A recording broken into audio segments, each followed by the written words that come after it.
Leadership recall. Stop losing what you learn, master memory, harness insights, deepen relationships, lead with authority. Written by Steve Kale, read to you by the author. Soli Deo Gloria. Leaders forget 83% of what they learn in the first week and most of the people they meet. Psychologists call this the forgetting curve, and it kills confidence, slows promotions, and erodes executive presence. That's why I created Leadership Recall, a proven, repeatable system to beat the forgetting curve, so you can remember what matters most and lead with authority when it counts. Table of Contents. The introduction and every chapter are critical links and a complete framework. Skip one and you weaken the chain that will set you apart as a leader. Chapter 1. The Case for Leadership Recall. Why insight without recall is wasted. Leadership Recall transforms scattered insights into compound learning, enabling elite-minded leaders to retain more, act faster, and emerge as trusted authorities. Skip this chapter and you'll keep forgetting what matters, losing the very foundation that gives you an edge in high-stakes situations. Chapter 2, Master the Core. The principles that separate elite-minded leaders.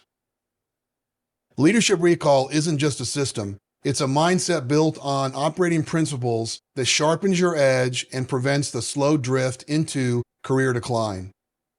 Without these principles, your edge dulls and others quietly pass you by. Chapter 3, Build your intel system. Capture what others miss. In today's fast-moving world, top-tier leaders don't just take notes, they systemize their knowledge capture to create a lasting strategic edge. Overlook this system and your best ideas slip through the cracks while others capitalize. Chapter 4. Podcasts and audiobooks.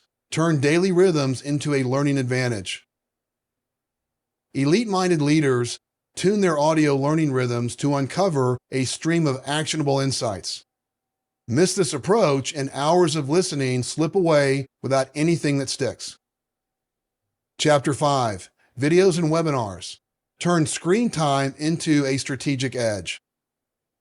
High-level leaders don't just stay current, they extract actionable insights from every key video and webinar to sharpen decisions and stay ahead. Dismiss these tactics and your screen time will entertain instead of advance you.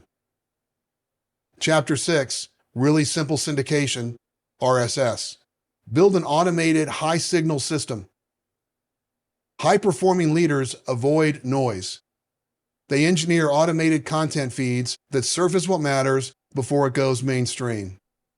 Ignore RSS and you'll miss triangulating industry signals while competitors capitalize on them. Chapter 7. Network Building. Accelerate relational equity. Strategic leaders don't just collect contacts, they cultivate meaningful two-way relationships that generate outsized returns. Neglect this, and your networking stays surface level, never compounding into real relational capital. Chapter 8. Knowledge Management. Organize the intel that powers better decisions. What separates top performers? They build systems to store, surface, and apply what they've already learned. Avoid this step, and you'll keep relearning the same lessons instead of compounding them. Chapter 9. Strategic Reading. Adapt your style to learn and lead effectively. Elite-minded readers don't just read to finish, they process, synthesize, and remember, seamlessly switching between speed and depth based on the material and the context. Skim past this, and your reading will stay shallow, fast forgotten, rarely applied. Chapter 10. Recall Fitness. Elevate to elite performance. The gap between average and elite comes down to this: recalling the right insight and acting on it at the right time. Bypassing this chapter means staying average, outpaced by leaders who recall and act with precision. Greetings, growth-minded leader. Here's the bottom line up front. You're sharpening your leadership edge through intentional learning, just like you're doing now. But most of it, you'll forget. And let's be realistic. Are you really going to reread that stack of books or replay those standout podcasts? In 2015, researchers at the University of Amsterdam revisited the work of German psychologist Dr. Hermann Ebbinghaus, the father of memory science and creator of the forgetting curve. The researchers revealed something striking. We forget 83.2% of what we learn within the first 7 days, even more than Ebbinghaus reported back in the 1880s. That's the forgetting curve in action, silently draining your capacity to think strategically and act tactically. This learning loss also kills confidence, slows promotions, and erodes your executive presence. Step into Chapter 1 with the author. Watch me walk you through this introduction to leadership recall in a short video. You'll be able to put a face to the voice and see how mastering recall will sharpen your leadership edge. Visit leadershipreCall.link/mission to view the intro video, or simply keep listening here. In my 3 decades of executive leadership, I've seen this reality steadily erode even the strongest leaders' effectiveness as hard-won insights fade from memory. Sure, a classic business transformation book like Good to Great may have inspired countless frameworks to improve the business, but over time, each one, without deliberate reinforcement, ends up discarded like so many other good intentions, tossed in the trash. You've likely heard of the learning curve, the idea that with time and repetition, we get better. The forgetting curve is its shadow, what happens after the learning if we don't reinforce it. One builds skill, the other erodes it. That's why we need a system, one designed to fight forgetting and power lasting mastery. Ask any seasoned leader. Your recall capacity and capabilities are in steady decline unless reinforced. And without a system, forgetting wins. The danger? It's not just the insight that disappears, it's the clarity, confidence, and strategic advantage that vanishes with it. And it happens faster than most leaders realize. This challenge affects every leader, whether you're navigating a new role or aiming to deepen your edge in a current one. To succeed with the greatest impact, you need to navigate a landscape of acronyms, strategic terms, processes, and players, while mastering relationships and key personal details to build rapport, earn trust, and drive change. And you're expected to get up to speed, fast. Without a system to capture, catalog, and recall your intel, your most valuable insights slip away, leaving you overwhelmed, underinformed, and hesitant when the stakes are highest. Memory science proves this. You'll forget most of what you learn in your first week unless it's reinforced at the right intervals. We'll break down the full science behind the forgetting curve in Chapter 1. And here's what this means for you. If you don't take deliberate steps to retain what you're learning, your most valuable insights will disappear, and with them, your ability to lead decisively. And this doesn't just apply to new roles. Whether you're stepping into something new or mastering your current role, leadership recall is essential for any growth-minded leader who aims to operate at the highest level. The cost of forgetting. Every book you finish, every meeting you attend, every podcast, conference, and coaching session, gone unless you battle for it. Without a system, most leaders fall into a cycle of consuming more, retaining less, wondering why they still feel behind. It's not a motivation problem, it's a systems problem. Specifically, how you capture, catalog, and recall what matters most. Chances are your current approach to organizing and retrieving key insights likely won't sustain long-term performance. And it's no wonder. Building a high-performing personal learning system takes months, if not years, of research, trial and error, and hard-earned insight. But it won't fix itself. This is the hidden cost of unstructured learning and exactly what leadership recall was built to solve. Why change? You're losing more than time, you're losing traction. Every missed insight, forgotten concept, or overlooked name compounds, quietly stealing your momentum and reducing your margin for strategic execution.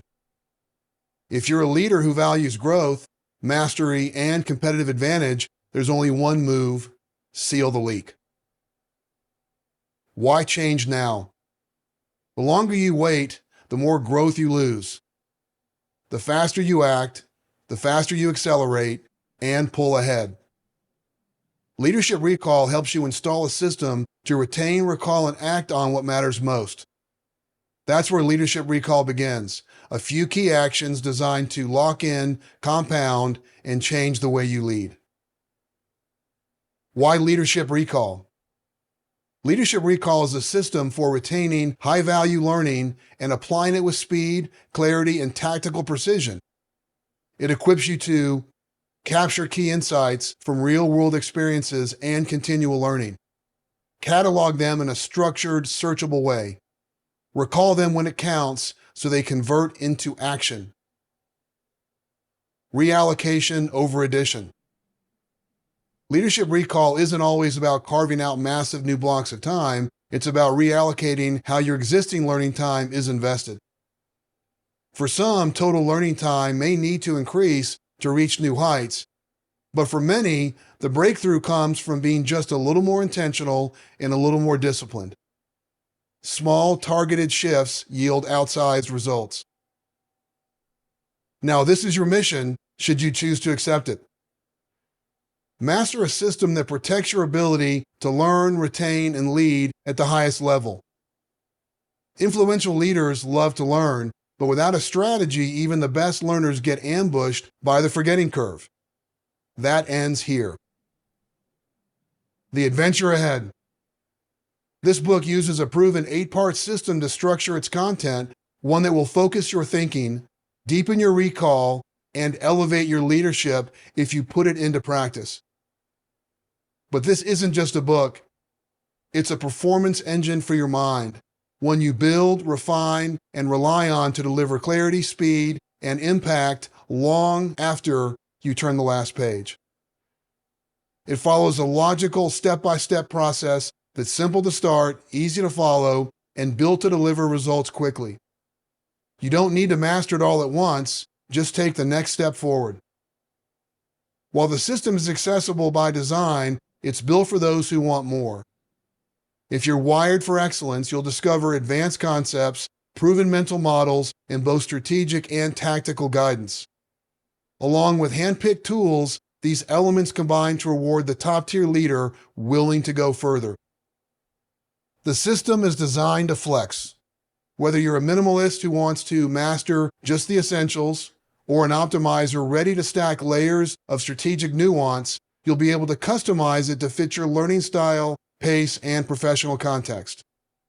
Before we get started, a quick heads up. Throughout Leadership Recall, and beginning with the illustration you're about to hear, there are more than 80 visuals designed to help you connect the dots faster.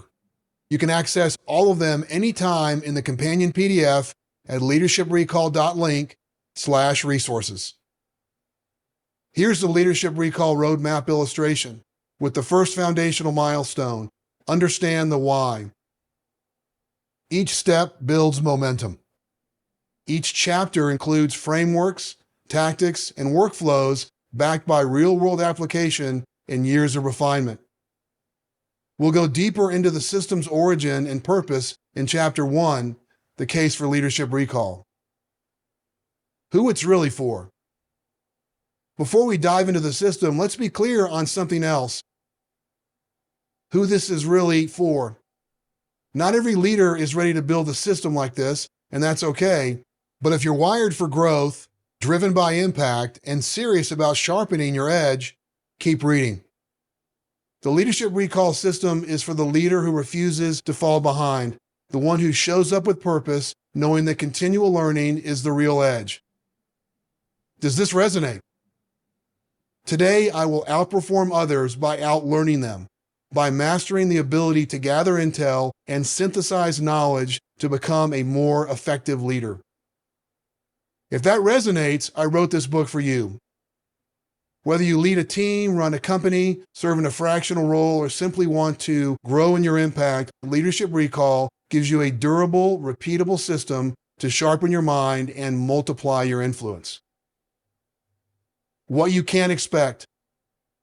In a world where everyone forgets, if you apply the core concepts in Leadership Recall, I promise 3 outcomes. Number 1, accelerated industry insight. Within a couple of months, your grasp of broader market dynamics will deepen. You'll spot patterns sooner, connect ideas faster, and lead with greater clarity and direction, giving your personal brand a standout leadership presence. Imagine the confidence you bring into a complex meeting, calmly walking the team through the issue using first principles thinking. You solve it not by chance, but because you know the building blocks by heart. Number 2, stronger decision-making. Instead of losing valuable insights, you'll retain and apply the most important ones, executing with clarity and excellence. Picture your leadership authority rising during a high-stakes Q&A, articulating your position with precision, referencing a proven concept you captured weeks ago. Number 3, deeper relationships. The principles, tactics, and techniques in Leadership Recall will help you strengthen the relationships that matter most, both at work and in your personal life. Imagine the trust you build when you recall someone's name, reference a key moment from your last conversation, and follow up with details that make them feel seen, valued, and respected. While built for individual mastery, the system scales naturally to teams. It provides shared language and structure for retaining and acting on what matters most. How to use this book. This isn't a book for skimming. It's a system to implement layer by layer for long-term strategic gain. You don't need to be a tech expert to succeed with Leadership Recall. Everything inside is built for simplicity and practicality with a clear roadmap and all the recommended tools you'll need to excel. Start with Chapter 1. It's the foundation that powers everything else. Skip it, and the rest won't connect at full strength. From there, each chapter builds on the one before it, delivering standalone value while also contributing to a larger, interconnected framework. This is material to absorb, apply, and implement. You'll find strategic principles, practical frameworks, and tactical workflows throughout, each designed to drive long-term value. Start small. Implement just a few key actions, then layer in more over time. This is about momentum, not perfection, and momentum compounds. Keep coming back, revisit, refine. This isn't just a book, it's a lifelong discipline. Pro tip: whether you're reading the free PDF, listening to the free MP3, using the Kindle version, or listening on Audible, capture standout insights you want to remember, revisit, or use later. On Kindle or PDF, use the highlight feature to flag key points you want to capture. On Audible, use the bookmark function to mark valuable moments as you go. On the free MP3, keep a notepad app or journal handy to jot down key takeaways in real time. This small habit pays big dividends. If you later join the solo or team expedition of the Career Accelerator, you'll already have a head start. Your best insights will be ready to build on. Capture now, and your future self will thank you. Why I wrote this book and what you can gain. These ideas didn't arrive overnight. They came from real-world trial, error, and refinement. I've been blessed with a 3-decade career in high-tech, co-founding 2 companies and serving in executive roles including CEO, CTO, and CIO, both full-time and in a fractional capacity. Along the way, I was constantly searching for ways to sharpen my edge, experimenting with systems and frameworks to elevate both my leadership and decision-making. Leadership Recall is the distilled result of that journey. And now I want you to benefit from everything I've learned so you can lead with clarity, confidence, and authority. Next level support. The strategies inside Leadership Recall are built on decades of experimentation and execution.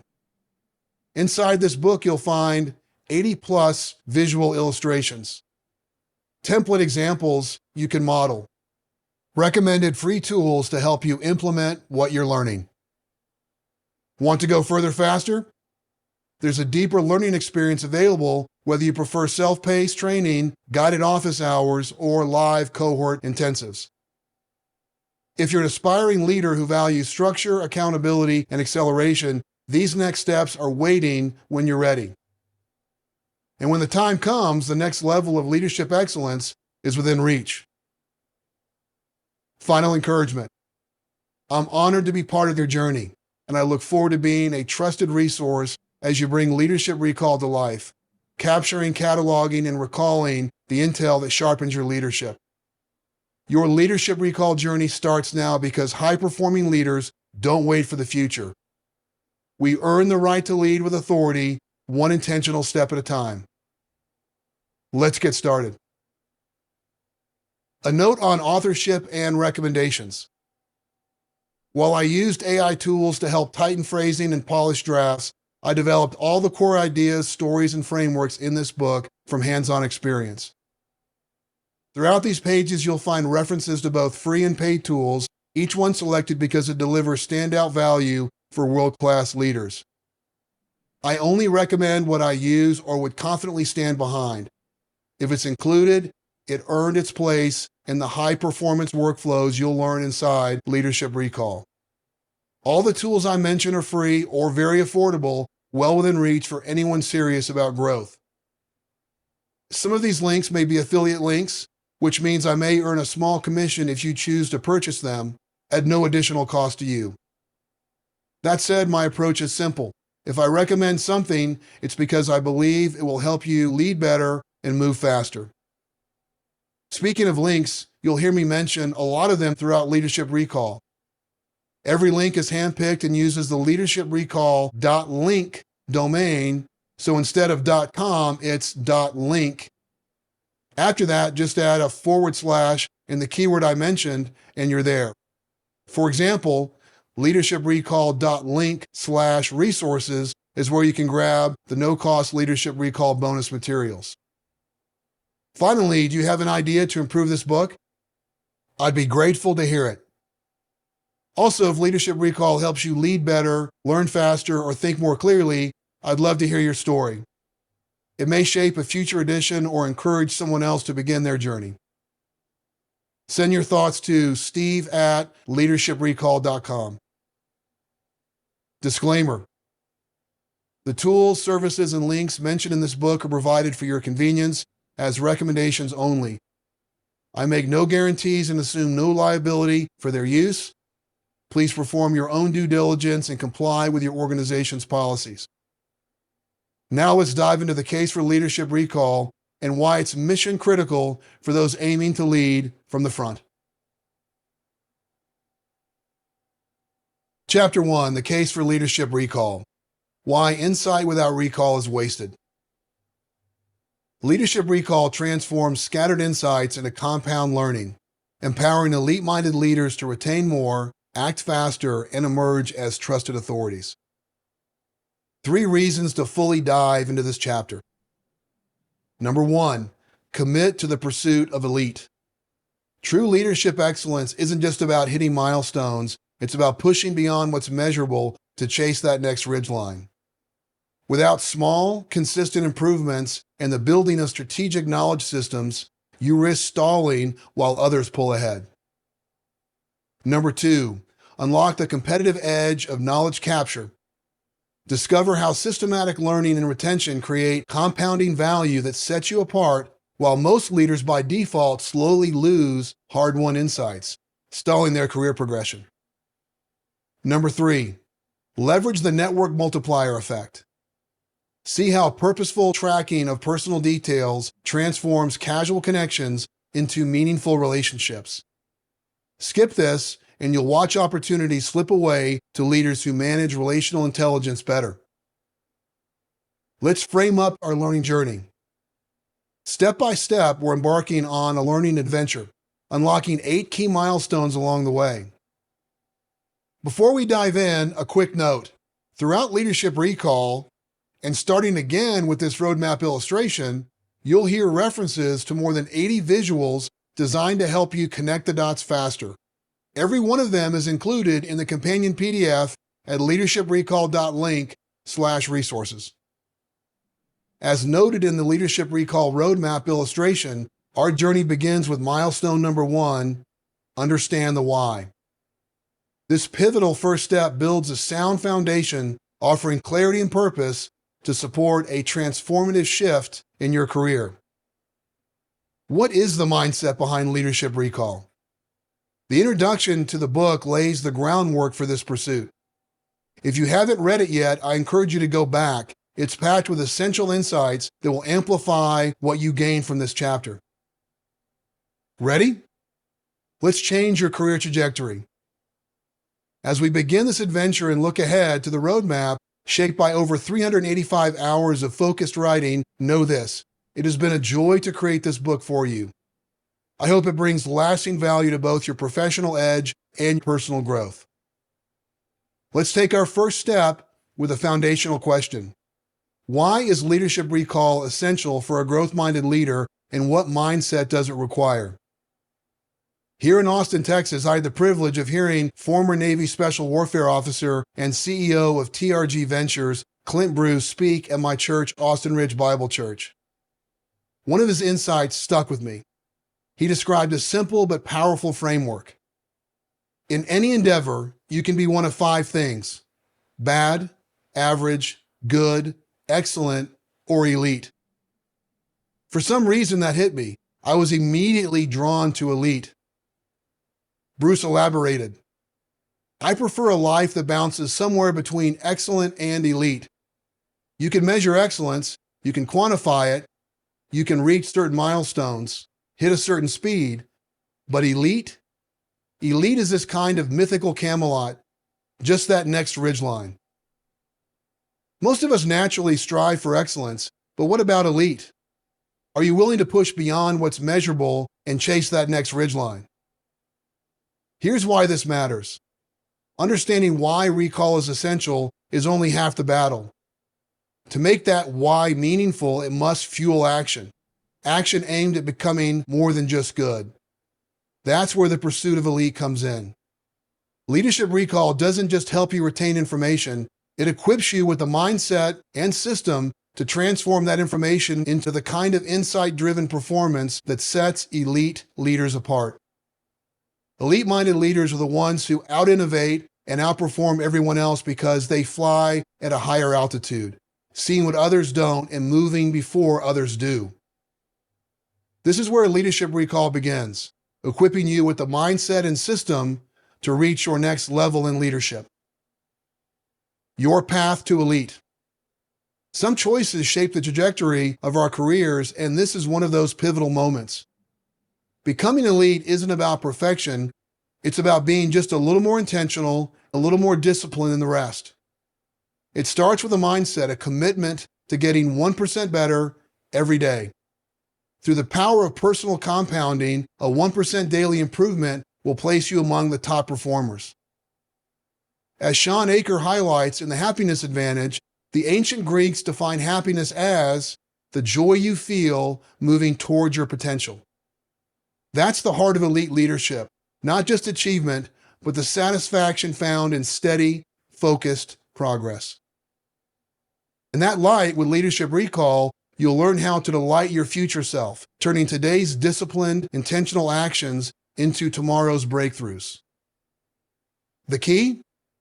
Integrating systems and tools that feel natural and intuitive, not burdensome, into your daily rhythm. You're already investing time in learning to stay competitive. Let's maximize that time. By optimizing how you capture, catalog, and recall knowledge, you can accelerate your progress and turn learning into a lasting competitive advantage. If you're serious about reaching the top, Leadership Recall provides a step-by-step roadmap to elevate your growth and take your career all the way to the summit. Will you join me and many others in this daily pursuit of elite? Elite leader defined. Taking the pursuit of elite and the mindset of getting 1% better every day one step further, I define an elite leader as a top-tier visionary who executes with excellence, empowers others, and leads with integrity. Most aspiring leaders pursue excellence, but I challenge you to aim even higher.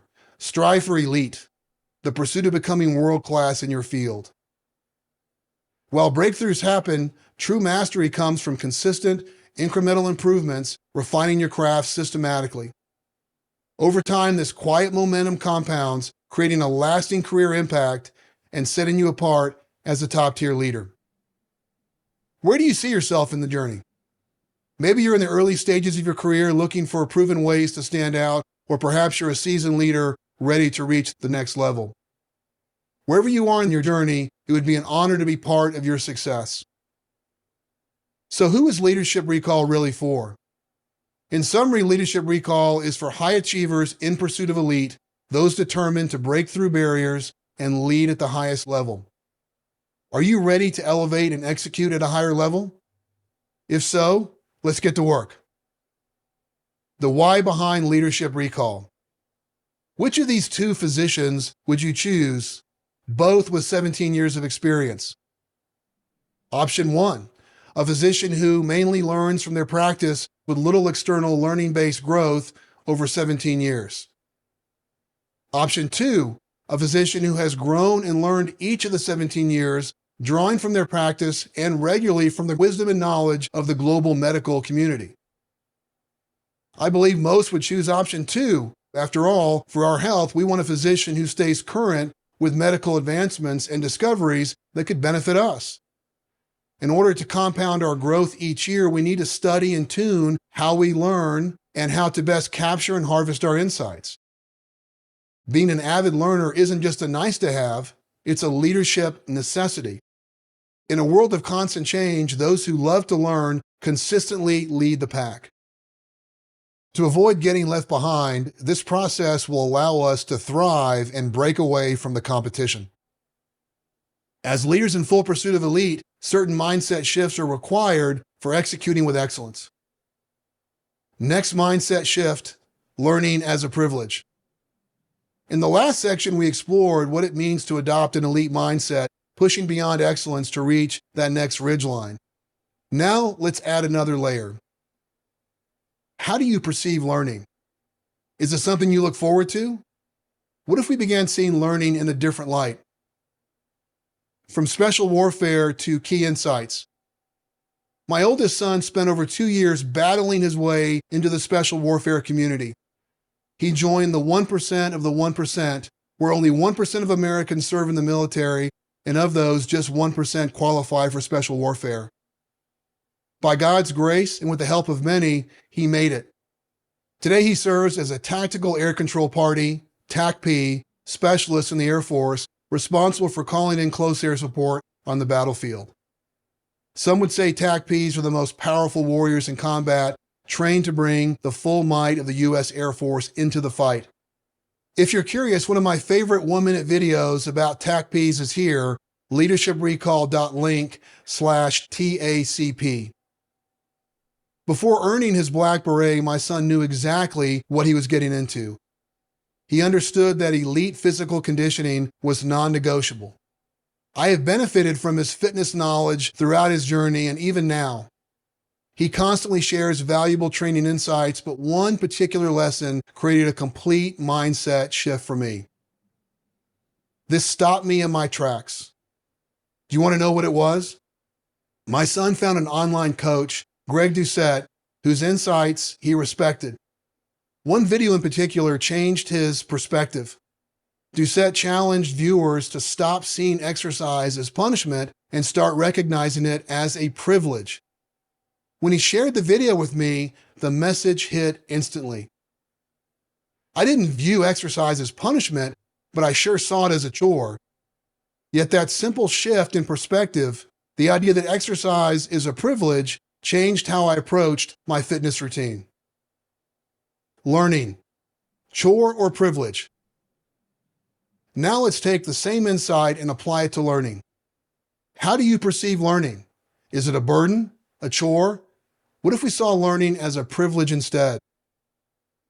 Mindset fuels leadership. And like two sides of the same coin, you need both growth and grit. Growth pulls you towards your potential. Grit keeps you moving when it's hard. Together, they form the core of elite leadership. Recognizing learning as a privilege sets the foundation for your new leadership trajectory. Embracing grit. As Austin Ridge Bible Church pastor Matt Thigpen once said, if you work hard at the things you like, but you don't work hard at the things you don't like, you're lazy. That quote pushed me to think differently, and it might do the same for you. Real growth happens when we lean into what's uncomfortable, not just what's enjoyable. Consider embracing this career-changing mindset shift, valuing learning time and even leadership recall learning as an utmost privilege. When we learn in a research-backed, comprehensive, and efficient manner, we invest in ourselves to excel today and for years to come. A deep love of learning and a commitment to serving others at the highest level sets us apart. I hope that Leadership Recall helps you unlock more joy, curiosity, and excellence in your learning journey. The compounding value of targeted learning. This journey is about harnessing the power of compounding growth, getting 1% better every day. Leadership Recall accelerates your personal development and strengthens your personal brand, enabling you to deliver greater value at work. As Guy Kawasaki, former Apple evangelist and best-selling author, put it, everybody who is remarkable has a growth mindset. Leadership Recall unlocks that kind of momentum, helping you to turn steady learning into a standout professional identity. The power of execution. Your personal execution intelligence, how effectively you accomplish your work, doesn't just affect you, it influences your team, organization, and your professional trajectory. Leadership Recall sharpens your ability to learn and execute at a higher level while fueling innovation across multiple learning domains. Elevating your personal brand. Think of yourself as a stock. Your value is determined by the collective expertise and insights you bring to the workplace. With Leadership Recall, your personal brand doesn't just increase, it launches, climbing upward and to the right. These principles unlock your full potential, positioning you as an industry leader. Strengthening your presence and impact. By improving your recall and articulation of key information, you'll project greater confidence, contribute more meaningful insights, and build stronger professional connections. This strengthens your presence in high-stakes discussions, making you more persuasive and influential. A systematic approach to innovation. Leadership Recall helps you connect more dots, uncover industry patterns faster, and turn insights into action, setting a higher standard as a leader. Cross-disciplinary knowledge leads to innovation, and by capturing insights across various domains, you'll develop the intellectual versatility that drives breakthrough thinking. Just as importantly, Leadership Recall sharpens your ability to understand risk. Because the more informed you are, the clearer you see potential downsides, trade-offs, and consequences. Being better informed doesn't just speed up innovation, it protects you from blind spots. The process is like a buffet. You have the flexibility to select which Leadership Recall principles, strategies, and tactics to implement. Some will sample, but I encourage you to go all in with this proven system for maximum transformation. Excellence through incremental progress. Incremental learning as an adult is absolutely essential. Andrew Huberman, neuroscientist and professor of neurobiology at Stanford University. We strive for excellence, not perfection. By following the Leadership Recall roadmap, you'll make steady incremental gains that compound over time, elevating your impact as a leader. Get ready to become more persuasive, innovative, and confident. With Leadership Recall, you won't just keep up, you'll set the pace. Defining the intel that matters. Before we can build a high-performing intel gathering system, we need a clear definition of what intel is and why it matters. Intel is the strategic information that moves the needle, shaping how you think, decide, and lead. It includes key terms, memorable phrases, and leadership adages, critical concepts and ideas, mental models and heuristics, memorable insights from books, people, and experiences, names, conversations, and personal details that strengthen relational intelligence. But here's the key. You can't just collect intel, you have to work it, capture it, catalog it, recall it. That's what converts information into transformation. We'll explore the tools that make this simple so you can build a full cycle system you can actually sustain. That's the point, not just learning more, but leading better because of what you've learned. And that's why Leadership Recall exists, to give you a system that ensures you're not just learning, but leading with everything you've learned. But here's the problem. Without reinforcement, even your best intel slips away faster than you realize. Why even your best intel fades fast? The forgetting curve, first revealed by German psychologist Dr. Hermann Ebbinghaus in 1885, exposes just how fast unreinforced learning disappears. Ebbinghaus's research revealed a startling reality. Within 20 minutes, we forget nearly 50% of the newly learned information. After 24 hours, retention drops to 30%. By the end of a week, we typically retain only 25% unless we actively reinforce what we've learned. As introduced in the opening, the forgetting curve is more than a theory, it's measurable. More recent research supports and even amplifies those early findings.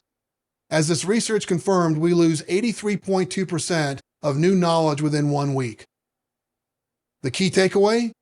Time swiftly washes away the obvious. What seems clear today will fade into obscurity tomorrow unless we take deliberate action to capture and reinforce it. A good friend posed a powerful question. Is it better to read 100 books in a year and forget most of the content, or read 5 and recall all that matters? Leadership Recall is built around that exact principle, depth over distraction. The goal isn't to consume more, it's remembering what fuels real progress. Building on this. To counteract the forgetting curve, we must develop habits that strengthen retention and application. This ties directly into a powerful principle articulated by Dr. Martha Beck, a Harvard-trained sociologist. How you do anything is how you do everything. Our approach to learning, discipline, and consistency in small tasks and daily rhythms reflects our broader mindset of leadership in life. Being in pursuit of elite isn't a one-time effort, it's a habit. The same applies to Leadership Recall. Your performance will rise as you consistently apply its principles and methodologies. By reinforcing key insights and turning them into action, you build a leadership system that withstands the test of time. Are you investing in or neglecting your future self? Dr. Benjamin Hardy, a prominent organizational psychologist and best-selling author, observes, the more connected you are to your future self, the better you live in the present. This principle lies at the heart of Leadership Recall, empowering you to build a thriving future self by expanding your knowledge today. This aligns with evolving workplace dynamics, as highlighted in the Harvard Business Review article, Why Wisdom Work is the New Knowledge Work. Author and entrepreneur Chip Conley notes that valuing human wisdom provides the ideal workplace balance to the rise of artificial intelligence. He emphasizes that wisdom work transcends mere knowledge accumulation. It's about applying experiential insights to enhance decision-making, drive innovation, and build engaged teams. These are precisely the skills you'll develop through Leadership Recall. Consider your current approach. What systems do you use to expand your knowledge and wisdom? Together, we'll develop an efficient, effective, personal knowledge management system that gives you access to key insights whenever you need them. Since you're already investing time in continuous learning, we'll focus on optimizing that investment to maximize its impact on your professional growth. We'll establish practical time allocation strategies and tactics that fuel your pursuit of elite leadership while fitting seamlessly into your schedule. Investing in building your network. As author and executive Porter Gale famously put it in her book title, Your Network is Your Net Worth. The book's subtitle, unlock the hidden power of connections for wealth, success, and happiness in the digital age. Reinforces a key insight. Networking has evolved. As a reviewer noted, Gale highlights the shift from transactional networking, superficial connections and power plays, to transformational networking, which prioritizes meaningful, lasting relationships. With Leadership Recall, you can accelerate this process by effortlessly recalling key personal details about those in your network, helping you foster stronger, more genuine connections. In the chapters ahead, we'll go deeper into practical strategies for building and maintaining a network that fuels long-term success. The power of personalization. Want to truly stand out in your network? Surprise and delight your team, key clients, vendors, and partners by remembering not just their names, but also those of their spouses, children, and even pets. These small yet meaningful details show you care and reinforce deeper relationships. Consider the emotional difference in how you engage a key contact over lunch. Let's say Gary is a hyperconnector in your network. How would you follow up on his wife's recent career pivot? Version 1. How is your wife doing with her new job? Version 2. How is Jane doing with her new director role at AMD? The second version creates a stronger emotional impact. Gary will likely appreciate that you remembered both his wife's name and her specific role, making your engagement feel more genuine and thoughtful. This level of detail not only strengthens your rapport, but also signals that you value your relationship with him. With Leadership Recall, you'll learn simple yet powerful techniques to efficiently remember and reference key personal details, continuously increasing the value of your network. Get ready to impress. Mastering these personal touches isn't just about being memorable. It elevates how others perceive your leadership. The ability to recall meaningful details signals emotional intelligence and situational awareness, qualities that open doors to new opportunities and strengthen your professional standing. Are you ready for your next career-changing interview? Picture yourself in a high-stakes interview, whether for a board seat, a promotion, or a pivotal career move. The most successful leaders understand that leveraging external learning signals industry expertise and adaptability, two qualities that set top candidates apart. Senior executives also recognize the power of a well-connected leader. As mentioned earlier, Porter Gale in Your Network is Your Net Worth highlights how your connections shape your professional opportunities. Now consider the following 3 critical interview questions. Pause for a moment. How well would you perform right now? Use them to uncover outside learning gaps in your intel gathering so you can speed up your growth, strengthen your network, and gain a competitive edge. Question number 1. How do you continuously grow and adapt your skills in a rapidly changing environment? This is how I would answer. It sounds like your leadership team values a growth mindset and staying highly attuned to industry change. Do I have that right? If confirmed, I would respond, I operate a finely tuned intel gathering system using inputs like RSS feeds, podcasts, newsletters, books, and YouTube channels to stay on the leading edge of trends, breaking news, and leadership principles. I would then add, that system allows me to stay highly proactive in anticipating change. Background. Elite-minded leaders aggressively seek knowledge beyond their immediate surroundings to stay ahead. Leadership Recall provides a structured roadmap to advance your learning and ensure you remain at the forefront of industry trends. Question 2. What systems do you use to organize and retain key insights from your self-directed learning? This is how I would answer. On the go, I quickly capture intel using the Email Me app on my phone. I organize and store all priority insights from my intel gathering system in Notion, and I use Anki for spaced repetition review of key takeaways. This combination allows me to easily reference critical information and recall what matters most in high-stakes moments. I might conclude with, how does this align with how your team approaches knowledge management? Background. High achievers understand that knowledge fades without a reliable system to capture and revisit critical insights. A well-designed knowledge management system ensures that valuable discoveries Don't slip through the cracks. Question 3. How do you expand and maintain your professional network, and what strategies do you use to build meaningful connections? This is how I would answer. It sounds like your organization places a high value on relationship building. Is that correct? If confirmed, I would add, I belong to hand-selected networking groups and maintain a system for capturing and recalling key details about the people I meet. I also keep a curated LinkedIn network, allowing me to crowdsource ideas and gain insights from seasoned professionals I trust, many of whom I've known for years. If I sensed the response was favorable, I would follow up with, how does this system compare to others on your leadership team? Background. World-class leaders don't leave networking to chance. They develop processes to strengthen relationships, logging key details about the people they meet, making follow-ups more impactful, and fostering trust at an accelerated pace. These aren't just interview answers. They're practical strategies you can put to work immediately. With Leadership Recall, you'll master proven methods to enhance your learning, knowledge retention, and network building. Applying these strategies will create an unfair advantage in your career, elevating your personal market value and opening doors to transformative opportunities. Are you ready to reach that next ridgeline? Your Leadership Recall before and after.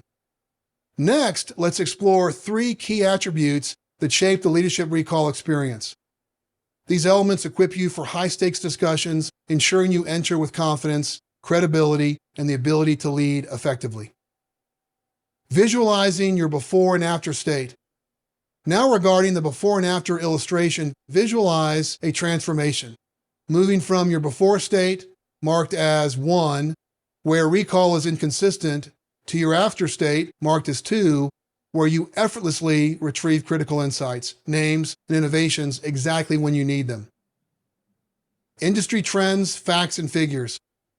To position ourselves as industry authorities, we must not only stay updated on emerging trends, but also recall and reference key insights in real time. In business, there's a language to speak, and if you want to be seen as a credible authority, fluency matters. This doesn't mean embracing jargon monoxide, those empty, overused buzzwords that cloud communication. As elite-minded leaders, we fly at a higher altitude. We speak with clarity and relevance using real data, timely insights, and sharp articulation that cuts through the noise. The ability to cite relevant data on the spot greatly strengthens our authority. VIP names and personal details. In high-impact conversations, who you know can be just as important as what you know. Whether it's key clients, industry leaders, decision makers, or even close friends and family members, remembering essential details like their interests, past interactions, and key life milestones strengthens trust and deepens our very important person, VIP, relationships. Having a reliable system to capture and recall this information ensures that every interaction feels personal, intentional, and impactful. Innovation leadership. We can't expect to lead innovative teams if we aren't actively innovating ourselves. Continuous learning fuels creativity, and our external knowledge investments directly affect our ability to drive innovation within our teams and organizations. Where do you stand today? Where would you place yourself on each slider on the before and after illustration? Looking at the before state, marked as 1, does the illustration reflect where you currently stand? By mastering these 3 key areas, you'll enhance your ability to think, respond, and lead with confidence in any high-stakes discussion. Preparation sets elite leaders apart. As Alex Hormozi, best-selling author and founder of Acquisition.com, puts it, be most prepared. By the way, his book, $100 a Million Offers, helped me better structure the Leadership Recall offers. If you're interested in checking out his book, go to leadershiprecall.link/Alex. With Leadership Recall, you won't just show up ready, you'll walk into every room armed with sharp insights, clear memory, and a confident presence that elevates the entire conversation. Also noted in the before and after illustration, over the years, as I've assessed leaders and operators, I've noticed common starting points across these attributes. So wherever you find yourself now, there's a clear path forward to gain ground. Structured growth. Elite recall. Imagine the impact of consistently applying leadership recall mindsets, principles, and workflows. With the right systems and a deliberate approach, you'll advance to a higher level, achieving sharper recall, deeper insights, and a more strategic presence in every conversation. As we roll out leadership recall, we'll take a structured approach, starting small by integrating key practices into your daily routines. Over time, we'll progressively increase the challenge, layering in advanced techniques to maximize growth without overwhelming your current workload. A truly effective learning experience doesn't just explain why something matters, it shows how to apply it in real-world scenarios while introducing advanced strategies and techniques that speed up your progress. That's exactly what Leadership Recall delivers. Beyond key learning and application strategies, we focus on highly practical, immediately actionable tactics that elevate your professional impact. Throughout this journey, you'll develop mastery in advanced knowledge capture methods and in high retention memorization techniques used by doctors, all powerful tools to help you stand out, lead with confidence, and make a lasting impression with those you lead and serve. The Leadership Recall origin story. I've always found origin stories fascinating. What about you? Understanding what lies at the core often provides invaluable insight, making everything that follows clearer and more meaningful. Are you curious to uncover the 3 key building blocks that shape Leadership Recall? Building block number 1, a highly tuned intel gathering system. At 12 years old, under the scorching Texas sun, I built my work ethic by launching Precision Lawn Care in Arlington, Texas. I started with hand-me-down equipment, but as the business grew, I hired my 2 best friends and reinvested in commercial-grade gear, upgrading everything to operate at a professional level. Running and scaling the business taught me invaluable lessons in discipline, customer service, and problem-solving. But I wanted more. I wanted to scale beyond lawn care. That realization drove me to college, where I prepared for my next chapter in entrepreneurship. At the University of South Florida in Tampa, I quickly grasped that success wasn't just about working hard, it was about staying ahead. To compete, I needed to keep a pulse on industry trends and sharpen my business acumen. Since this was just before the internet took off, I devoured publications like Business Week and Entrepreneur Magazine, treating them as my personal business school, a way to complement and extend my formal education. That habit of disciplined learning didn't stop after graduation. After earning my degree, I co-founded White Line Interactive, a web development agency in Austin. As the internet exploded, my intel gathering evolved. Magazines gave way to digital content, and I adapted my approach to stay at the forefront of technology. The medium changed, but the commitment to continuous learning remained the same. The key lessons? A well-tuned intel gathering system isn't just about consuming information, it's about integrating the right learning channels into your daily rhythms. With a growth mindset and a drive to master my craft, I operationalized my learning efforts, ensuring I stayed ahead without feeling overwhelmed. The goal? Invest just enough time to stay ahead of industry trends, news, and innovations while reinforcing the fundamentals. By managing my intel gathering as I integrated part of my work, I've consistently brought fresh innovation to every organization and team I've led, fostering confidence and momentum. I want the same for you. Let's make strategic learning a seamless, sustainable advantage in your success. You'll know your intel gathering system is truly optimized when conferences become a confirmation, not a revelation. Instead of being surprised by industry shifts, you'll already be aware of what's moving and shaking. Your learning is so well calibrated that conferences become more about strategic networking, strengthening connections through planned meetings and valuable in-between moments. With your intel gathering dialed in, you lead instead of merely keeping up. Building block number 2, the power of remembering names. Let me share how it all began with an unexpected lesson in a Tampa bar. While bartending through college, I discovered the first fundamental principle, the incredible power of remembering names. Think about it, your name is one of your favorite words to hear, isn't it? When we attempt to learn and remember people's names with genuine intent to build lasting relationships, we create instant connections. I developed a system using a 3-ring binder with pre-formatted pages to track not just names, but favorite drinks and even details about my bar regulars' families. This intentional approach transformed my bar business. By treating each person as a valued member of my community, I wasn't just serving drinks, I was building a network that would later influence my understanding of leadership. Building block number 3, the power of deep learning through memorization. My understanding of God formed the third and final building block, one that genuinely surprised me. In my deep study of Christianity's claims, the timeless wisdom found in books like Proverbs, Ecclesiastes, and James struck me. Their insights resonated profoundly, but I discovered something even more powerful. Memorization transforms understanding. Reading is one thing, but committing something to memory makes it far more intimate and impactful. It became a kind of superpower, unlocking richer insights and deeper connections. I began applying the same deep learning approach to business as I did with memorizing scripture. From books, webinars, podcasts, videos, and web articles, I saw the tremendous value of memorizing key quotes, phrases, critical stats, and concepts. This not only sharpened my thinking, but also made me more persuasive and a stronger leader. I want you to experience the same transformation, an efficient and powerful way to convert information into knowledge and ultimately wisdom. When you can effortlessly weave interesting details into everyday conversations, you not only deepen your own understanding, but also create meaningful connections with others. By only investing minutes a week, this ability to conversationalize your knowledge, sharing it naturally at just the right moment, is where leadership recall truly shines. Imagine you're at a weekend barbecue and someone says, "Our dog just turned 15. Most people will respond, "Oh, that's pretty old."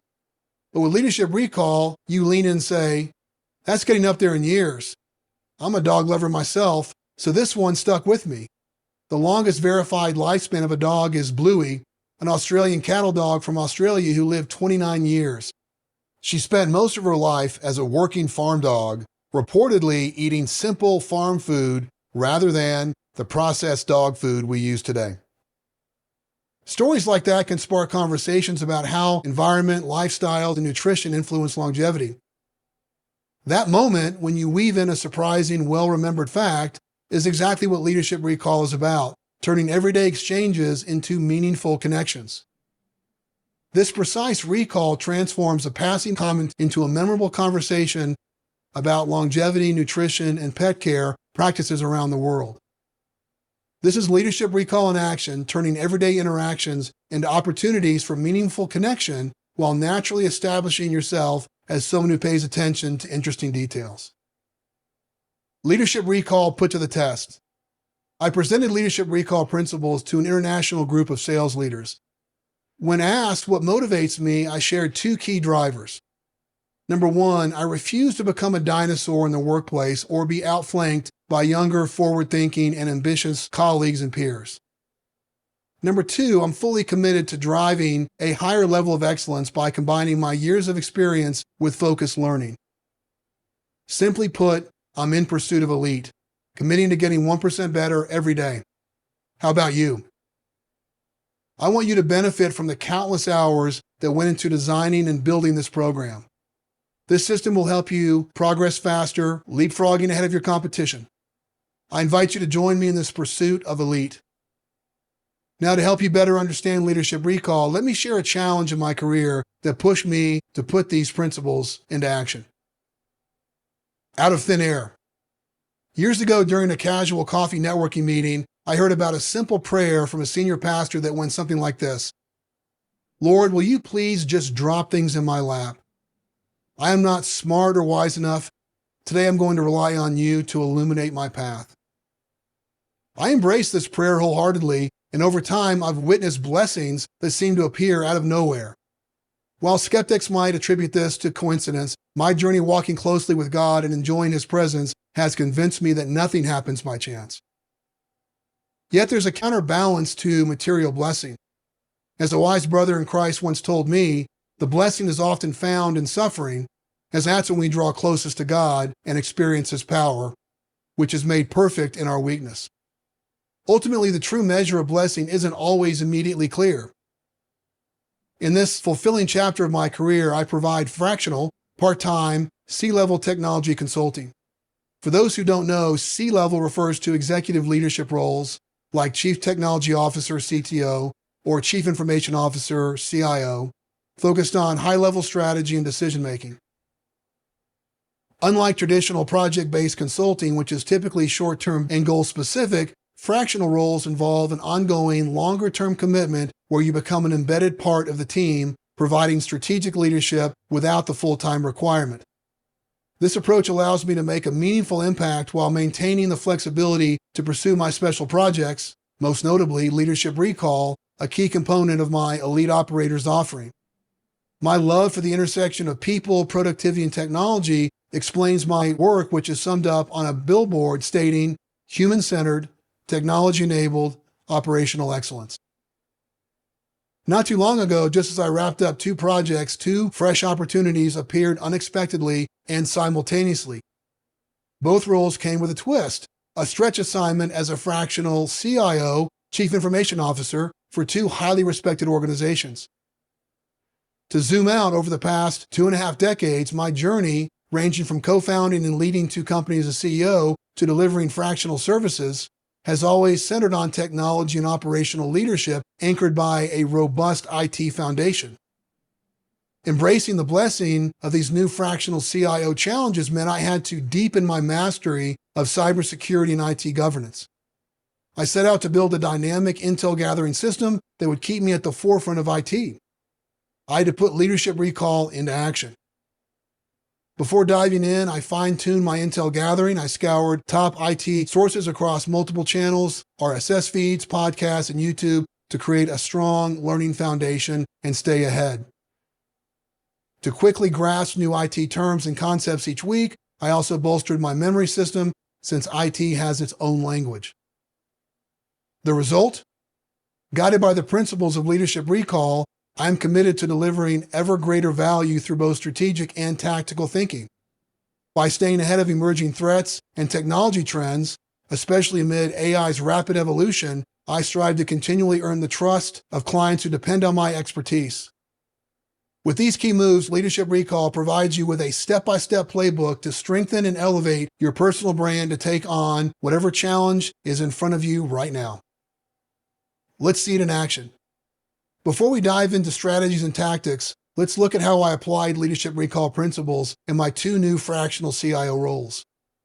This will give you a sneak peek into the key adjustments I made to compete at the highest level with the best in the field, and how you can too. Number 1, podcast change-up.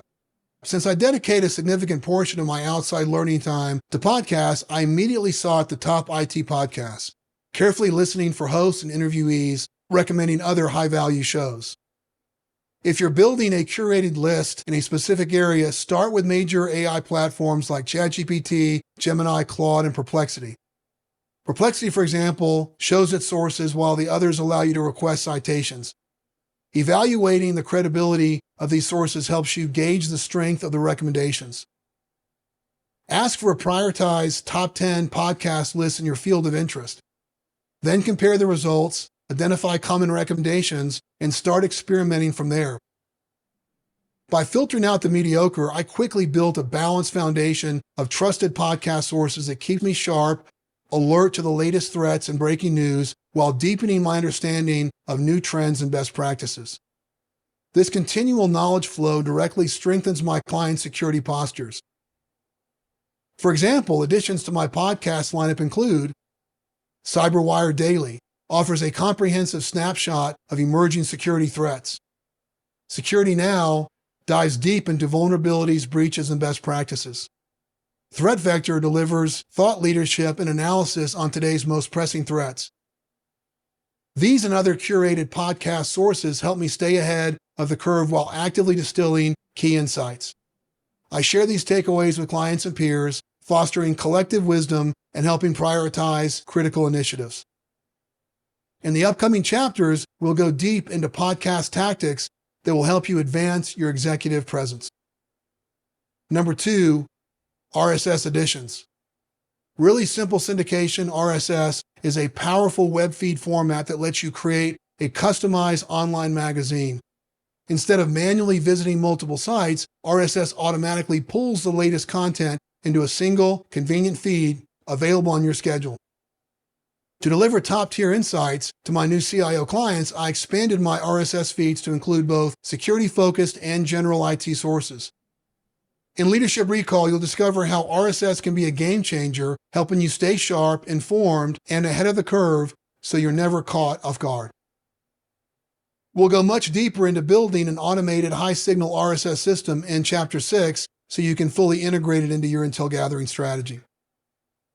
Number 3, Notion activated. Time has a way of swiftly washing away the obvious, which is why a reliable system for capturing articles and posts is essential, especially when preparing for high-stakes presentations. Notion, our recommended knowledge hub, makes it effortless to save and tag web content, ensuring quick access to high-value insights when you need them most. As referenced in the Notion post page example illustration, I clipped a ZDNet article titled, "The NSA advises you to turn your phone off and back on once a week." In 30 seconds using Notion Web Clipper, I saved, tagged, and categorized it, marking ZDNet as a source, linking NSA as a connected organization, and tagging it with a smartphone and restart as relevant concepts. This simple knowledge capture step ensures my future self can quickly find and act on that information when needed. As we'll explore in more detail, here's an illustration of how the article appears in Notion after being cataloged, offering multiple ways to rediscover and reference it later by browsing or searching. We'll walk through setting up and optimizing Notion so you can build a powerful content base, one that keeps you sharp, prepared, and always delivering excellence. Number 4, looking to YouTube. I subscribe to YouTube Premium to eliminate ads and maximize my learning time. YouTube is one of my essential learning channels. By the way, the YouTube Premium family plan is a great value. Your family will love the affordable and commercial-free experience.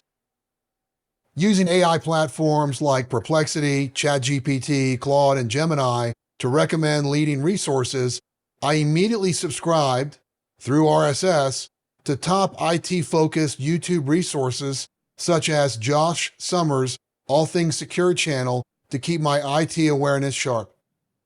In IT, demo and configuration videos are especially valuable. Later, we'll dive deeper into how to optimize YouTube for intel gathering and explore how AI can do some of the heavy lifting. Number 5, X as a targeted research tool, not a primary feed.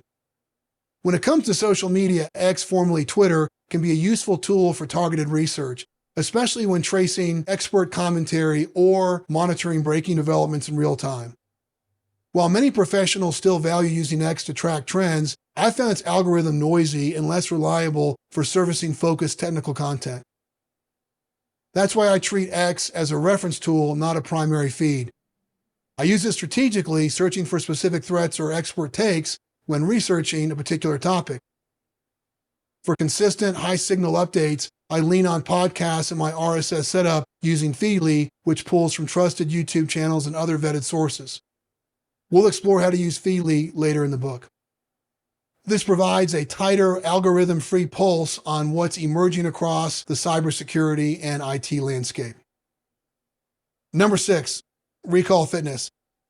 Now let's talk about a force multiplier, allocating just 15% of your total learning time to memorizing key stats, stories, quotes, book excerpts, new industry concepts, and crucially the names and personal details of select VIPs in your network. This target investment maximizes learning efficiency by reinforcing memory in a way that seamlessly integrates into your workflow. This is where Recall Fitness shines. It gives you a practical system to fully operationalize your learning. You're not just consuming information, you're encoding it, retrieving it, and applying it on demand. No other tactic turns raw information into ready-to-deploy knowledge with this level of precision and control. You'll be using Anki, the leading flashcard and memorization app. Its name literally means memorization in Japanese. Backed by learning science, Anki is a staple for medical students who need to retain vast amounts of information efficiently and enjoyably. This high-impact habit won't just sharpen your brain, it will make you 10x more persuasive in high-stakes conversations. Referencing the Anki flashcard app illustration, look at my personal flashcard decks on my iPhone. Each number represents cards queued for review, ensuring my recall stays razor sharp. Through Leadership Recall, you'll master how to structure decks that elevate your career and personal growth with an entire chapter dedicated to Anki mastery. The power of instant recall. Imagine seamlessly pulling out critical insights to drive your point home, instantly boosting your credibility in discussions. When combined with well-tuned intel gathering, this memorization technique positions you as a true industry authority. Let's walk through a quick example to visualize how digital flashcards work with the Anki flashcard front illustration. Using the Anki app on my iPhone, I pull up an IT-related flashcard. The front side hides a key concept's name within the title and definition. This taps into the information gap effect, a powerful learning technique. Noting the Anki flashcard back illustration, when I'm ready, I tap to reveal the answer. In this case, indicators of compromise. I then self-score using the options at the bottom. This intelligent algorithm determines when I'll see the card again, optimizing for maximum retention. With this approach, cards I'm still learning appear more frequently. Well-memorized cards appear less often but still resurface for long-term reinforcement. In this example, since I recalled the answer quickly, I tap the blue Easy button. The system now schedules this card to reappear in 26 days, perfect for spaced repetition. A smarter way to build your memory arsenal. You can easily build effective flashcards, and AI-powered automation streamlines much of the manual work. With just minutes per week, this method will supercharge your recall, giving you an edge in any conversation. Most importantly, through step-by-step training, you'll avoid common flashcard mistakes that slow progress. Instead, you'll master a simple yet life-changing memory system powered by Anki. Get ready to unlock a new tier of performance. Your new work rhythm will transform how you retain and recall information, setting you apart as a true expert. Leadership Recall wrap-up. Let's bring it all together. Leadership Recall isn't about remembering everything, it's about remembering what matters most and using it to lead with confidence when it counts. Here's the formula to keep in mind. Targeted learning plus focused listening equals more insights and sharper action, higher innovation, and authentic network growth. Your path forward. Number 1, observe recall gaps. Pay attention to moments when you know you've read or heard something important but can't retrieve it. These minor frustrations reveal opportunities to strengthen your recall system. Number 2, notice what sticks and why. As you consume content this week, reflect on what ideas stay with you. Was it the story, the framing, the repetition? This awareness is key to building a system that reinforces memory, and it will help you design high-performing flashcards that advance your memory swiftly. Number 3, write your why for recall. Jot down one paragraph about why improving recall matters to your leadership journey. This will anchor your motivation as the system builds in sophistication and power. A final note. Without structure, knowledge naturally drifts into disorder, what physicists call entropy. Leadership Recall gives you the framework to keep it clear, actionable, and ready when needed. And by leveraging AI, you'll efficiently process more information, sharpen your thinking, and convert insight into action at scale. With these steps, you'll keep your expertise sharp, your impact undeniable, and your leadership skills thriving. Ready to go further? If you're eager to see how the full system works in practice, consider the following options. Career Accelerator, Solo Expedition. Explore the complete Leadership Recall system at your own pace. With office hours, online support, step-by-step demos, downloadable resources, and proven workflows for Notion, Anki, and more, this experience helps you operationalize what you're learning. Claim your spot at leadershiprecall.link/offers. Career Accelerator, Team Expedition. Join a high-performance cohort of growth-minded leaders. Together, you'll build and test your system, learn advanced recall techniques, and sharpen your edge through structured collaboration, backed by the support you need. Claim your spot at leadershiprecall.link/offers. Next up, the operating system, the principles and mental models that make leadership recall possible. Chapter 2, Master the Core, the principles that separate elite-minded leaders.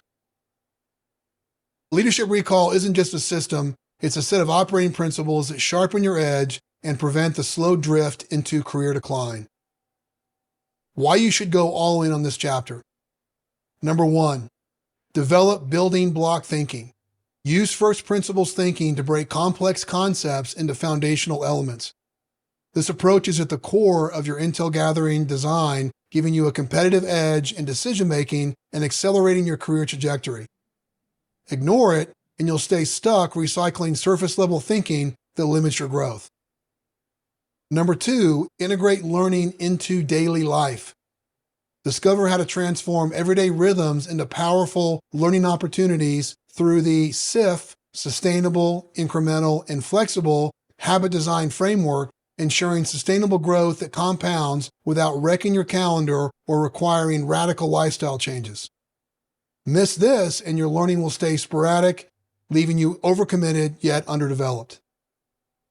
Number 3, optimize your mental and physical performance. Learn how quality sleep and strategic exercise directly enhance your brain's neuroplasticity, giving you a cognitive advantage in retention and creative problem solving that most leaders completely overlook. Neglect it, and you'll quietly erode the very foundation of your recall and resilience. Extending the why behind leadership recall. To operate at an elite level, you need more than general knowledge. You need precision, clarity, and the ability to connect dots faster than the competition. Leadership recall equips you to do exactly that. Imagine you're at a business dinner and the conversation shifts to clean energy. Most people toss out surface-level opinions, but because you've stayed sharp on major developments, both inside and outside your industry, you confidently chime in and say, "What's fascinating is the difference between nuclear fission and fusion." Then you break it down. Fission, used in today's nuclear reactors, splits heavy atoms into uranium. It releases energy, but also creates long-lived nuclear waste. Fusion combines light atoms like hydrogen. It mimics the power of the stars, including our sun, with virtually no nuclear waste. Just 1 gallon of seawater holds enough fusion fuel to match the energy of 300 gallons of gasoline. If we can ever make fusion work at scale, which researchers are still racing to achieve despite decades of investment and billions in funding. Pro tip: this explanation might sound technical, but it's surprisingly easy to remember. Fusion powers the sun, and the word fusion, like sun, contains a U. Fission doesn't. That one letter helps lock it in. From there, everything else hangs on just 3 key facts. Fusion versus fission. Remember the sun and U connection to distinguish them. Atoms involved. Fission splits heavy uranium atoms. Fusion combines light hydrogen atoms. Energy yield. 1 gallon of seawater, fusion fuel, equals 300 gallons of gasoline in energy potential. Bonus anchors. Fusion equals stars. Easy to remember since the sun is a star. Fission equals uranium. You've heard the word your whole life in textbooks, history, and headlines. Waste is the differentiator. Fission leaves behind hazardous, long-term nuclear waste. Fusion doesn't, which is exactly why it's so promising and so challenging to scale. These kinds of insights become perfect content blocks for creating a simple digital flashcard in Anki, concrete, sticky, and built for long-term retention. Let's pull it together. Now that we've broken down fission versus fusion into first principles, the next move is simple. Apply memory science. By using digital flashcards to quiz yourself at spaced intervals, a strategy you'll return to later, these facts shift from short-term awareness to long-term memory, ready and accessible when it matters most. To recap, here's the simple workflow. Capture insight, add to recall system, memorize efficiently, conversationalize. This lightweight process doesn't just help you recall one topic, it strengthens your entire memory system. It builds mental capacity, sharpens your recall reflexes, and keeps you thinking fast, clear, and confident both now and years into the future. Remembering standout intel, like the core difference between fission and fusion, isn't about showing off. It's about becoming the kind of leader who turns complex ideas into clear, confident, and compelling conversation. This is leadership recall in action. But mastery isn't just technical. Leadership recall helps you strengthen foundational skills like negotiation, communication, decision-making, and culture building, the pillars of world-class leadership. It also defends against the forgetting curve, a constant threat to your growth. Without a strategic approach, valuable knowledge slips away. Leadership recall ensures what you learn actually sticks and stays usable. And here's the truth. Career decline is real, and it's always lurking. Staying sharp is the separator between those who lead and those who fall behind. Next up on your learning journey. The next milestone in your leadership recall roadmap takes us to the foundational section of operating principles and concepts. Mastering these core concepts, and more importantly their application, is essential for advancing to the next level. The importance of building block thinking. Just as the internet was taking off, I co-founded my web development agency, White Lion, where I learned to write basic HTML code. However, I knew coding wasn't my future in growing the agency. As the internet quickly evolved and new web technologies emerged, being responsible for agency growth meant understanding how coding and all key technology stacks of software fit together so I could sell White Lion's services with excellence. I voraciously consumed tech content and maintained diagrams and flowcharts showing how different tech stacks connected. Though I didn't have a label for this approach at the time, I was applying first principles thinking. To understand a new tech stack, I needed to break components down into their most basic foundational elements and then reason back up. Popularized by Warren Buffett and Charlie Munger through their investment strategies and Elon Musk across his portfolio of companies, this approach actually dates back to Aristotle. This ancient Greek philosopher identified first principles as the foundational truths underlying everything else. In modern terms, it means understanding the most fundamental truths of a concept and reasoning up from there. That's exactly what I was doing, even if I didn't have a name for it. In the following chapters, you'll see how first principles thinking is at the core of your intel gathering design. For instance, you'll learn how to build a terms and concepts database and a memory deck efficiently, ensuring you can reason from the ground up with clarity and precision. Many of the key building blocks, mindsets, and learning rhythms take center stage in this chapter. As we move forward, you'll develop a clear understanding of how leadership recall principles interconnect and reinforce one another. We'll highlight key operating principles and concepts to maximize the impact leadership recall will have on your rapid career growth. The point is to understand. To lead people well, you must understand human behavior, what drives motivation, how people decide, and why they follow.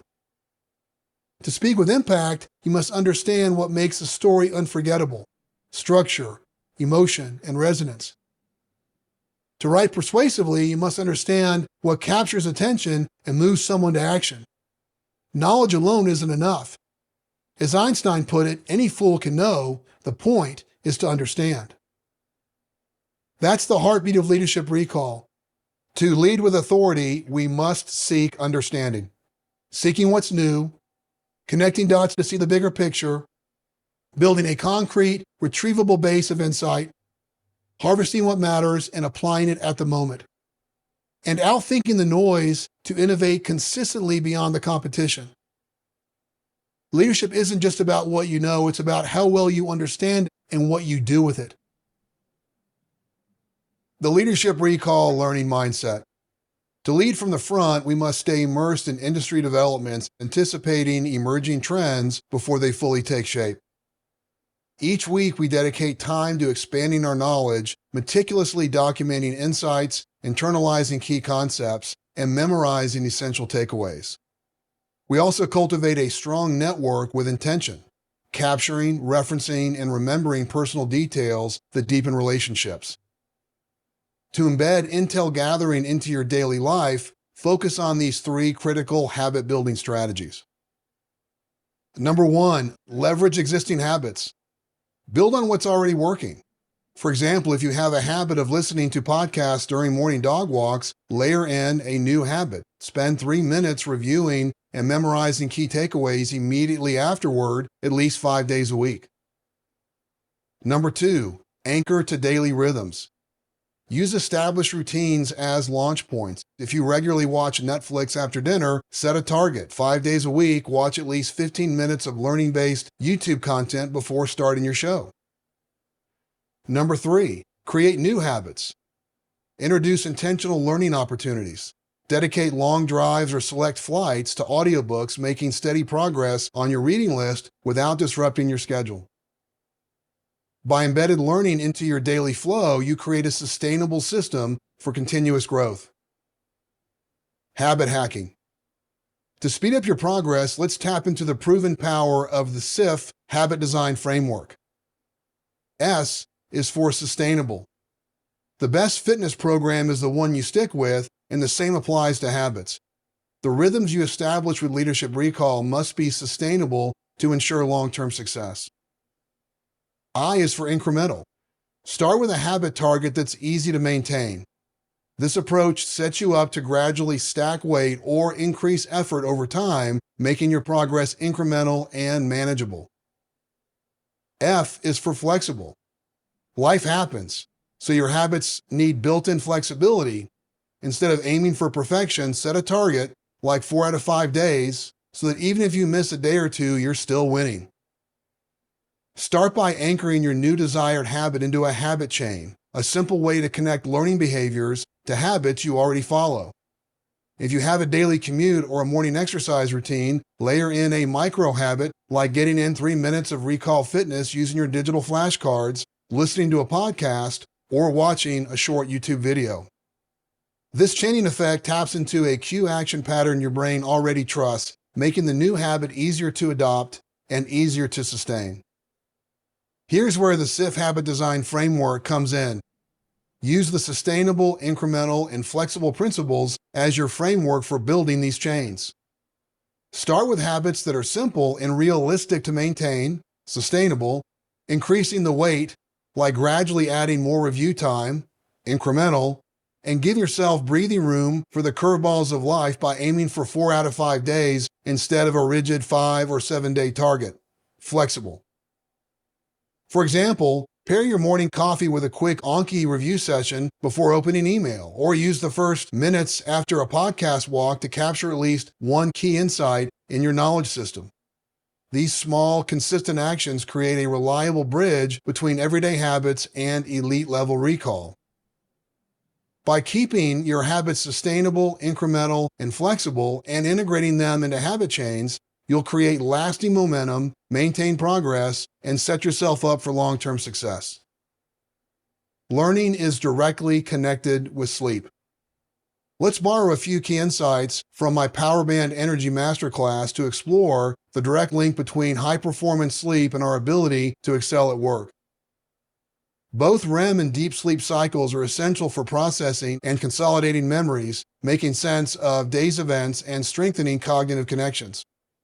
In short, quality sleep isn't just about rest, it's about optimizing mental performance, enhancing learning, and improving information retention. The science of sleep and performance. We know adults need 7 to 9 hours of sleep per night to function at their best. But it's not just about quantity, sleep quality plays a crucial role. To maximize restorative sleep, avoid caffeine at least 6 to 8 hours before bedtime to prevent disruption in REM and deep sleep. Limit alcohol consumption, as it negatively affects sleep quality. If you enjoy an evening drink, make sure their last one is at least 3 hours before bed. Sleep as a professional advantage. Quality sleep isn't just about health, it's about strategic advantage. Think of restorative sleep as part of your job description, a non-negotiable factor in leading at your best. Prioritizing deep recovery sleep means you're actively improving your ability to learn, solve problems, and think with clarity under pressure. Dr. Russell Foster, professor of circadian neuroscience at Oxford, calls sleep the most important thing we do. Matthew Walker, professor of UC Berkeley and author of Why We Sleep, reinforces this idea. His research highlights sleep's link to health, memory, and performance, including this insight. A final benefit of sleep for memory is arguably the most remarkable of all: creativity. Sleep provides a nighttime theater in which your brain tests out and builds connections between vast stores of information. Even top business leaders recognize this.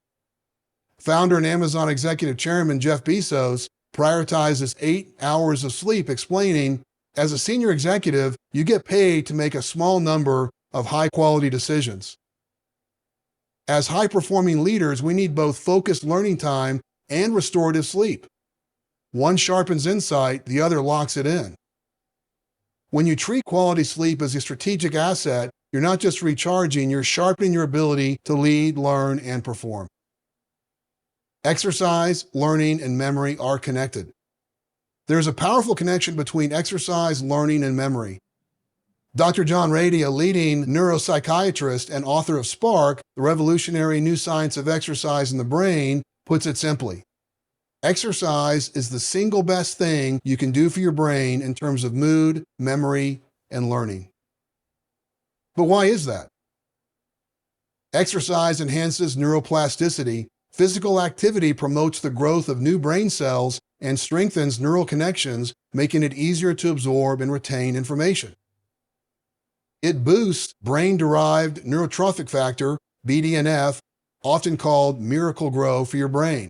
BDNF supports cognitive function, memory formation, and overall brain health.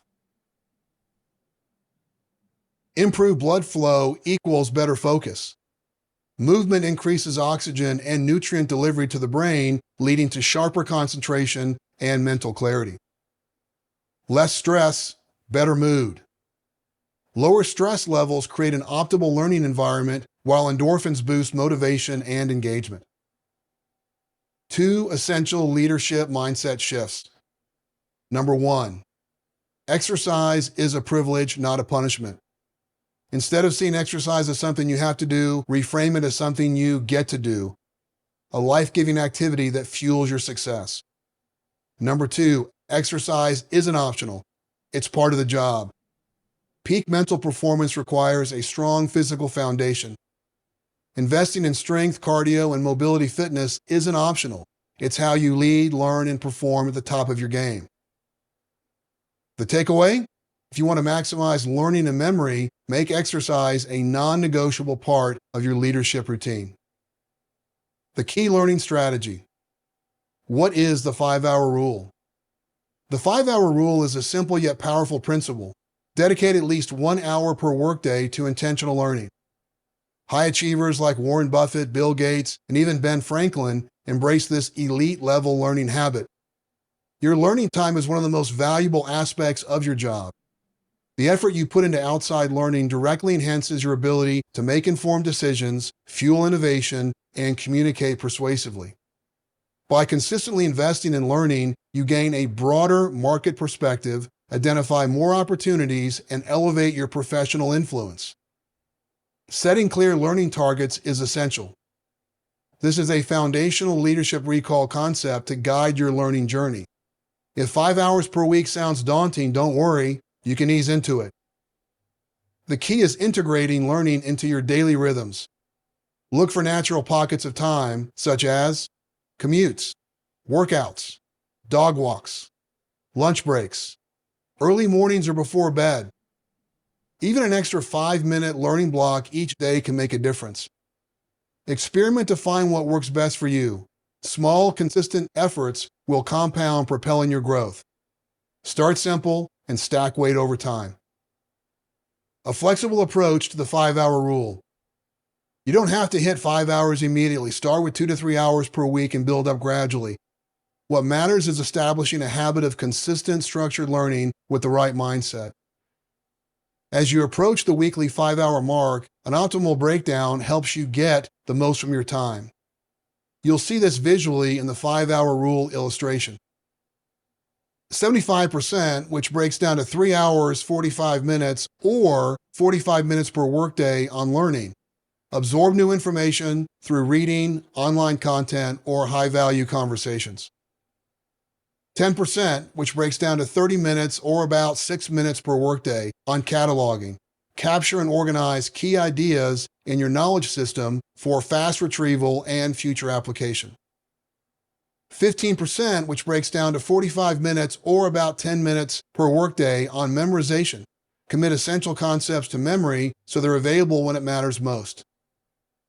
This three-part harvesting model, learning, cataloging, and memorizing, helps ensure your learning sticks and remains actionable. You may need to build up to your total learning time to the 5-hour rule or optimize your learning time allocation. The percentage breakdown will guide you step by step, helping you get the most of your intel gathering system starting now. In the upcoming Learning Design section, we'll explore how to structure and optimize your learning time in a way that aligns with your lifestyle. For now, focus on identifying where and how you can integrate learning into your daily routine. The goal isn't just to reach 5 hours, it's building a sustainable, high-impact learning habit that continuously fuels your growth. Unpacking my weekly learning targets. I started with just learning during my commute, but over the years, I've experimented, stacking weight, adding structure, and integrating learning more naturally into my daily rhythm. Here's my current weekly learning setup. Use it as inspiration to fine-tune your own as you push toward elite-level learning. Morning rhythm. Here in Austin, with the Hill Country as a backdrop, my morning typically begins with a brisk 50-minute walk around my neighborhood. If the weather doesn't cooperate, I shift to the elliptical in my home gym. Toward the end of each walk, I dedicate 10 minutes to recall fitness for God, 10 minutes to personal and business recall fitness. After that, I've earned about 50 minutes of Zone 2 cardio, and I'm mentally primed. From there, I move into high-intensity interval training for cardio fitness, strength fitness for muscle endurance, flexibility fitness for mobility and recovery. During this phase, I crank through around 60 minutes of podcast, a win-win for my mind and body. Pro tip: for podcasts that require deeper focus, I save them for lunch when my concentration is more dialed in. Midday learning. If I'm not in a business lunch meeting, I use this mealtime window for focused learning. Typically, I get 45 minutes of additional podcast learning while preparing and eating a healthy, energy-optimized meal. 15-minute intel gathering sprint, usually harvesting notes from a recent audiobook or diving into my current read, scheduled after lunch. An intel gathering sprint is a focused block of time dedicated to learning high-value information through reading, watching, or listening, intending to capture and catalog actionable insights for future recall. We'll explore this concept in more depth in the upcoming chapters. Closing out the workday. After wrapping up work and planning the next day, I usually invest 20 minutes in my RSS feeds, more on that later, 10 to 30 minutes on YouTube content flagged through RSS, plus recorded webinars. Throughout the day, I also check LinkedIn while researching contacts, flagging insights for later review during my intel gathering sprints. Weekends and travel. On weekends, I continue my daily learning rhythm by catching up on my YouTube Watch Later playlist, typically adding another 60 to 120 minutes of business learning. When I'm driving or traveling, I lean hard into learning.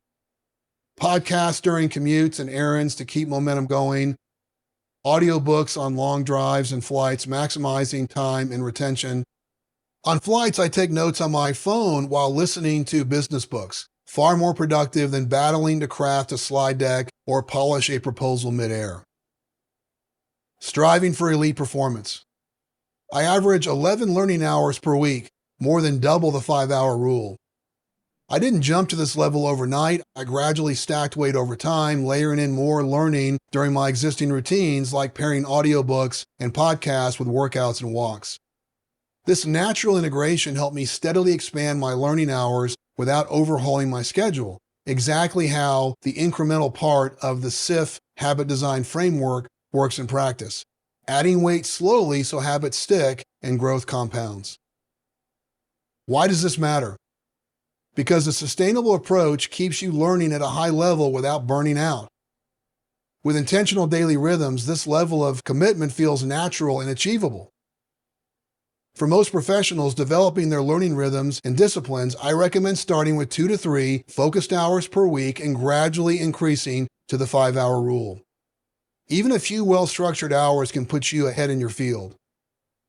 Once you've built momentum, continue stacking weight, layering learning into existing habits and expanding your dedicated time to help you outperform your peers.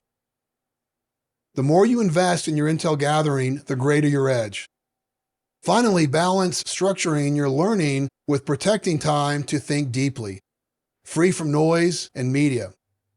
We are often at our sharpest when we carve out intentional space for strategic, distraction-free thinking. The tiny percentage rule. The tiny percentage rule helps you identify truly valuable information worth capturing, cataloging, and recalling. Only a tiny percentage of the vast information you process daily will be genuinely worth retaining.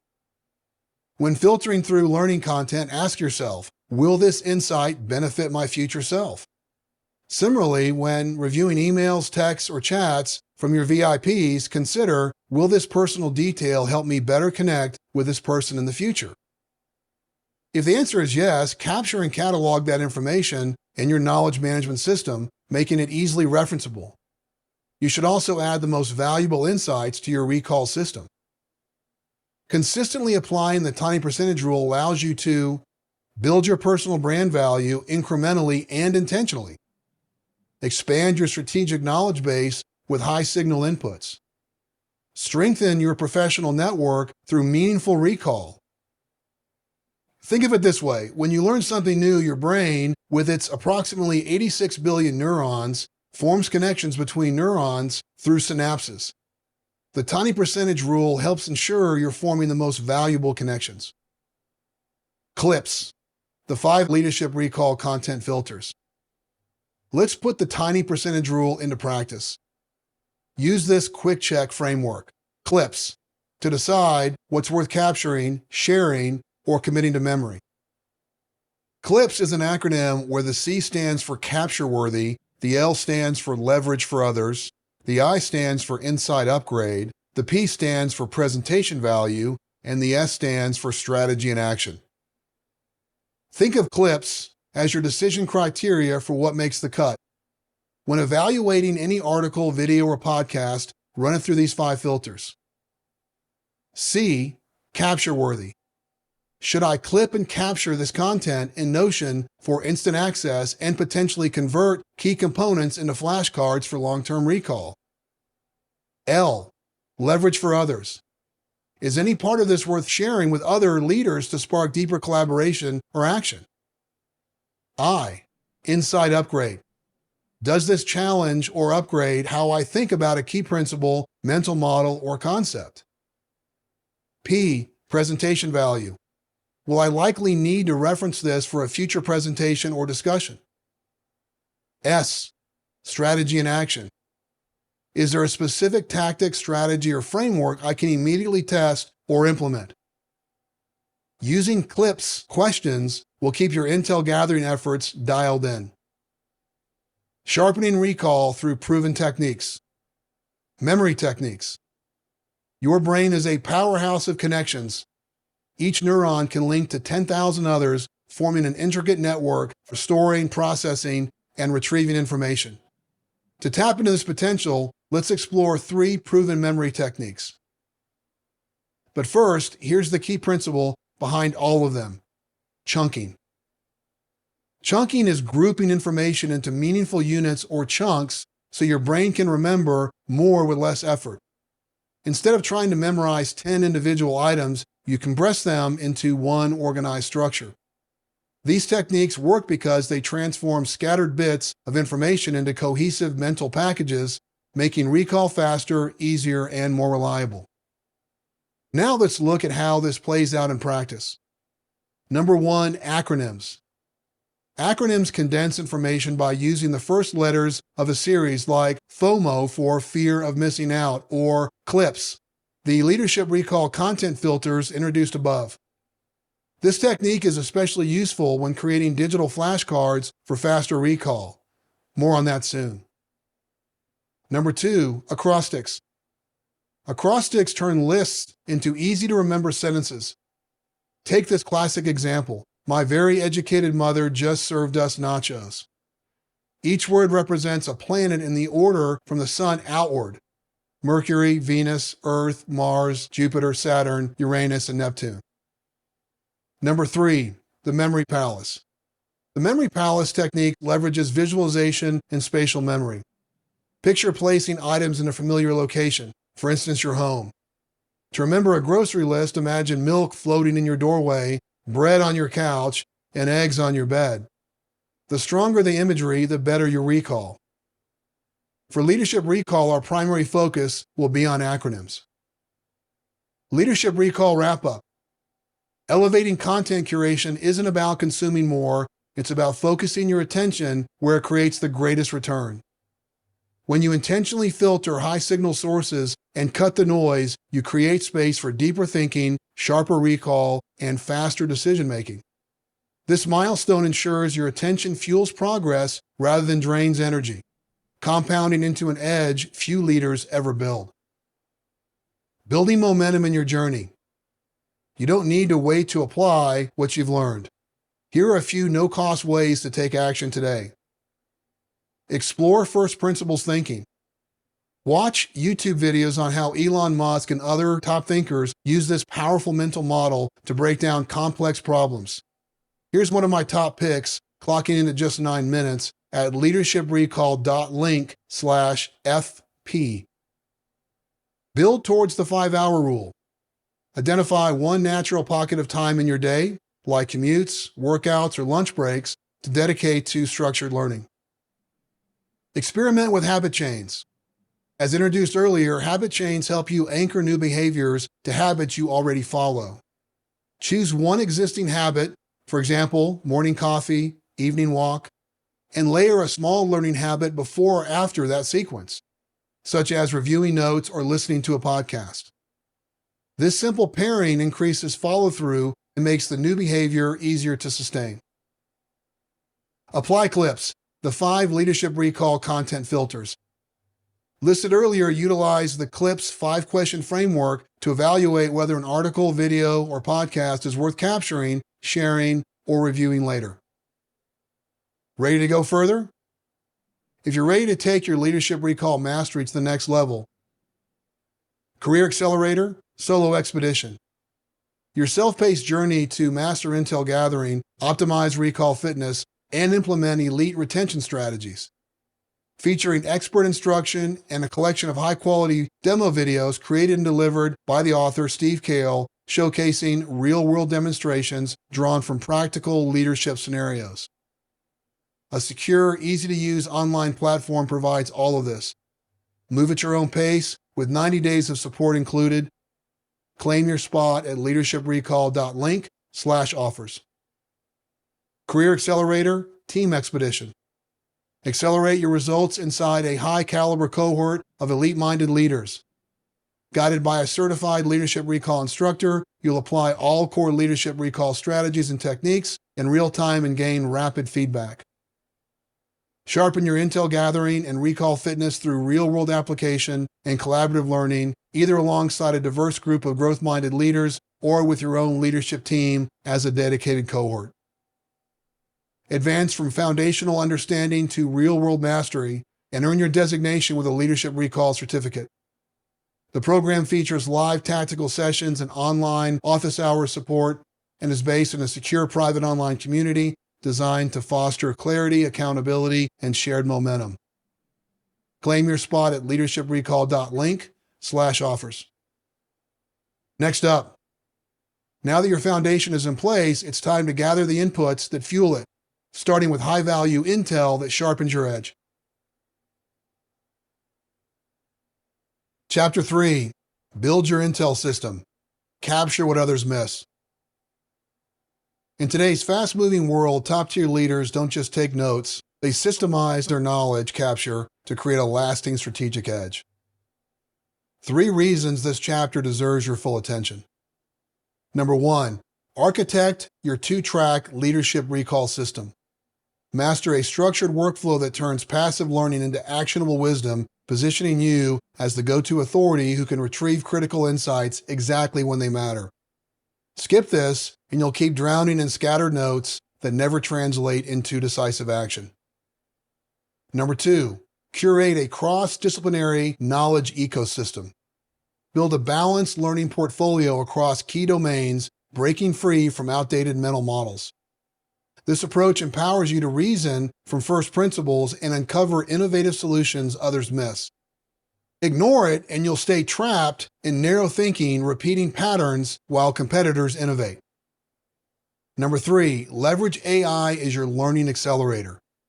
Learn how to strategically partner with AI to filter and process vast amounts of content while minimizing the loss of nuanced insights.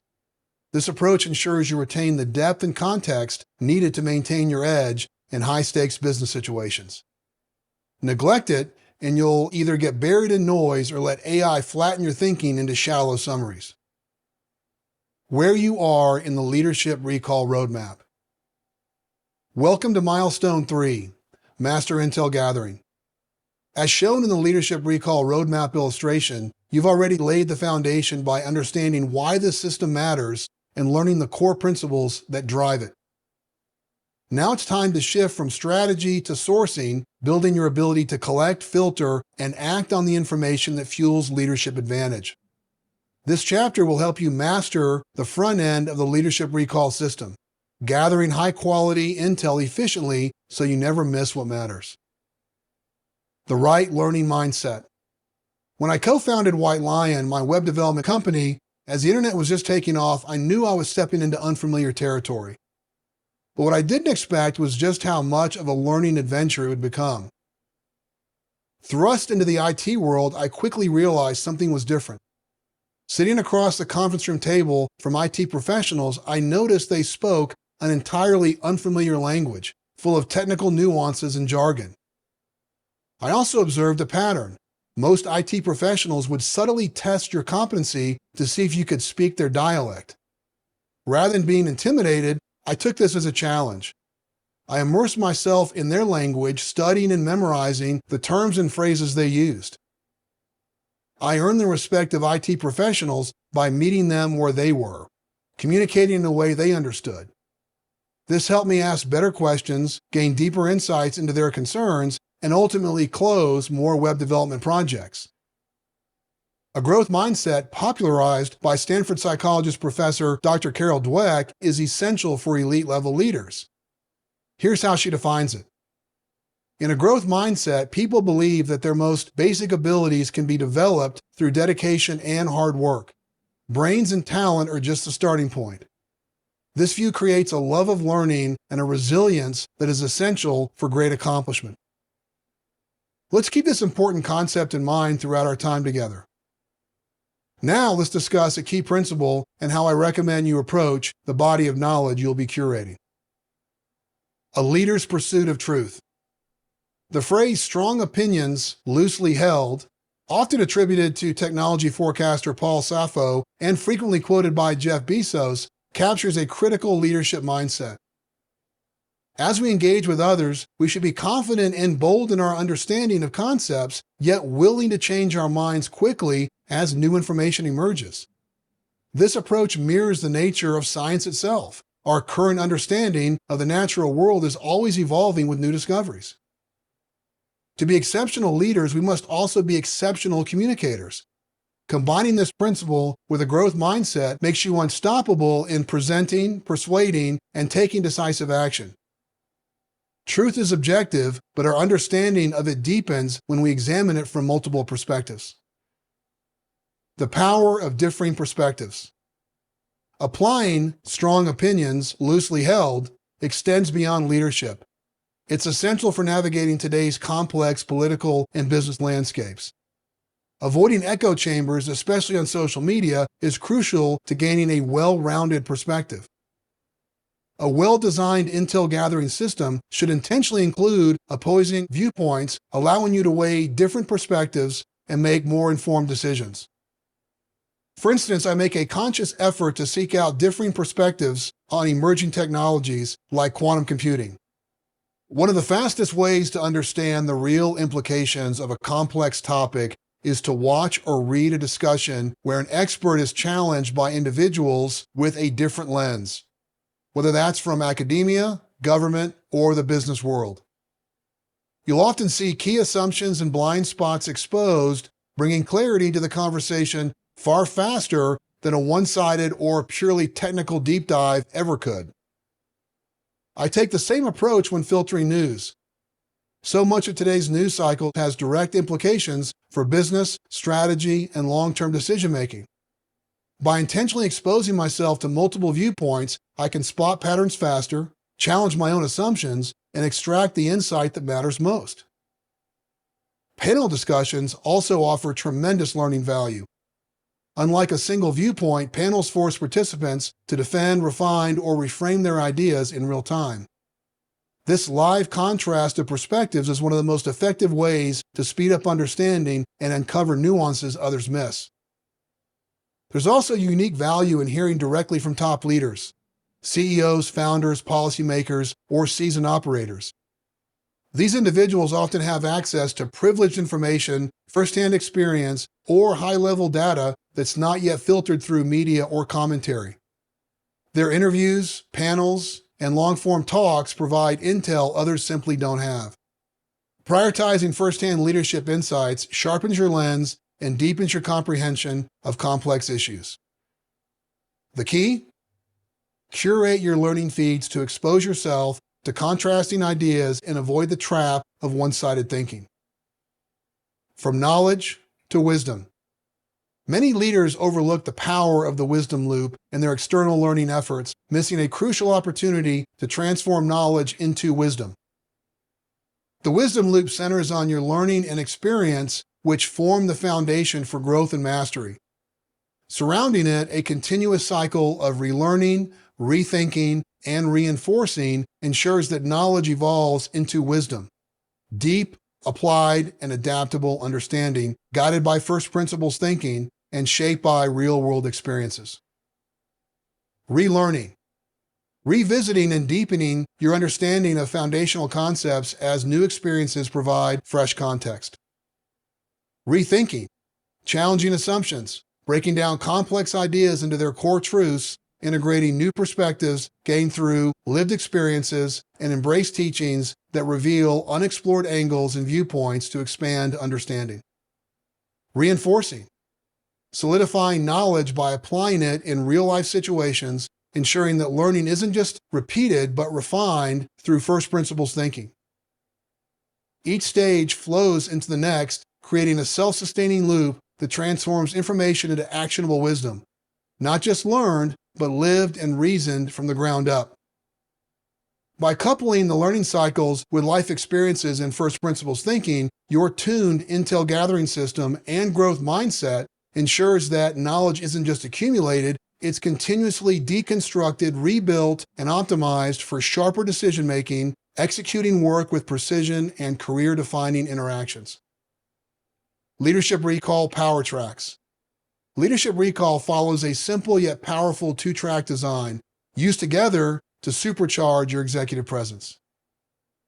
As we continue on this journey, we'll explore strategies, tactics, and tools to elevate your leadership capabilities. But first, let's dive into and unpack Power Track 1. Power Track 1, Transforming Learning into Impact. As a recap from Chapter 2, Power Track 1 focuses on transforming learning into impact. This track is a structured workflow designed to convert learning into tangible outputs, positioning you as a standout leader in your industry. Step 1. Harvesting high-value learning sources. Your learning sources are the raw materials of your intel gathering, fueling your growth in knowledge and wisdom. They're not just resources, they're the foundation of your commitment to continuous improvement. Standard inputs include books and audiobooks, courses and webinars, podcasts and YouTube videos, articles and web pages, social media and RSS feeds. By actively seeking best practices, emerging trends, and industry insights, you stay at the forefront of innovation, constantly capturing and harvesting valuable information to advance your career. To make this sustainable, I block 15 minutes on my calendar each day to harvest and catalog important points, especially from audiobooks. This brief window of focused reflection compounds clarity, retention, and decision-making confidence. I recommend building this habit into your rhythm to keep your intel gathering system sharp and your leadership edge even sharper. Step 2. Capturing and organizing key insights. Not all learning is equally impactful. As Power Track 1 illustrates above, we should efficiently capture and catalog about 3% of the most valuable content in our Personal Knowledge Management System, PKM. A PKM system helps you capture, organize, and retrieve the most important ideas you encounter. Capturing and cataloging at this level ensures quick access to essential insights, boosting your productivity and effectiveness, whether you're preparing for a high-stakes presentation or making a critical decision. Retaining knowledge in an organized, accessible system establishes the foundation for your authority and expertise. Step 3. The force multiplier, memorization. The real power move? Committing the top 1% of insights, the sharpest, most meaningful takeaways you uncover, to your memorization system. This strategic step dramatically expands your knowledge retention, allowing you to recall critical insights effortlessly. Memorization requires just a few minutes each workday, but delivers exponential benefits. With mastery over key concepts, you'll command industry knowledge with confidence, synthesize complex ideas quickly, deliver thoughtful, decisive communication in real time. By putting these concepts into action, you position yourself as an elite-level leader, one who doesn't just consume knowledge, but applies it with precision and authority. Power Track 2, unlocking the full potential of your network. Let's switch gears to Power Track 2, which focuses on Porter Gale's title of her book, Your Network is Your Net Worth. Research consistently shows that your professional network doesn't just influence your success, it often multiplies it, creating opportunities and insights that would be impossible to achieve alone. Step 1. Capture key personal details. As aspiring elite-level leaders, we always listen and ask questions to capture personal details about those we interact with to build rapport and ultimately build lasting relationships faster. Things like spouses and kids' names, pets' names, life events, hobbies, and other personal interests. This intel represents a small fraction, 0.01% as noted in the Power Track 2 illustration, of our communications, but delivers an outsized impact. Step 2. Store intel in your contact management system. Capture intel on your contacts in your contact management system using programs like Outlook, Google, or Apple Contacts. By quickly reviewing these personal notes before meetings, you create more meaningful and personalized interactions that surprise and delight those you meet with as you pick up on what mattered to them last time you met. Step 3. Memorize VIP details for high-impact recall. Then comes the force multiplier power move. For your VIPs, about 3% of your contacts, enter these critical personal details into your memorization system. This allows immediate recall during conversations, creating deeper, more authentic connections. Stand out in the minds and hearts of your VIPs by asking about their family members by name the next time you meet. Thanks to Leadership Recall, your professional network thrives, your personal brand value grows, and your cognitive recall stays razor sharp.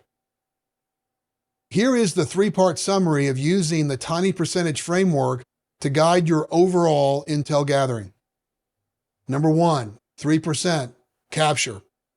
Save only the top 3% of the most valuable insights from what you consume. Those worth referencing again. Number 2, 1%, memorize. Commit around 1% of those insights to memory, frameworks, phrases, or facts you want immediate access to in high-stakes discussions. 3, 0.01%, personal recall. Harvest the top 3% of critical personal details like names, events, or interests from your VIP interactions and lock them into memory so you can recall them instantly when it matters. Small, deliberate moves lead to outsized impact. Architecting your intel gathering system. First, you need a clear roadmap for selecting balanced and optimized sources for your intel gathering. Let's design a balanced system that rewards continuous growth and reinforces the first principles thinking we explored earlier. Remember, first principles, breaking down complex problems to their fundamental, indisputable truths, serves as the backbone of innovative thinking. Now we're taking this concept further by creating a knowledge ecosystem that strengthens this approach. By intentionally exposing yourself to these very domains, you'll avoid relying on existing assumptions and outdated mental models and develop the ability to reason from the ground up. This foundation enables you to build innovative solutions and connections across disciplines that others often overlook. Knowledge domains. It's important to establish focus areas that keep you current on essential topics, from breaking news to technical developments like behavioral science, understanding human behavior patterns, decision-making processes, and cognitive biases that influence how we think and act. Breaking news, staying informed on current and world events, industry developments, the economy. Industry knowledge, deepening expertise in your specific professional domain, including trends, innovations, and best practices. Health, fitness, and well-being, maintaining physical and mental wellness through nutrition, exercise, sleep optimization, meditation, and stress management. Organizational psychology, exploring group dynamics, workplace behavior, leadership principles, and organizational structures that drive team success. Performance psychology, harnessing mental techniques to optimize personal and professional performance, including focus, resilience, and flow states. Personal development, growing your self-awareness, emotional intelligence, and life skills beyond career-specific competencies. Productivity and efficiency, refining systems, tools, and methods to accomplish more meaningful work with less wasted effort and time. Professional development, building career-advancing skills, credentials, and relationships that expand your opportunities and impact. Cross-disciplinary mastery. Next, reliable resources for each business discipline must be curated to maintain broad awareness. While mastering your primary specialty, maintaining working knowledge of related fields to become a well-rounded leader. For example, I focus deeply on IT and operations while staying conversant in marketing, sales, and finance. Disciplines include accounting and finance, understanding financial statements, budgeting principles, investment analysis, and the metrics that drive business performance and valuation. HR, knowing talent acquisition strategies, employee development frameworks, compensation structures, and organizational cultural building practices.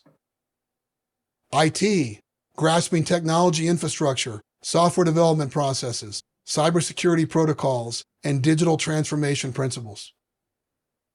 Legal, recognizing regulatory compliance requirements, contract fundamentals, intellectual property protection, and risk management approaches. Marketing, comprehending brand positioning, customer acquisition channels, market research methodologies, and data-driven campaign analysis. Operations, mastering process optimization, supply chain management, quality control systems, and operational efficiency techniques. Sales, understanding customer relationship management, sales methodology frameworks, negotiation techniques, and revenue forecasting models. Leadership capabilities. Finally, actively develop and reinforce your leadership capabilities through targeted learning. Stay sharp on crucial skills like AI literacy, negotiation, and strategic thinking. Watch your personal market value soar as you build out your next-level intel gathering system. One underrated but powerful differentiator that affects all leadership disciplines and skills is the ability to communicate through story. Leaders who've studied the art and science of storytelling consistently stand out. You can hear it in their presentations, see it in their one-on-one conversations, and feel it in the way they move people to action. A standout resource is Storyworthy by Matthew Dix, widely considered one of the most practical books on modern storytelling. The structure and tone of this book incorporate many of its tactics. By studying story structure, tension, stakes, and emotional resonance, you'll become far more persuasive, memorable, and impactful as a communicator. As you study the art and science of storytelling, I encourage you to rate the leaders you interact with or learn from. Identify who's clearly studied storytelling and who hasn't. This simple act of noticing will sharpen your awareness, strengthen your own storytelling abilities, and enhance every leadership skill that follows. Leadership skills include artificial intelligence, understanding AI fundamentals, use cases, ethical implications, and how to effectively implement AI tools to augment human capabilities and drive innovation. Communication EQ, mastering clear messaging, active listening, emotional intelligence, also called emotional quotient, and adapting communication styles to different audiences and situations. Change management, guiding organizations through transitions by addressing resistance, creating buy-in, and establishing sustainable new processes and behaviors. Coaching others, developing talent through personalized guidance, constructive feedback, and creating growth opportunities that align individual strengths with organizational needs. Culture design, intentionally shaping workplace environments that reinforce core values, encourage desired behaviors, and support high-performance outcomes. Data and analytics, interpreting complex data sets, identifying meaningful patterns, and translating analytical insights into strategic action and improved execution. Decision-making, applying structured frameworks to evaluate options, manage risk, and make timely, informed choices, even with incomplete information. Negotiation, securing favorable outcomes through understanding interests, creating value, managing power dynamics, and building lasting relationships. Problem solving, systematically analyzing challenges, identifying root causes, generating creative solutions, and implementing effective interventions. Project management, coordinating resources, timelines, and stakeholders to deliver complex initiatives on time, within scope, and on budget. Scenario planning, anticipating various future states, preparing contingency strategies, and building organizational adaptability to navigate uncertainty, including through techniques such as corporate wargaming. Strategic thinking, developing long-term vision, identifying competitive advantages, allocating resources effectively, and aligning tactical actions with broader objectives. Technology, staying current on emerging technology trends, assessing their relevance to the business, and leveraging digital tools to drive efficiency and spark innovation. High-impact learning sources. Let's explore the fuel that powers exceptional performance, high-impact learning sources that top-tier leaders rely on daily. Building on our earlier discussions, this section dives deeper into knowledge channels. Throughout the book, we'll examine several of these powerful sources.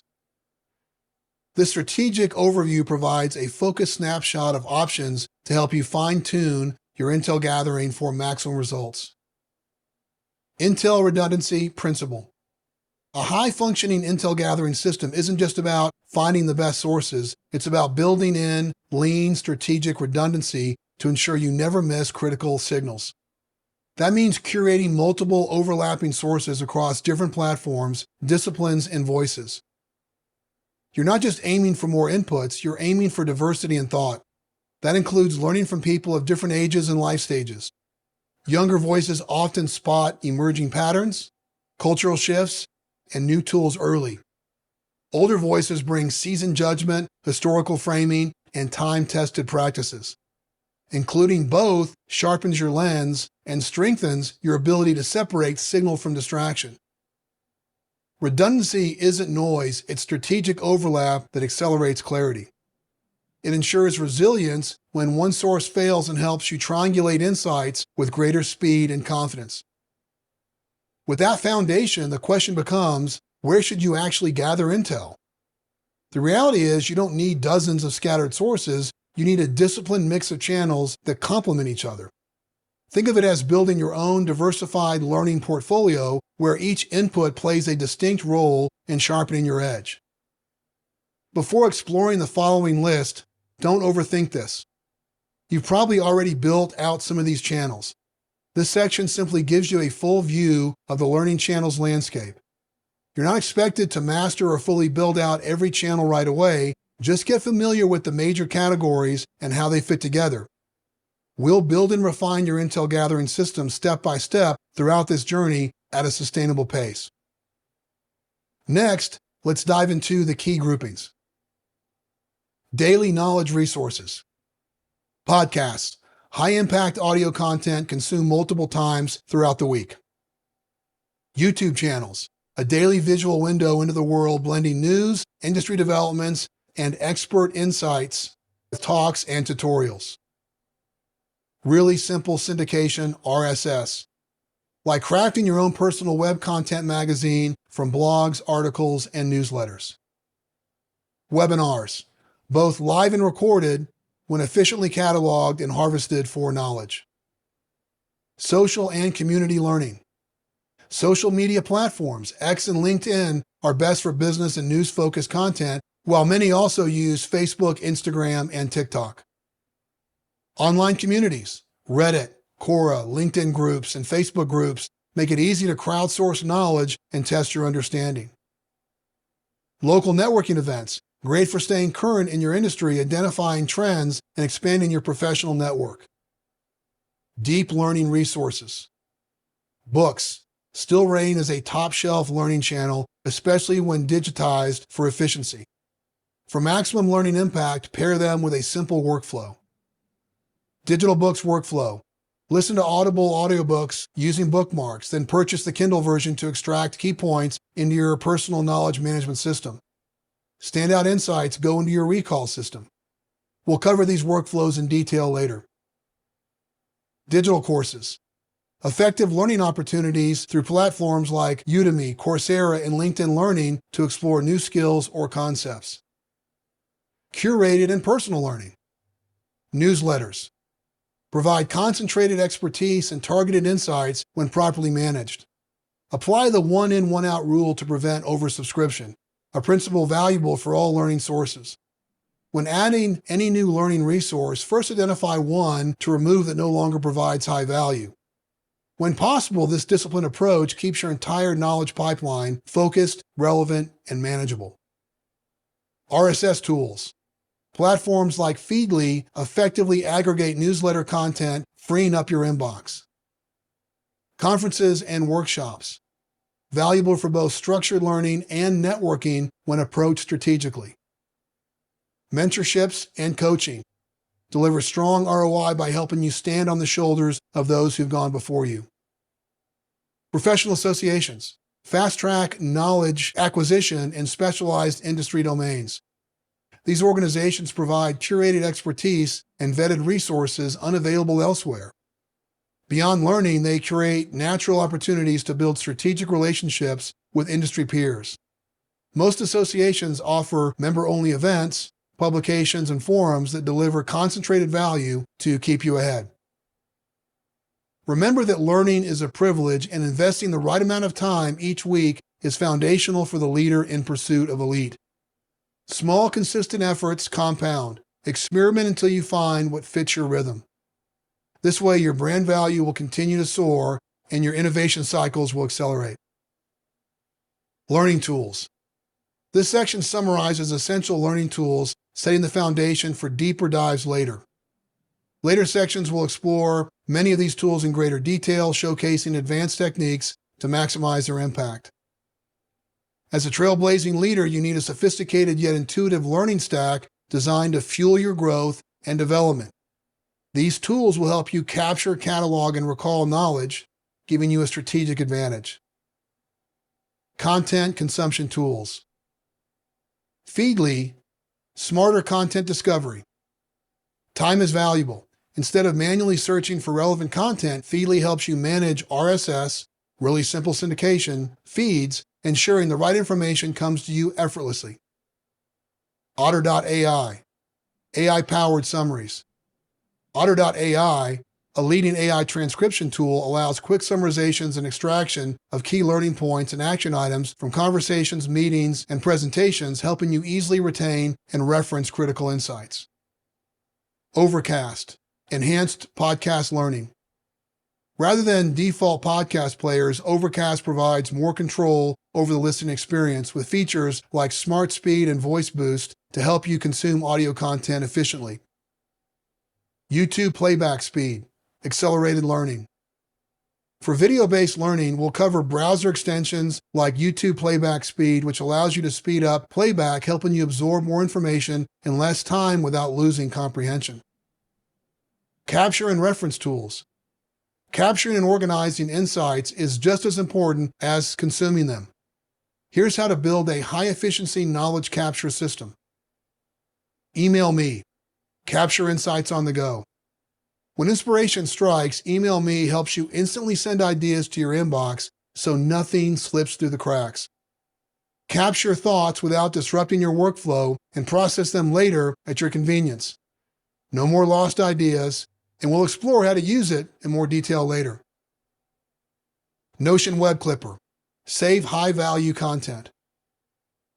Discover something insightful via your RSS feeds or web browsing? Notion Web Clipper allows you to capture and store high-quality web pages with a single click, ensuring you never lose valuable content. Notion, your knowledge central command. To efficiently retrieve knowledge, Notion serves as your personal knowledge management platform. You can tag, organize, and search saved content, perfect for recalling key insights before a presentation or important meeting. Contact management, strengthening your professional network. A strong network thrives on meaningful connections. By leveraging contact recall techniques, you can seamlessly reference past conversations, key details, and shared interests, ensuring every interaction is more genuine. Whether it's a casual coffee meetup with a VIP or a strategic follow-up with a key stakeholder, efficiently using digital notes and follow-up reminders helps you stay prepared and build stronger, lasting relationships. Memory tool, Anki for retention and recall. To reinforce knowledge and develop instant recall, the flashcard app Anki will serve as your central recall system.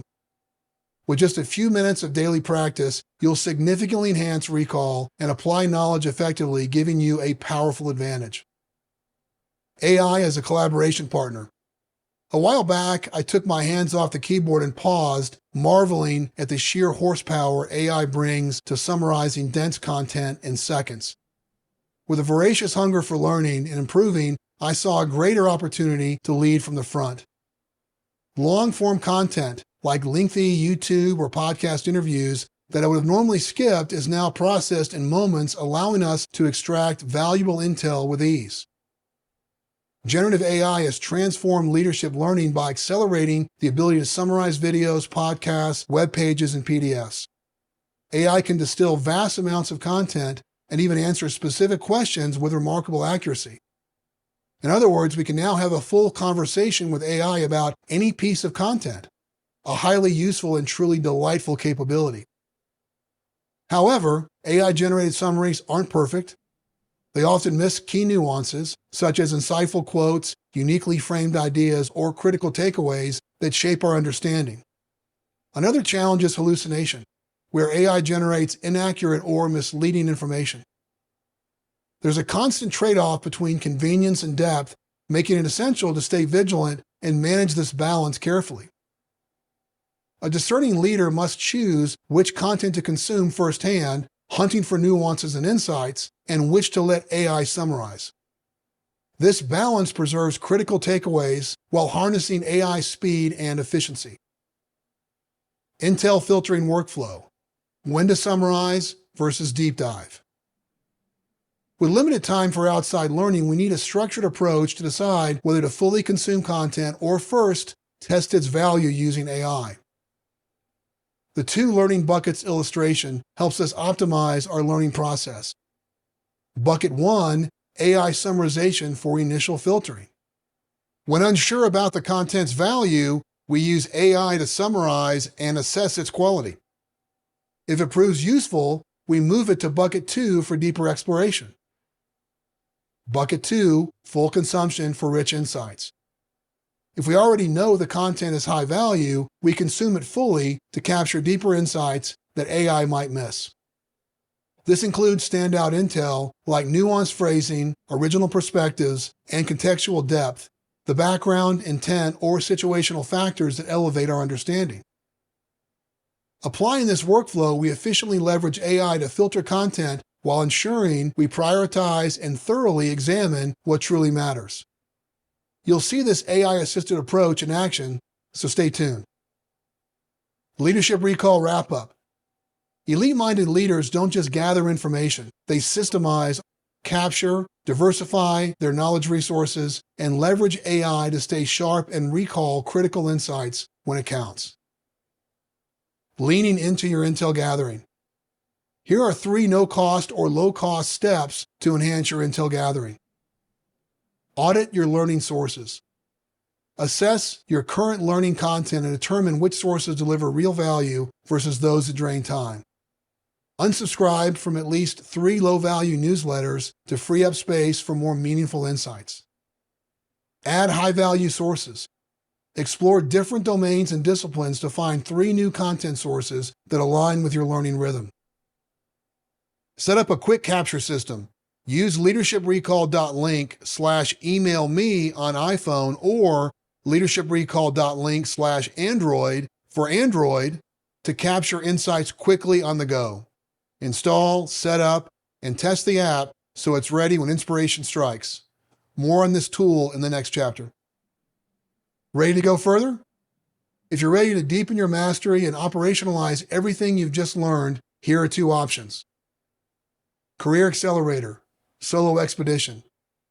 Go beyond the book with a self-paced experience designed to turn your intel gathering and recall systems into high-performing habits. Featuring clear demos, structured templates, and real-world examples, you'll learn how to harvest, tag, and retain insights at scale while sharpening your ability to recall and apply them in high-stakes discussions. It comes with 90 days of office hours and online support to help you stay on track. Claim your spot at leadershiprecall.link/offers. Career Accelerator, Team Expedition. Join a select group of growth-minded leaders in a guided cohort experience built for implementation and momentum. You'll design your intel gathering system, test AI workflows, compare cross-disciplinary sources, and build a battle-ready knowledge engine together. It's where theory becomes shared execution. You'll have office hours and online support for the full duration of the Career Accelerator, ensuring guidance every step of the way. Whether you go solo or team up, these experiences equip you to accelerate your leadership edge.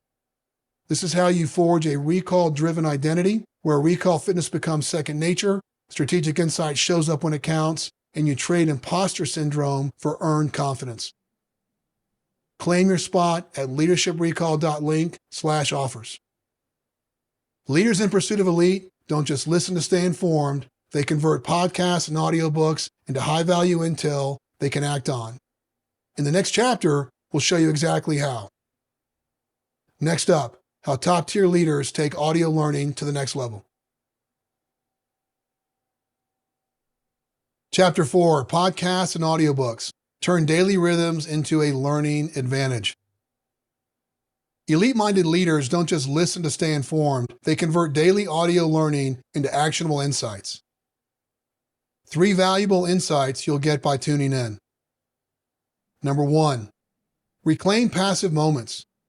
Discover how to turn everyday moments, like commuting or walking, into high-impact learning with a tailored audio strategy. Fail to do this, and those hours slip away unused, leaving you falling behind while others build momentum. Number 2, balance speed with depth. Learn when to adjust playback speed to cover more ground without sacrificing comprehension or missing important points. Ignore this, and you'll either crawl too slowly through content or skim so fast you lose the very insights you need. Number 3, design a learning system that works for you. Get actionable tips to structure your podcast and audiobook habits and learning rhythms, from time blocking to smart curation to maximize recall and real-world application. Skip this and your listening devolves into scattered consumption, forgettable noise instead of fuel for decisive action. Progress check. Entering milestone 4. You've built momentum, laying a sound foundation with clarity of purpose, core principles, and smart intel gathering. In milestone 4 of the Leadership Recall Roadmap illustration, Optimize Your Learning Channels, we refine how you consume information. This is where the system becomes personal, dialing in the formats, tools, and timing that match your rhythm and maximize your growth. The right inputs delivered the right way make your recall system stronger and your leadership sharper. This is where milestone 4 comes into play. Optimize your learning channels.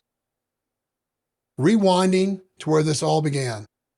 Let's rewind for a moment to how this all started and how I discovered the power of audio learning early in my career so you can apply the same concepts today and speed up your progress. The rise of podcasts.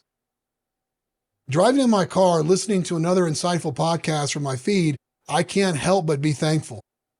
It still amazes me how much high-quality podcast content is available, mostly for free and incredibly easy to access. When I was just starting my career, I drove a black Maxima with black leather interior, a rear spoiler, and a cassette and CD player for audio. One day I heard a growth-minded leader share a recommendation that resonated. Turn your morning commute into a university experience.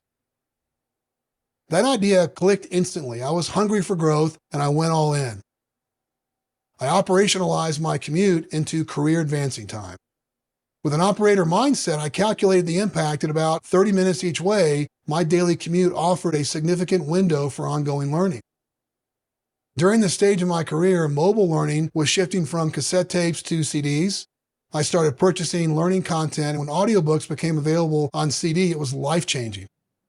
I was investing in myself, racking up countless hours of learning each week. My commute became my classroom and my growth engine. I quickly realized I had a competitive advantage over my peers. I wasn't just outworking them, I was outlearning them. Now, as podcasts have replaced CDs, there's never been a better time or medium to gain an edge. Let's explore strategies and tactics for leveraging podcasts and audiobooks to put more of your knowledge into action systematically. Podcasts serve as a powerful launchpad, accelerating our ability to gain and sustain knowledge in the pursuit of elite. It's no surprise that podcast consumption has skyrocketed over the years, with no signs of slowing down. Leadership Recall is designed to help you conquer the forgetting curve so you don't just absorb knowledge, you build simple systems to learn, relearn, and apply key insights. This ensures you stay ahead as a true innovator in your industry. Thanks to AI, it's now easier than ever to capture, organize, and reference key learning points efficiently. With the right tools, you can extract takeaways with precision and keep outperforming your peers.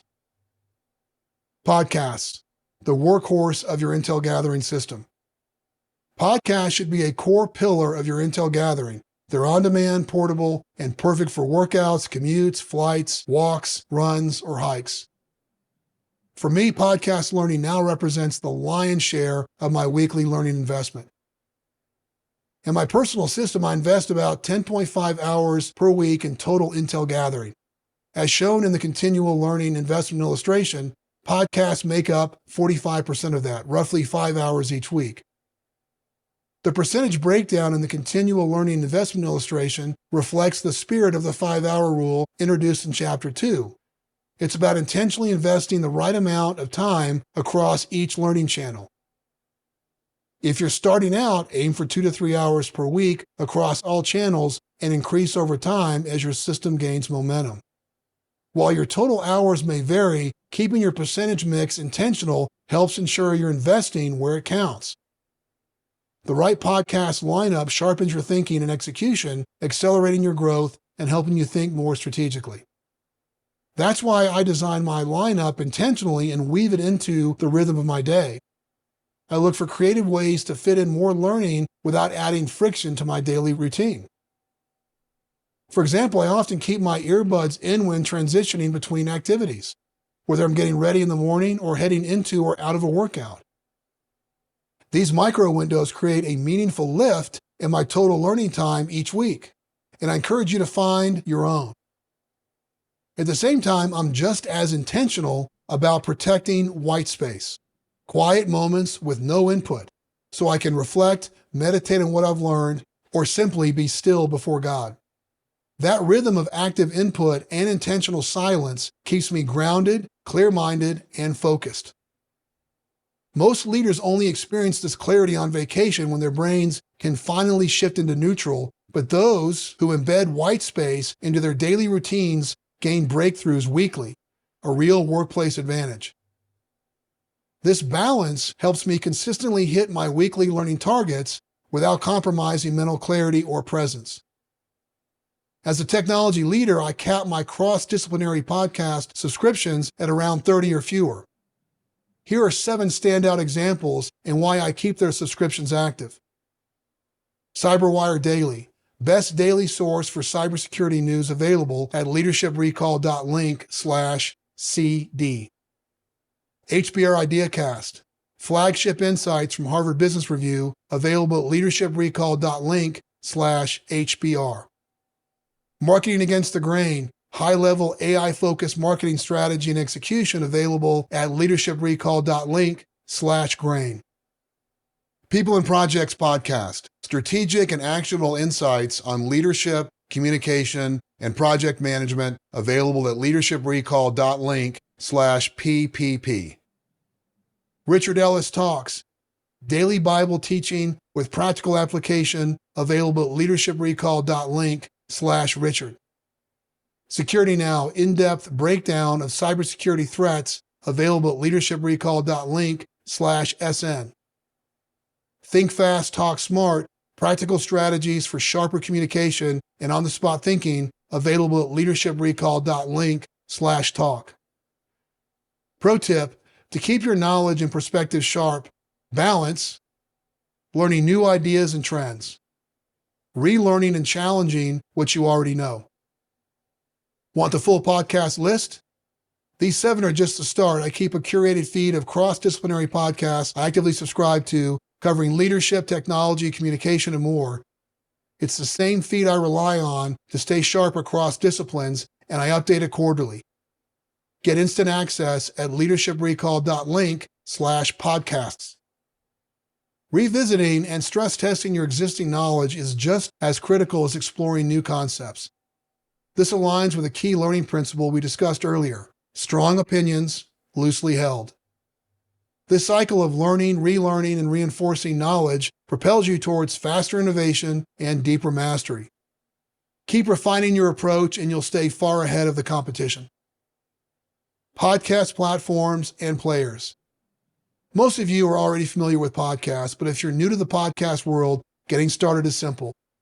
The major platforms include Apple Podcasts, the long-standing leader, Spotify, which is rapidly expanding its podcast library with exclusive content, and Google, recognizing the growing podcast opportunity. If you're using an iPhone, the built-in Apple Podcast app works well for most users. Spotify has become a major podcast destination with an intuitive player. The Spotify app is available for both iPhone through the App Store and Android through Google Play. If you're on an Android device, YouTube Music, available on Google Play, is a recommended option for podcasts. Personally, I prefer Overcast on the iPhone and subscribe to the premium version for an ad-free experience. Overcast taps into Apple's vast podcast directory, making it an attractive option. Check it out at leadershiprecall.link/Overcast. Why I use Overcast. Custom speed settings. Set different playback speeds for each podcast, ideal since not all hosts speak at the same pace. Clean experience. Ad-free, intuitive interface with access to Apple's full podcast directory. Faster playback. Supports speed settings even beyond 2x, helping you cover more content without sacrificing clarity. Optimizing listening speed. Speed control isn't for everyone, but I listen to most podcasts and audiobooks at 2x speed or faster. For denser content or non-business learning and most videos, I may throttle back to 1.5x, and in very rare cases 1.25x. For pure entertainment content, I stick with normal speed. Why listen at a higher speed? Saves time.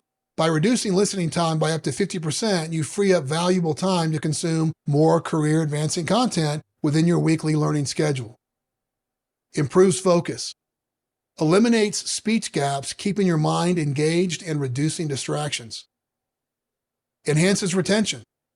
A steady, rapid flow of information demands focus, making it easier to absorb and process without mental drift.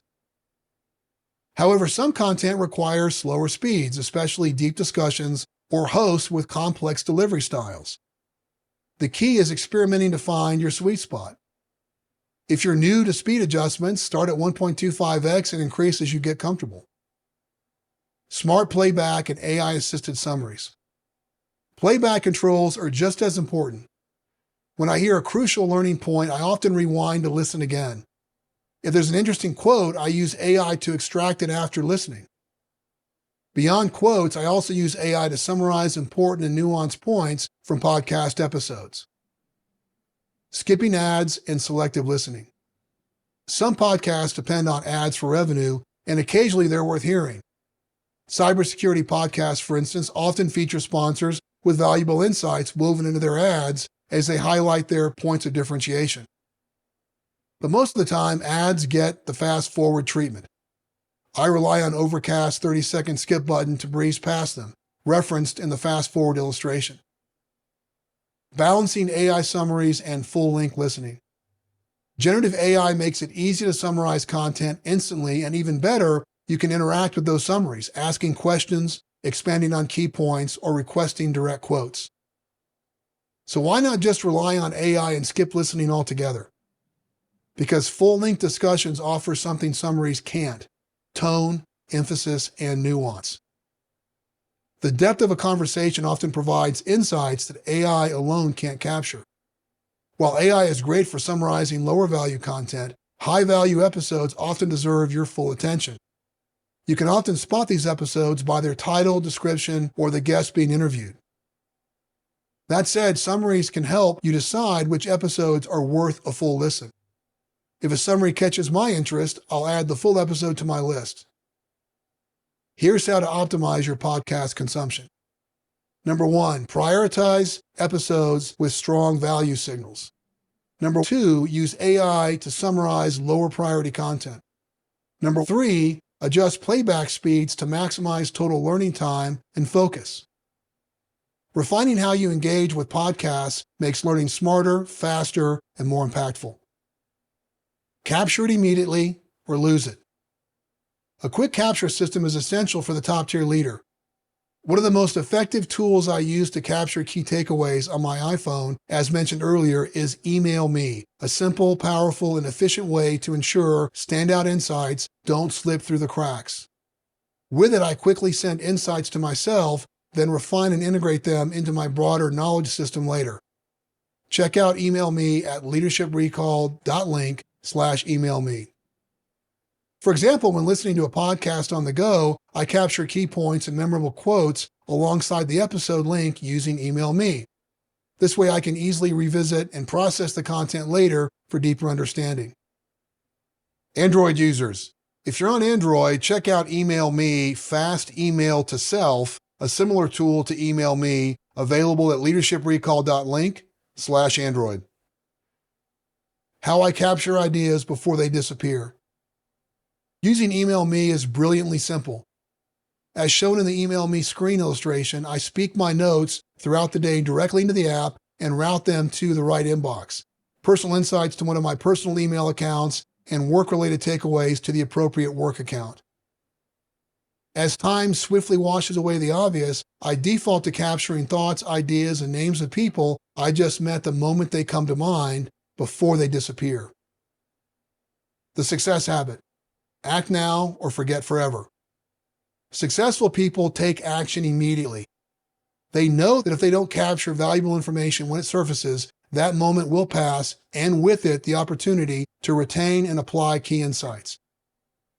I champion taking immediate action on new learning, capturing critical insights in the moment, then systematically processing them later to sharpen your expertise and strengthen your personal brand.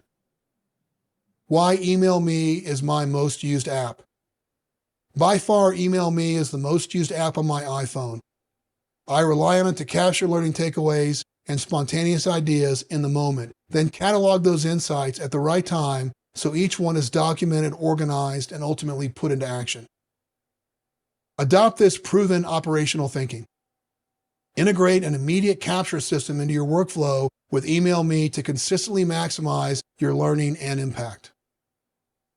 How to avoid podcast episode overload. Using the Overcast player on my iPhone, I aim to keep my podcast feed manageable, no more than 3 screenfuls during the week, and ideally down to 1 by the weekend. As podcast episodes download throughout the week, I make quick decisions on which to keep or delete, ensuring my feed stays focused and relevant. There is no way I'll ever get through every subscription, so I regularly prune the ones that don't add real value, making sure my listening time goes to the highest return shows. Prioritization is key. I always prioritize time-sensitive cybersecurity podcasts, but I'm curious, what types of podcasts do you prioritize? To keep your feed under control, clear out new podcasts daily if you know they won't make the cut. A weekly cleanup is easy to skip, and before you know it, managing that backlog feels overwhelming. Prune as you go. Clearing means removing episodes you know you won't have time for or that don't rise to the level of priority, making space for what matters most. This clearing process will serve your future self as your selection of what to listen to tomorrow will be easier and more focused. Just like in the physical world, digital clutter leads to mental clutter, and studies show it can be just as stress-inducing. Reinforcing knowledge. A strong intel gathering system requires a balance between exposing yourself to new content and reinforcing what you already know. While it's valuable to explore fresh ideas and perspectives, high-performing intel gathering thrives on revisiting core topics to refine and strengthen your understanding. This connects directly to the wisdom loop illustration we reviewed earlier, where reinforcing, relearning, and rethinking amplify both learning and experience. If an episode covers a foundational concept in my profession, I often prioritize it to test and adjust my knowledge. This habit keeps me sharp and ensures my expertise remains relevant and grounded. On the flip side, I often skip episodes that are too basic or unrelated to my work.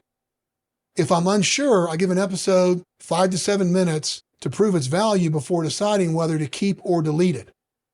For some longer episodes, I will often use AI to generate a summary, allowing me to assess quickly whether it's worth a full listen or if I should move on. I encourage you to establish your own system for evaluating, keeping, and purging podcast episodes to maintain a streamlined, world-class learning feed. Optimizing your subscription list. New podcasts launch every day, creating a flood of options, while some older shows rise in value and others fade. When considering a new podcast, I listen to 1 or 2 episodes before deciding whether to subscribe. As mentioned earlier, I follow the 1 in, 1 out rule for every new subscription I add. I audit my list and aim to remove at least one that no longer delivers high value. Frequently, like a winning sports team's roster, I change my podcast lineup. My podcast learning time is extremely valuable, and I only want the winners on my list. To keep this process sharp, I run each show through a simple checklist. 1. Does this podcast continually provide standout content that causes me to take notes? 2. Has the podcast drifted from the original reason I signed up? 3. Knowing what I know now, would I subscribe to this podcast if I were just hearing about it today? 4. Does this content challenge my thinking or expand my perspective in a meaningful way? 5. Is this show aligned with my current growth priorities? This approach keeps my feed focused and ensures every podcast I invest time in consistently earns its place on my roster. Now it's your turn. Audit your own podcast subscriptions with the same rigor. Just because a podcast once provided value doesn't mean it always will. Maintain a lean, intentional feed so every subscription you keep truly earns its place and maximizes your learning time. Protect your lineup like a winning roster, and you'll ensure every listening hour drives meaningful growth. And while podcasts form the backbone of my daily learning, audiobooks are where I go deeper, turning long commutes and travel time into extended, high-impact learning sprints. As we'll discuss next, they're a powerful tool for building sustained focus and extracting deeper insights. Audible dominates audiobooks. Like many of you, I'm a big fan of Audible for audiobooks. They offer an incredible way to absorb knowledge, especially during road trips and flights.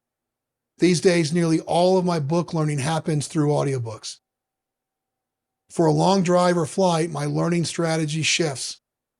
Audiobooks become the core focus, but I also include select YouTube videos when I'm not driving and some lighter podcast episodes to round out the mix. This combination helps me use extended travel windows as focused intel gathering sprints. For example, when I drive from Austin to Fort Worth to visit family, I can typically finish an entire audiobook during the round trip. I listen to 2x speed or higher, which keeps me focused and allows me to process more information without sacrificing comprehension. That single shift, reclaiming road time, helps me consistently stay on top of the high-impact books I want to study and go deeper on. On even longer trips, like our 15.5-hour one-day drive to Durango for spring break to see family and ski, I'll purchase one audiobook for the drive there and another for the drive back, but I also supplement those with other audio-based learning content, giving me the option to switch and take breaks along the way to keep my learning sharper and maintain mental clarity. Because my high-speed listening drives my wife crazy, I almost only use my earbuds on family road trips. I've also found I can listen at a higher rate with earbuds compared to car audio, so it's a win-win. Here's a bold example of turning travel into focused output. Author and entrepreneur Peter Shankman once booked a round-trip flight to Tokyo just to finish writing his book faster than normal. With a looming deadline, he spent $5,000 in 2017 to fly from New Jersey to Japan and back. He wrote chapters 1 to 5 on the way there and 6 to 10 on the way back, all in 26 hours of uninterrupted, high-focus flight time. While not as drastic, I take a similar approach, but instead of writing, I use flights to dive into long-form learning content like audiobooks. To be specific, during flights, I follow a similar rhythm.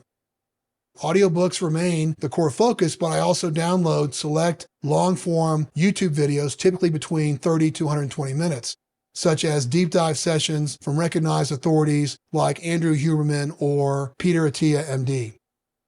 I usually watch them at 1.5x to 2x speed. I'll also line up a few lighter podcast episodes as secondary inputs. The goal is still depth, with just enough variety to stay engaged and learning throughout the trip. Even when on personal trips, I genuinely love to learn, and I found that filling the drive or flight with meaningful content not only sharpens my thinking, but also makes the time pass more enjoyably. Apart from my daily Bible reading and study, nearly all of my book learning content centers on business and personal development, which I truly enjoy and love to focus on. This habit has become a core part of my learning system. Longer windows equals deeper learning. After purchasing the Audible version, as I don't read enough books to justify the subscription, I use car mode for quick, easy bookmarking, whether I'm listening on a flight or in the car. As referenced in the Audible car mode illustration, the simplified interface features a large play button along with rewind and bookmark options, perfect for capturing key insights on the go. Audiobook knowledge, capture workflow. Once I've completed listening to and bookmarking an audiobook, I move into my harvesting phase, outlined in the 6-step audiobook knowledge capture workflow illustration below. This system ensures I extract, organize, and reinforce key insights for long-term recall. I recommend you experiment with this workflow to drive better results from your audiobook learning, ensuring insights don't just pass by, but get captured, organized, and retained. We'll dive deeper into the Notion and Anki tools mentioned below. More on these tools coming soon. My workstation setup. An efficient workstation setup with the right hardware and software provides daily efficiency wins that compound into significant performance gains. My current setup reflects that philosophy. As shown in the workstation setup illustration, my ergonomic, high-performance workstation includes 5 screens, my laptop, 3 external monitors, and an iPhone mounted just below the right display. A teleprompter sits center stage, paired with an ultra-high-definition camera for crisp, eye-level video during meetings and presentations. For recordings, I've added a studio-grade mic and a premium overhead light box to elevate audio and visual quality. This multiple-screen setup isn't just for show, it delivers a significant productivity lift, especially when I'm harvesting content, capturing insights, cataloging them in Notion, and building flashcards in Anki.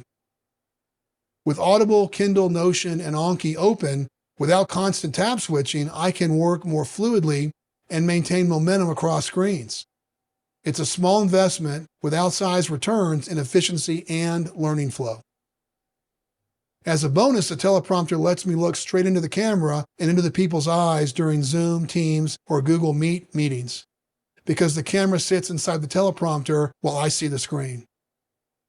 Off to the side, I use my iPhone as a 5th monitor mounted on a windshield arm affixed to the desk for easy one-handed positioning. With non-essential notifications turned off, it becomes a clean, focused extension of the workstation. See the full gear list I use and the purpose for each at leadershiprecall.link/devices. With the workstation in place and tools open, it's time to put the system into motion, starting with Audible. Keep in mind, the old-school approach to harvesting information from audiobooks involved manually jotting down notes and copying them into a tool like Evernote. This modern workflow at the core follows a high-output process, capturing insights, structuring them, and reinforcing recall. But now it's the Porsche version. Purpose-built, faster, sharper, designed for elite-level reference and recall, powered by a new stack of software tools like Notion. Step 1. Start with Audible bookmarks. I go to audible.com on one of my monitors and access my list of audiobooks from the book. These serve as anchor points for the important points I want to harvest. Step 2. Find each in Kindle Cloud Library. Using another monitor, I open the Kindle Cloud Library in my browser and use spoken keywords from the Audible bookmark to quickly search and locate the matching section in the book. Step 3. Highlight key text excerpts in Kindle Cloud Library. Once the Audible bookmark and Kindle text are aligned, I highlight the most important excerpts directly within the Kindle Cloud Library, so all highlights will be easily accessible later. I repeat this process for each bookmark to ensure I'm extracting the full value of every excerpt I've saved. Pro tip: Kindle highlight limits. You can highlight as much content as you want within a Kindle book in the Cloud Library, but Kindle restricts how much of that content appears in the notes summary view of the Kindle Cloud Reader, typically around 10% of the book. However, truncation can kick in even before that, especially if you highlight full paragraphs or large blocks of text. When it happens, your highlights get cut off in the summary, forcing you to return to the book to see the full excerpt. To avoid that friction, highlight sparingly. Focus on standout phrases or key sentences and use the note feature for added context. We'll explore the Kindle Cloud Reader next, where the summary view becomes a powerful part of your harvesting workflow. Step 4. Review in Kindle Notebook. Next, I open Kindle Notebook in a browser tab. This tool compiles everything you've highlighted into a clean, book-specific summary, making it easy to scan, reflect, and prep key excerpts for cataloging. Think of the time savings. Instead of flipping through the entire book to find scattered highlights, you get one streamlined view of all your highlighted takeaways. That's why the pro tip in Step 3 matters.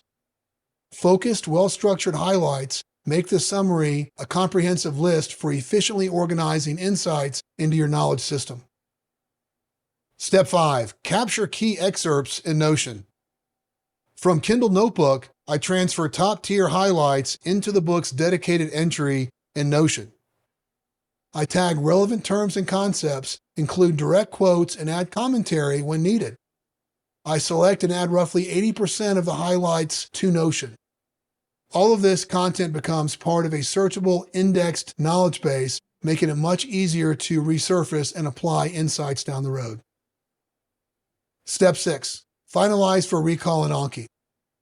Here's the force multiplier. I scan my Notion notes and ask, what breakaway ideas, quotes, or terms and concepts do I want to commit to long-term memory? I select a smaller standout subset of the key excerpts I've captured for recall. In Anki, our recall fitness app, I then use AI to generate the flashcards using a powerful yet simple format that saves brain energy while optimizing the content for long-term retention. Prefer Kindle reading? This workflow works beautifully there too, with just a few small tweaks. Instead of starting with an Audible bookmark, you simply highlight directly in the Kindle app as you read. From there, follow the same system. Review your Kindle note summary, extract the best excerpts, catalog them in Notion, and then build Anki flashcards for the insights you want to commit to long-term memory. The audiobook harvesting habit. To keep this process sustainable, I've scheduled a recurring 15-minute daily block dedicated to focused audiobook harvesting and learning. I protect that time, and recommend you do the same, and aim to complete the task at least 4 out of 5 weekdays, tracking my time consistently in my week closeout review. This small, consistent investment prevents insights from piling up and ensures they're captured and converted into lasting, easily referenced knowledge. The daily block acts as a rhythmic safeguard and keeps my backlog in check. When there's no harvesting backlog, I shift to the next title on my book tracker list, which we'll explore in more detail later in the book. I often read Audible books alongside the Kindle version at my workstation, listening while highlighting key insights in real time, pausing the audiobook as needed to reflect, highlight, or take notes. If WhisperSync isn't available for that book, I'll purchase both versions separately and sync them manually. This learning and harvesting rhythm keeps your pipeline flowing and transforms listening into a powerful system for leadership growth, especially when paired with tools like WhisperSync, which we discuss next. WhisperSync for the win. A standout Kindle feature to mention is WhisperSync for Voice, which lets you seamlessly switch between listening to an audiobook and reading its Kindle ebook counterpart. As almost all of my book learning happens through Audible, I rarely use this switching feature. However, I do always look to purchase books that have WhisperSync, as it is often a better value than purchasing the Audible version and the Kindle version separately to harvest insights after. Pro tip. I set a target to read at least 2 to 3 pages of book content each night, 5 days a week. I prioritize books with WhisperSync since it's multimodal. I get the audio and the text displayed as it's being read, and I can easily highlight key excerpts as I go. This simple brain hack often turns 2 to 3 pages into many more, helping me consistently complete books that sharpen my leadership edge. For books not available on Audible, I fall back to the Kindle app on my iPhone, dark mode on, brain winding down, creating a great way to close the day with one last learning sprint. Network building through podcasts. To switch gears, as a closing thought for this section, I would like to share a useful network building tactic that could help you significantly increase the value of your LinkedIn network. I've used this tactic successfully for years for podcast interviews, extending to webinars and even YouTube videos, and here's how it works. When I hear and move to capture standout learning content as part of my cataloging process in Notion, I will contact the podcast host and more often the person interviewed for a connection on LinkedIn. When I reach out, I mention something that stood out and thank them for sharing their wisdom. This sincere approach garners about a 90% connection rate. I'm connected to multiple authors and industry authorities and have engaged many for help, such as asking for their guidance or input on a specific topic. And I've also offered feedback whenever requested. Consider adopting this value-building tactic so your LinkedIn network incrementally grows in value. Leadership Recall Wrap-Up. Mastering audio recall isn't just about listening to hours of podcast content. It's about capturing insights that matter. structuring them for retention, and turning listening time into a leadership advantage. Optimizing your learning channels. Here are 3 no-cost or low-cost steps to help you build a smarter, more strategic learning rhythm. Number 1, audit your podcast list. Take a fresh look at your current subscriptions, identify which shows consistently deliver valuable insights and which no longer align with your goals. Remove at least 3 low-value podcasts to create space for better cross-disciplinary content. Number 2, refine your listening strategy. Select the podcast format or category that provides the most return and develop a habit around it. Build a content lineup that sharpens your thinking, adjust playback speed, batch downloads, or block time for deep listening sessions. Number 3, commit to a capture habit. Use Email Me on iPhone or on Android to capture standout insights the moment they hit. Establish the habit of immediate capture so you don't lose what matters later. Ready to go further? Now it's time to build a systematic learning advantage. Here's your path forward. Career Accelerator Solo Expedition. A self-paced experience designed to help you turn podcast and audiobook habits into high-efficiency workflows. You'll learn how to harvest key insights, structure your listening time, and build stronger recall, supported by real-world demos and with 90 days of support included so you can move at your own pace. Claim your spot at leadershiprecall.link/offers. Career Accelerator Team Expedition. Join a high-performance cohort of growth-minded leaders to refine your full learning channel approach. From smart scheduling to AI utilization, you'll build habits that sharpen your recall, deepen your expertise, and create a competitive advantage together. Along the way, you'll have access to live tactical sessions, office hour support, and a secure private community designed to foster clarity, accountability, and shared momentum. Claim your spot at leadershiprecall.link/offers.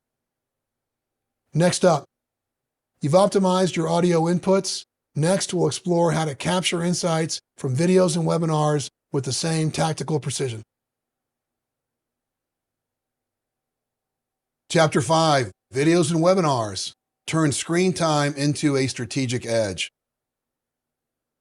High-level leaders don't just stay current, they extract actionable insight from every key video and webinar to sharpen decisions and stay ahead. Why this chapter matters. Number 1, turn YouTube into a high-signal feed, shift from algorithm-driven distraction to intentional consumption, so every video advances your leadership growth. Ignore this and you'll keep burning hours on random content that drains energy without moving you forward. Number 2, maximize depth with less time. Extract more value from each session using watch later workflows and video summarization techniques. Skip this and you'll either waste time over-consuming or miss critical insights buried in long-form content. Number 3, build a system that learns with you. Design a lightweight system that evolves with you, leveraging tools like RSS, YouTube Premium, and recall fitness routines that grow stronger as your interests and leadership priorities change. Neglect this, and your learning pipeline stagnates, leaving you reactive while competitors accelerate. Building a multi-channel learning advantage. Milestone 4. Referencing the Leadership Recall Roadmap illustration, you're advancing through Milestone 4, optimize your learning channels. Moving beyond audio mastery and expanding into video. In the last chapter, you learned how to build a precision system for turning podcasts and audiobooks into leadership jet fuel, giving your growth new speed and lift. Now, you'll learn how to do the same with video. Unlock the hidden value inside YouTube, webinars, replays, and expert panels. Even if you already use YouTube regularly for business learning, you'll benefit from the advanced tactics presented in this chapter, giving you new ways to sharpen your focus and boost your recall fitness. By the end of this chapter, you'll know exactly how to turn any video or webinar into leadership leverage while wasting zero time. You'll learn to build a high-performance video system so you not only watch more effectively, but also capture reinforce, and retain the intel that matters most. Build a true multi-channel advantage by identifying insights from every high-value source you encounter, reinforcing your recall and accelerating your personal edge. Next, we'll walk through simple, proven strategies to sharpen your video learning system so you get more depth, stronger retention, and more leverage from every learning video you watch. How elite-minded learners leverage YouTube. In a world overflowing with distractions, YouTube isn't just entertainment. It's one of the most powerful learning platforms on the planet. When used intentionally, it becomes a dynamic source of timely, high-quality intel that sharpens your strategic edge. To maximize its value, I subscribe to YouTube Premium, which removes all ads from the experience. That means minimal distractions, faster focus, and uninterrupted access to the insights that matter most. Besides removing ads, YouTube Premium includes a bonus feature, full access to YouTube Music. It's my go-to music streaming platform and easily holds its own against Apple Music or Spotify. YouTube Premium also allows the downloading of videos, which I regularly do for long-form content, interviews, lectures, or in-depth explainer videos, for offline viewing on flights or long drives. That way, even without Wi-Fi or strong cell service, I can stay connected to high-quality content with no buffering. For YouTube Premium users, additional features are on the way. YouTube has begun rolling out an AI-powered Ask button located in the playback controls that allows you to ask questions about what's being said in the video, instantly surfacing key insights, summaries, or clarifications on demand. It's like having a built-in tutor inside every video. This feature will significantly boost learning efficiency, especially for dense or technical content, and further cements Premium as a must-have upgrade for serious learners. Pro tip: consider YouTube Premium Family as an option for a commercial-free experience, video download capabilities, and streaming music. Let's look at how I leverage YouTube daily as part of my intel gathering system and highlight some of my top channels that help me operate at a cross-functional CIO level. Red Bar, Like, Notion, Anki, a tiered system for standout videos. The red progress bar on a YouTube video, visible during playback and after you leave, shows how much of the video you've watched. It's a subtle but powerful cue when skimming your watch history, especially when you're trying to find something worth returning to. Here's the simple habit I recommend. Use both the red progress bar and the like button as a two-level signal. The red bar shows it has been viewed, the like tells you it was worth watching and possibly revisiting later. If the video delivers solid value, I hit like, an approach you may also use. The key is being consistent. That simple click isn't just appreciation for the creator, it's a signal to your future self. It says, this one was worth it. Here's how that helps. If the video delivers significant value, something I'll likely want to reference again, I also clip it to Notion using the web clipper, which saves the video directly into Notion. Notion is my first stop when searching for past intel, and I recommend it be yours as well. We'll take a deeper dive into Notion in an upcoming section. Finding past intel fast. Let's say you're looking for an advanced demo on using image occlusion in Anki. Rather than starting from scratch, here's how to retrace your steps through your intel system. Step 1, start with a Notion search. Type image occlusion in your Notion workspace to see if you've clipped any high-value videos using the web clipper. Step 2, if nothing turns up, search your YouTube watch history. This is often your next best source of leads to track down previously watched videos about image occlusion. Step 3, in your watch history results, skim the videos presented using the red progress bar as your first clue. It shows you've already watched the video. If you open the video, the like button gives you a second confirmation that it stood out. Step 4, If neither appears, assume it didn't meet your threshold for capture and run a fresh image occlusion YouTube search outside of your watch history. That's your signal to explore new options. This habit, searching Notion, then watch history, then signal review, reinforces your intel gathering system. It filters noise, flags your best content, and keeps high signal videos easy to find and reuse. But it doesn't stop there. Some videos rise to the level of being clipped into Notion because they contain standout quotes, novel frameworks, or strategic takeaways you'll want at your fingertips. The most valuable insights go even further. They earn a spot in your recall fitness system, captured as Anki flashcards, so you can not only reference them, but speak from authority with the new knowledge top of mind. Pro tip: use the 5 leadership content filters first introduced in Chapter 2 to decide which videos are worth harvesting. Recap: before committing information to your system, ask if it warrants future reference in presentations, merits sharing with other leaders, challenges your existing mental models, offers immediately actionable tactics or frameworks, and/or deserves permanent capture with components converted to flashcards for long-term recall. The 4-level capture system. To recap, for a high-value video, one that you'll likely reference again and contains knowledge worth recalling, look for these 4 signals. Like equals check. Red bar, fully watched, equals check. Clip to Notion equals check. Select items added to Anki flashcards equals check. Checking all 4 ensures you do more than consume the content, you capture it and put it to work for you. In summary, as a video delivers standout intel, we don't just like it, we harvest it. That means capturing, cataloging, and in select cases, turning it into recall fitness memory material. Top channels for high-value intel. Here's a sample of the top YouTube channels I rely on to stay sharp across business, technology, and cybersecurity.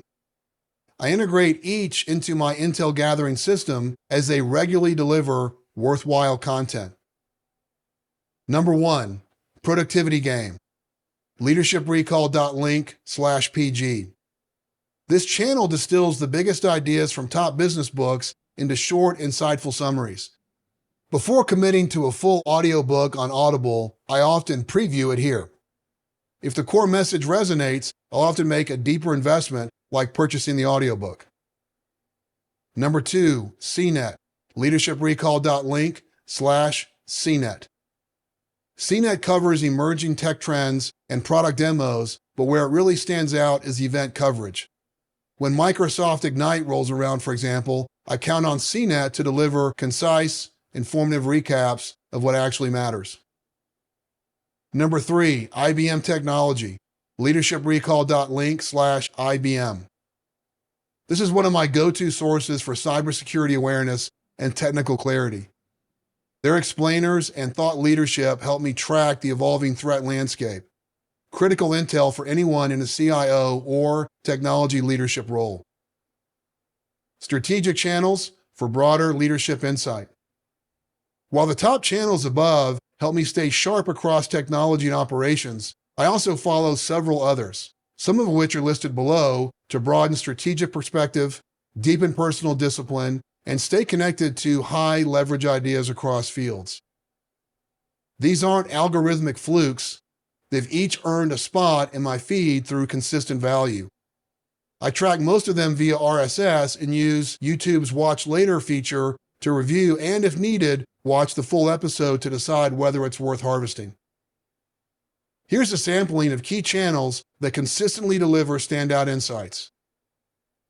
Andrew Huberman. Grounded in neuroscience, Huberman's channel offers science-backed strategies for optimizing focus, motivation, and cognitive performance.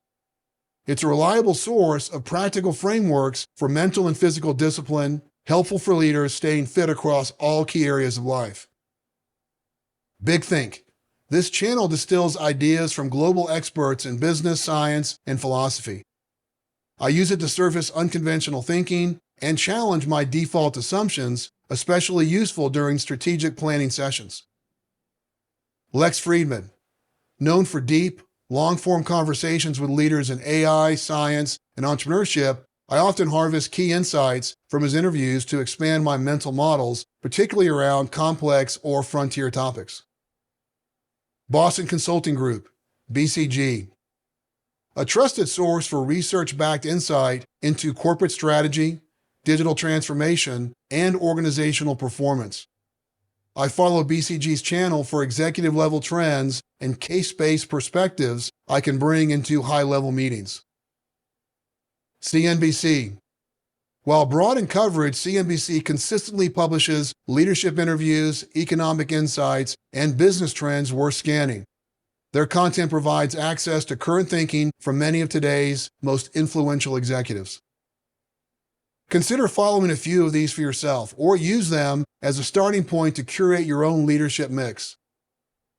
Want the full list I rely on to stay fully informed and razor sharp? Access my complete collection of hand-picked and categorized learning content at leadershiprecall.link/media. Watching alone doesn't make you a pro. It's easy to fall into what's often referred to as YouTube University Syndrome, a widely used informal term describing a version of the Dunning-Kruger effect. In this scenario, people mistake video familiarity for real understanding, often overestimating their capability after watching a few explainer videos. In short, video content builds exposure, not competence. That said, exposure still matters. Videos can amplify your understanding, clarify complex topics, and give you a head start as long as they're paired with hands-on practice, critical thinking, and focused reinforcement. In the Leadership Recall system, we treat learning videos as a launch pad, not a shortcut. They give you the context to move faster, but only if you combine them with intentional focus, real-world reps, and intentional recall. Using YouTube as leverage to learn something new. As a longtime fan of golf, I've always been fascinated by the nuance of the swing, especially the concept of lag, where you delay releasing the club head in the downswing. When you time this move correctly, it generates effortless power and speed. Paired with good posture, solid technique, and proper alignment, this approach often produces a clean, straight shot, or what I prefer, a high draw. When I played regularly, that was my go-to, a shot that starts slightly right and then gently curves left with a right-handed swing. From golf to tennis, a crossover insight. To combine more time outside with better fitness, I eventually rediscovered tennis, a sport I had only dabbled in back in high school. But this time I was all in. I turned to YouTube to deepen my understanding of the game. One coach whose video I was grateful to have shown up in my feed described the forehand with a phrase that instantly clicked: lag and snap, produced by firing the hips correctly. The connection to golf was clear. Both sports reward patience, timing, and disciplined execution. That insight clicked because it linked directly to muscle memory I had already built. Pro tip: great coaching often reframes what you already know, unlocking new performance with old wiring.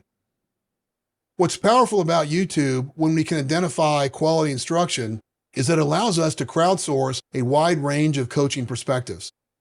That wider net leads to a deeper understanding of the game. Paired with real-world coaching, it's an ideal combination. Just like in leadership, the key is to learn from many and extract the gems that make the real difference. What is performance logging? Performance logging is not just about recording, it's about reinforcing. It's serving your future self. The key is to frame each recorded note in a forward-thinking way focused on what to do next time, not what went wrong. It's about training your brain on what to do, not what to avoid. This positive, action-focused approach originates in sports psychology. Dr. Michael Larden, a leading sports psychiatrist and mental performance coach, teaches this exact principle. Focus on the target action, not the error you're trying to avoid. Pro tip: don't log what went wrong, log what to do next. It's one thing to hear good advice, it's another to make it stick. That's where performance logging comes in, a simple, repeatable system for capturing key lessons, reinforcing wins, and sharpening future actions. To cement insights and speed up real improvement, I started keeping a tennis journal just like I'd done with golf.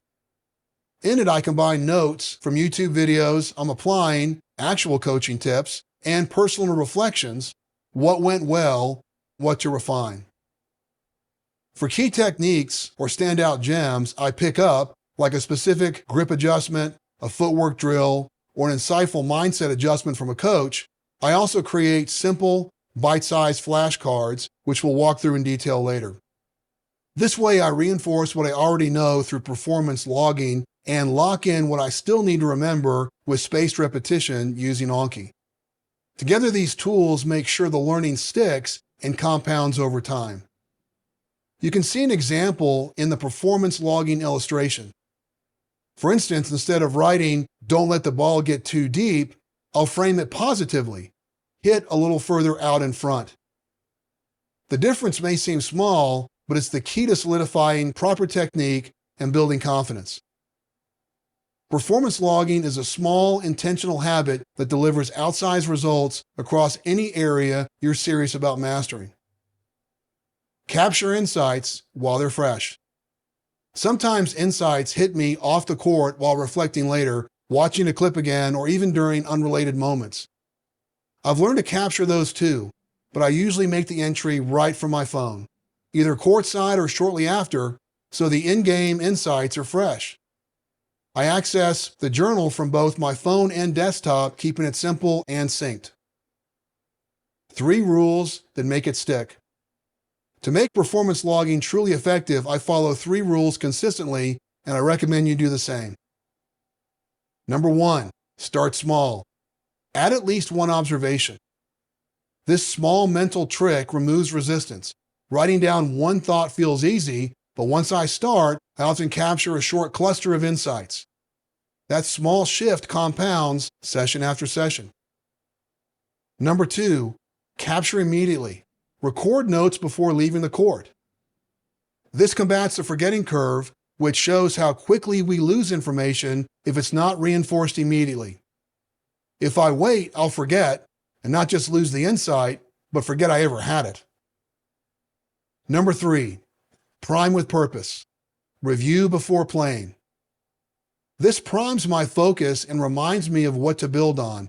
A quick glance at the previous entries puts me in a learning mindset and helps me make faster progress match after match. These rules anchor performance logging as a core part of our recall fitness strategy, not just for logging, but for learning. From hobby to high performance. Over time, I've come to see tennis as the ultimate warrior sport.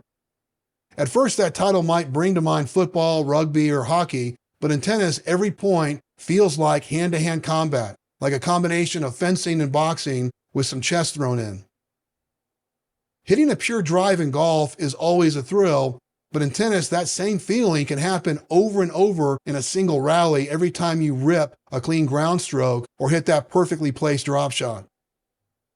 Lately, I felt thrilled to see how all that hard work on the tennis court translates to the pickleball court, especially as it sharpens my footwork, timing, and shot preparation. And I keep a pickleball journal too, using the same performance logging routine. Phone first capture, a before I leave the court reflection, and a quick review before stepping onto play.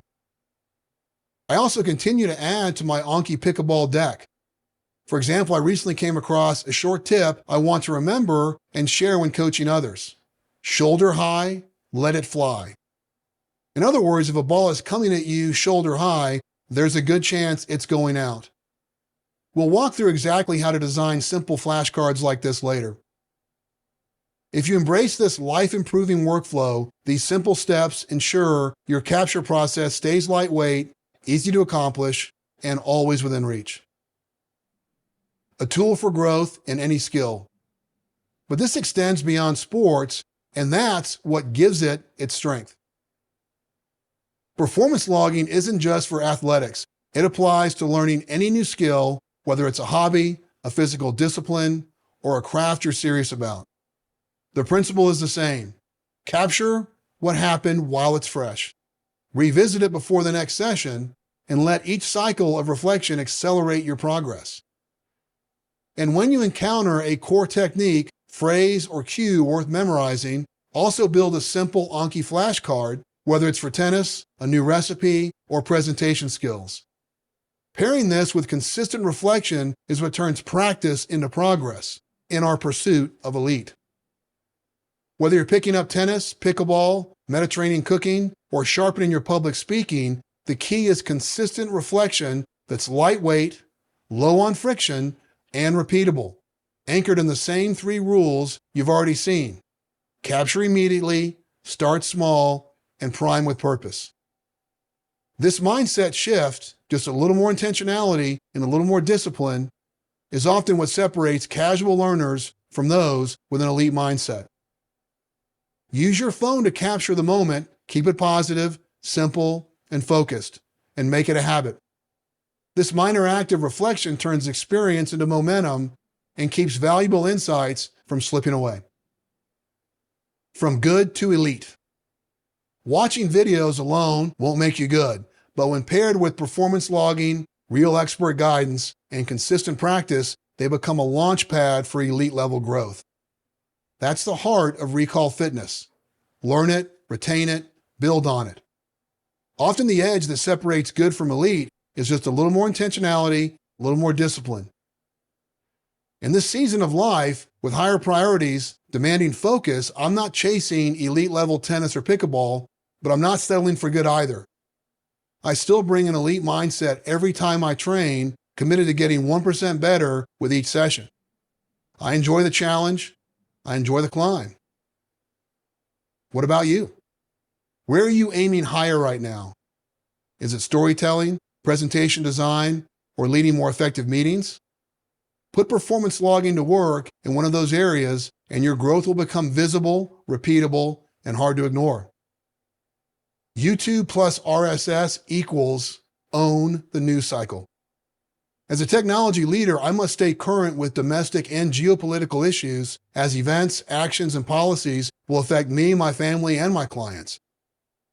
From cybersecurity trends to global policy shifts, I also skim YouTube news to stay ahead, especially when I'm on mobile using Google TV and away from my full desktop setup. While RSS now powers most of my focused content discovery, the News tab remains a quick way to surface timely headlines and track what's breaking across trusted channels. To maintain perspective, I subscribe to a mix of left-leaning, right-leaning, and independent sources. Skim the titles. As we cover in the next chapter, RSS is a powerful tool to rip through YouTube news content and discover what matters at light speed. You can consume shorter videos on the spot and sample others to decide whether they deserve a place on your watch later list. As you navigate your feeds, remember that the video titles alone can provide important, informative details even if you don't watch the video. Just by skimming a grouping of YouTube titles, you can triangulate developing events and see and identify patterns, determining which require your attention now. Applying the filters, a real-world example. Let's look at a concrete example of how to evaluate video intel using the system we've built so far. Using my RSS feed to skim YouTube video headlines and glean details about global conflicts, I shift my focus to the learning grouping and notice this Sam Altman video in my TED feed titled OpenAI Sam Altman Talks ChatGPT, AI Agents, and Superintelligence live at TED. Watch it at leadershiprecall.link/Sam. People know Chris Anderson, the British-American entrepreneur and head curator of TED, for his engaging interviews. With Altman's front-row view of frontier AI, this 47-minute, 29-second conversation instantly earned a top spot on my watch later list. Save high-value videos for later. To use the Watch Later feature, referencing the Add to Watch Later illustration, simply click the 3 vertical dots in the bottom right-hand corner of the video, then select Save to watch later. Saved videos will conveniently resurface in your feed and remain accessible anytime under your dedicated Watch Later section, making it easy to revisit high-value content when the timing's right. Smart shortcut.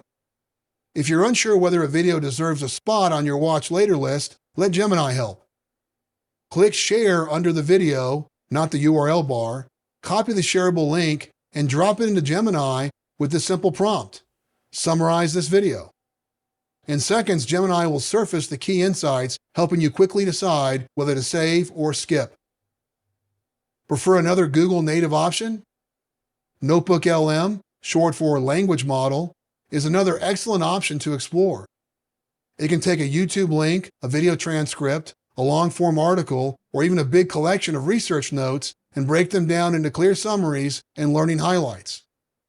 It's especially useful when you want to unpack multiple pieces of content together, helping you surface key points, connect ideas, and quickly decide what deserves deeper focus.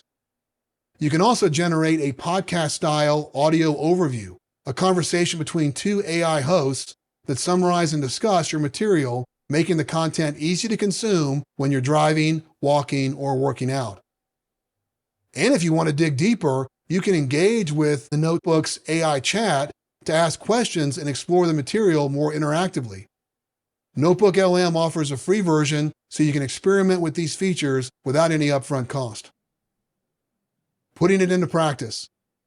After saving the Sam Altman interview to my Watch Later list, I went back to watch it and enjoyed it. I hit like as a cue to my future self for downstream Watch Later searches. But when I ran the Sam Altman TED Talk through the 5 leadership content filters, it didn't quite meet the threshold to forward, implement, or memorize. Even though it earned a like and a full watch, it offered nothing I wasn't already doing. Still, it helped calibrate and reinforce what I was already seeing and gave me a better understanding of Altman's perspective on what's coming next. Also, I decided not to add it to Notion. Not every video needs to be cataloged, some are just simply worth watching. To justify saving it to Notion, a video needs to deliver more, like standout quotes, fresh terms or frameworks, or insights you'll want to revisit for future presentations or add to your recall fitness training rhythm, so that you can speak with a higher level of authority. That said, the Sam Altman video still delivered a few standout moments worth noting. As I'm always interested in how AI is evolving, one segment highlighted ChatGPT's image capabilities, which directly inspired the "this video caught my attention" illustration. Shortly after watching, I asked ChatGPT to generate a black and white version of the video's thumbnail featuring Sam with his hands raised, just as shown in the illustration. Since I watched the video at 1.75x speed, the 47-minute, 29-second runtime dropped to just over 27 minutes, an efficient way to absorb a high-density conversation without losing context. Pro tip: on mobile or on Google TV, which we unpack next, simply long press on a video and select Save to Watch Later. On a desktop, when viewing recommended videos, you can hover your mouse over a video, notice a clock icon, click on the clock icon, and this will add the video to your Watch Later list, which I often use. Let's shift gears from individual videos to full stream intel. In a world of non-stop headlines, staying current isn't optional, it's essential. RSS is my go-to method for discovering YouTube content with precision because I've handpicked the channels that matter most. But discovery doesn't stop there. I actively tune and prune the ongoing process of managing what shows up in my YouTube RSS feeds. I use a few different ways to find new channels, browsing YouTube to see what its algorithm surfaces, paying attention to recommendations in podcasts or interviews, or noticing when a creator I already follow mentions another channel. And whenever I add something new, I strive to remove one following the one in, one out rule from Chapter 3. This simple discipline keeps my list sharp and relevant to what I care about right now without oversubscribing or dealing with list bloat. I recommend you try out this channel management workflow for yourself. It's a small discipline that delivers a big payoff in clarity, focus, and signal quality. AI tie-in. Pairing RSS with tools like Perplexity, ChatGPT, Claude, and Gemini unlocks a multiplied advantage, letting you filter content faster, summarize with precision, and surface what matters most in a fraction of the time. In the next chapter, we'll explain how to build this system easily so it works seamlessly for you. Skimming equals situational awareness. As we've covered earlier, don't underestimate the titles. Even if you skip the video, patterns emerge fast when skimming top headlines in your feeds. This simple habit helps you spot trends, surface recurring themes, and develop a sharper sense for what matters before you even click. That said, I still occasionally scroll directly in YouTube, especially when using Google TV. If nothing new or noteworthy stands out, I simply dip into my watch later list. I encourage you to experiment with this feature and tailor it to your learning style. It's a simple technique that can unlock big gains in consistency and depth. Keeping your watch later list focused. As referenced in the Remove Watch Later videos illustration, to keep your watch later list clean and useful, take advantage of using the Remove Watched Videos feature available in the navigation on both the desktop browser and the YouTube mobile app. I've built this cleanup step into my weekly closeout task to ensure only unwatched and worthwhile content remains in the queue. YouTube can be a black hole, draining your focus when you're trying to watch a video for business during the workday. A simple tactic is to switch to full screen to block out the distracting promoted videos along the sidebar. Just press the F key or click the square button in the bottom right corner of the video to enter full screen and use Escape or the Exit Full Screen button to return. After you've watched your intended video, close the tab immediately to protect your time and attention. Google TV, relaxed, on the couch learning. For easy on-the-couch access to my Watch Later list, I use Google TV, Google's successor to Chromecast, on our home entertainment setup. Because I'm logged into YouTube Premium, I get an ad-free experience on every screen, and the interface mirrors my laptop and iPhone, making it seamless to pick up where I left off. During weekend learning sessions, I often queue up saved long-form videos for relaxed but intentional consumption. With YouTube Premium Family, each family member can switch accounts and enjoy a personalized, ad-free experience.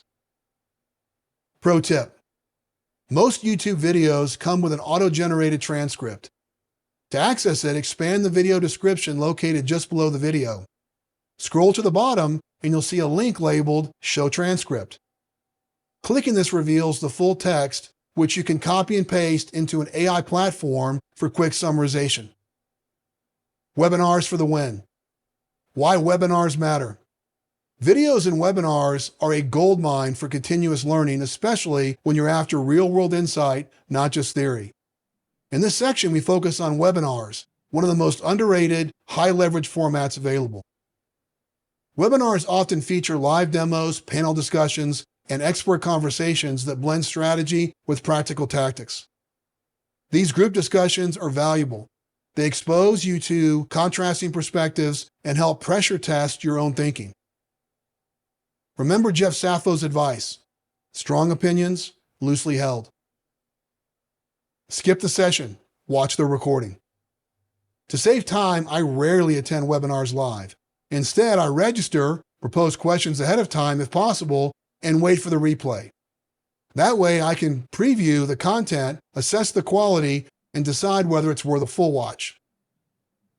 If it's posted to YouTube, even better, you can skip the playback timeline for potential insights, review the transcript, and process it in your AI tools. That's why we should also search and see if the webinar recording is available on YouTube, as it often is. Crank up the speed. Speed control lets you power through webinars faster and cover more ground. Just like with podcasts, adjusting playback speed can dramatically boost your learning efficiency. Here's my go-to rule of thumb. Start at 1.5x speed, drop to 1.25x for dense insights, slow down to normal speed for technical demos or complex dialogue. As shown in the video speed control illustration, I use the YouTube playback speed control extension available at leadershiprecall.link/speed. It's available for both Chrome and Edge, and for the tech-savvy, it also works with any Chromium-based browser like Brave, Opera, or Vivaldi. When you hover over a video with your mouse, this extension adds a compact speed control panel in the upper right corner. It makes it easy to fine-tune playback speed with ease and precision across platforms. Even better, it works across most video platforms, not just YouTube. So when you watch a webinar replay directly in your browser, outside of YouTube, this tool lets you control playback speed no matter where the webinar lives. Don't just watch, catalog the gold. When a webinar delivers real value, we capture the key insights and catalog them in Notion. That way we can revisit and reuse them when needed, like for the next big presentation. When the content truly stands out, introducing key frameworks, phrasing, or principles worth mastering, we elevate it into our recall fitness rhythm by creating Anki flashcards. In an upcoming chapter, we'll walk through exactly how to do this with Notion and Anki, so your standout intel doesn't just inspire you once, it stays in reach for the long haul. Unless it's posted to YouTube, most webinars don't offer full transcripts, making AI-assisted processing harder. That's another reason YouTube remains our go-to for replayable, searchable learning. But when YouTube isn't an option, you still have tools to capture and process the content effectively. Mastering how you learn from video is a multiplier. With the right system in place, every video becomes a learning opportunity, and every insight becomes a lever for leadership. Don't settle for passive watching. Build a system that makes every second count. How to capture and summarize any webinar. Imagine you find a webinar that isn't on YouTube, can't be downloaded, and doesn't offer a transcript, but you want to transcribe the content to decide if it's worth watching in full. Here's what to do. Option 1. Use Zoom, Microsoft Teams, or Google Meet. Start a personal meeting, share your screen, play the webinar, and click Share Audio. The platform's built-in AI transcription will capture the spoken content, which you can then review later. Leave the audio playing out loud while you step away. Option number 2, use Otter.ai. Open the webinar in your browser, then launch Otter.ai in another tab and click Record. Otter.ai will capture and transcribe the audio as it plays. Make sure your computer's audio levels are optimized so the transcript comes out clean, and keep the audio playing out loud while you step away. In either case, plan the recording so you can easily stop it when it's done, like during a lunch break or a scheduled break in your day. Once the recording has started, lock your computer and walk away. Set a timer on your phone for the expected duration so you remember to return and stop the recording when the session ends. After the recording finishes, prompt your AI or review the transcript directly to extract value efficiently. For example, ask it to summarize the big takeaways in plain language. Extract key items with enough context to understand why they matter. Highlight areas of ambiguity or debate. Pull standout quotes or memorable phrases.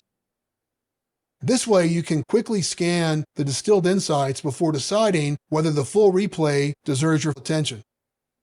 But be careful.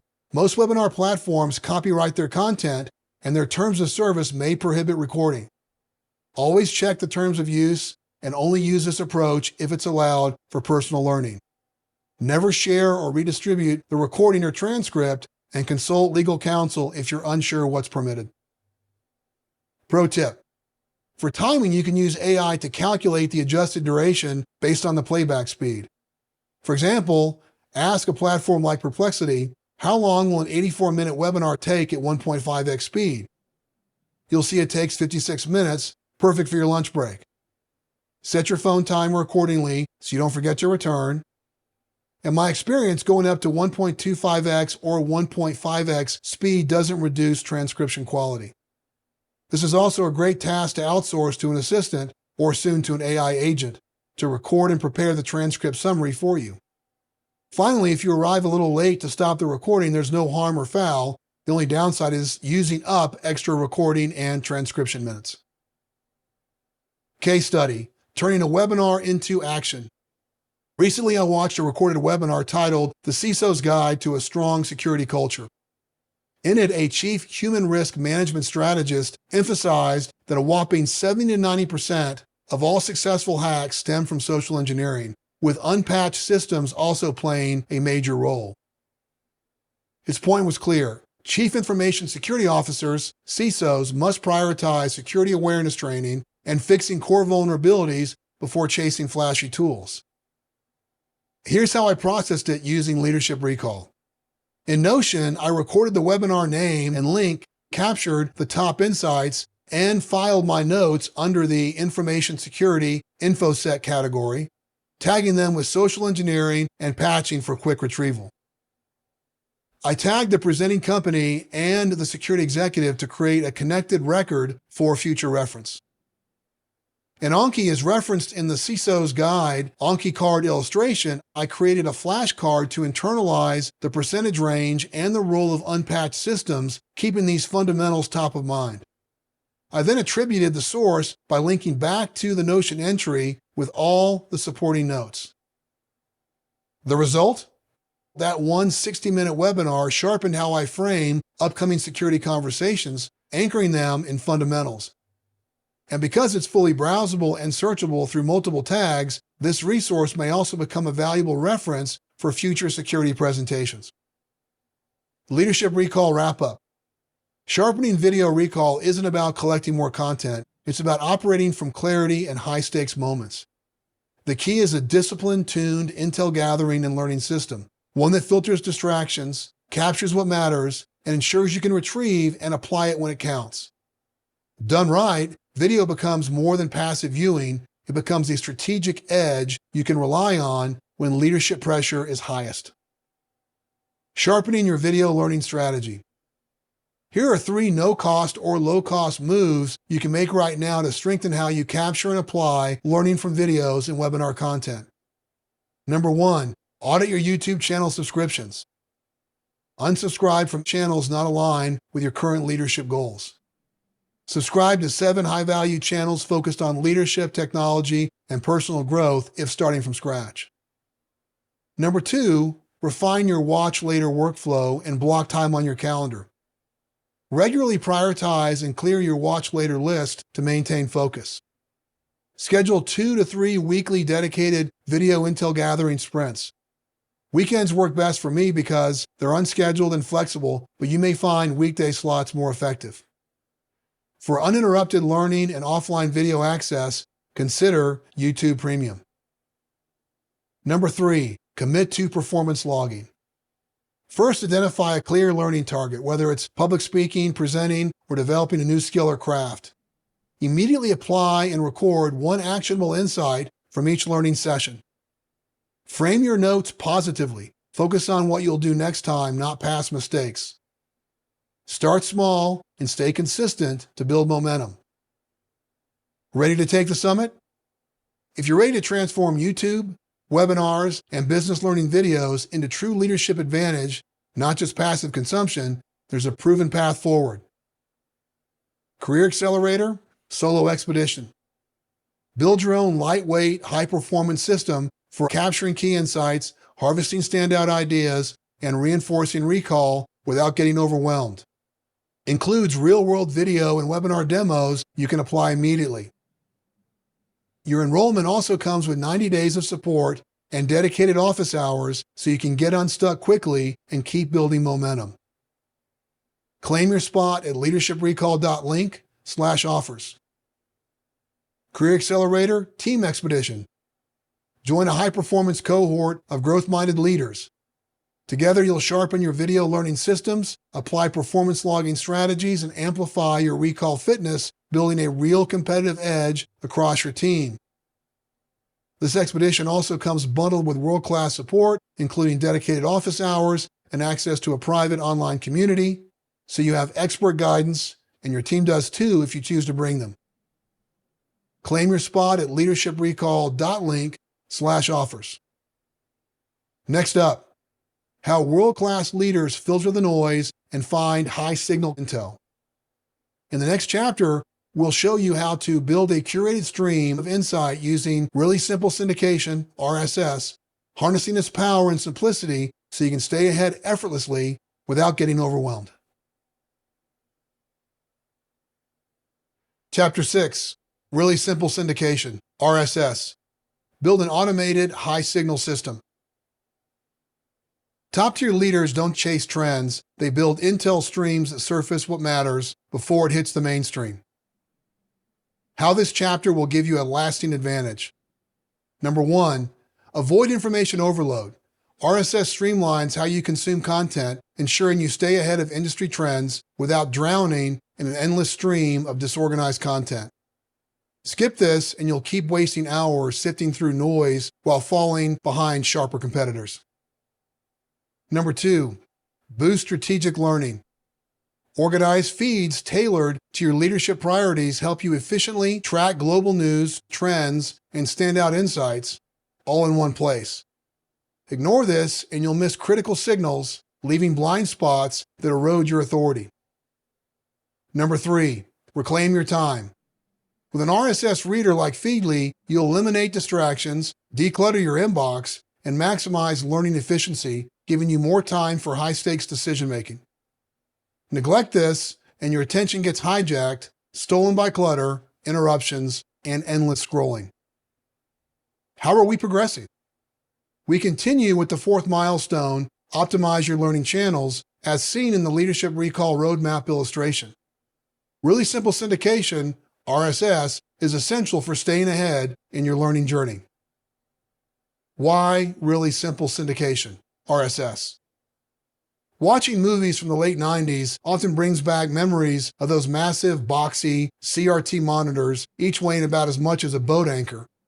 By 1999, proudly sporting dual CRT monitors in a cockpit-like configuration, I discovered RSS as a powerful way to stay up to date with news and industry events. I was always looking for ways to gain an edge and lead more effectively, and RSS quickly became a core part of my daily learning rhythm. As a key part of my intel gathering system, it has helped me stay informed on tech developments and track key trends, allowing me to maintain a consistent lead while others lag behind. Over the years, even though RSS never became mainstream, it may be one of the best kept secrets for high-level leaders who want to efficiently stay ahead of the curve. In practice, RSS becomes an automated signal feed, continuously pulling in and organizing high-value content so you can spot actionable insights faster than your competitors. Journalists rely on RSS to aggregate and quickly sift through vast amounts of information. Leaders should do the same. Personally, it's been a fundamental improvement, an indispensable system for collecting, organizing, and cross-referencing key insights and breaking news in one place. Let's look at how adopting RSS can supercharge your learning process, increase your strategic advantage, and save you valuable time. But first, what exactly is RSS? Let's start with a simple contrast between two illustrations, life with and without RSS.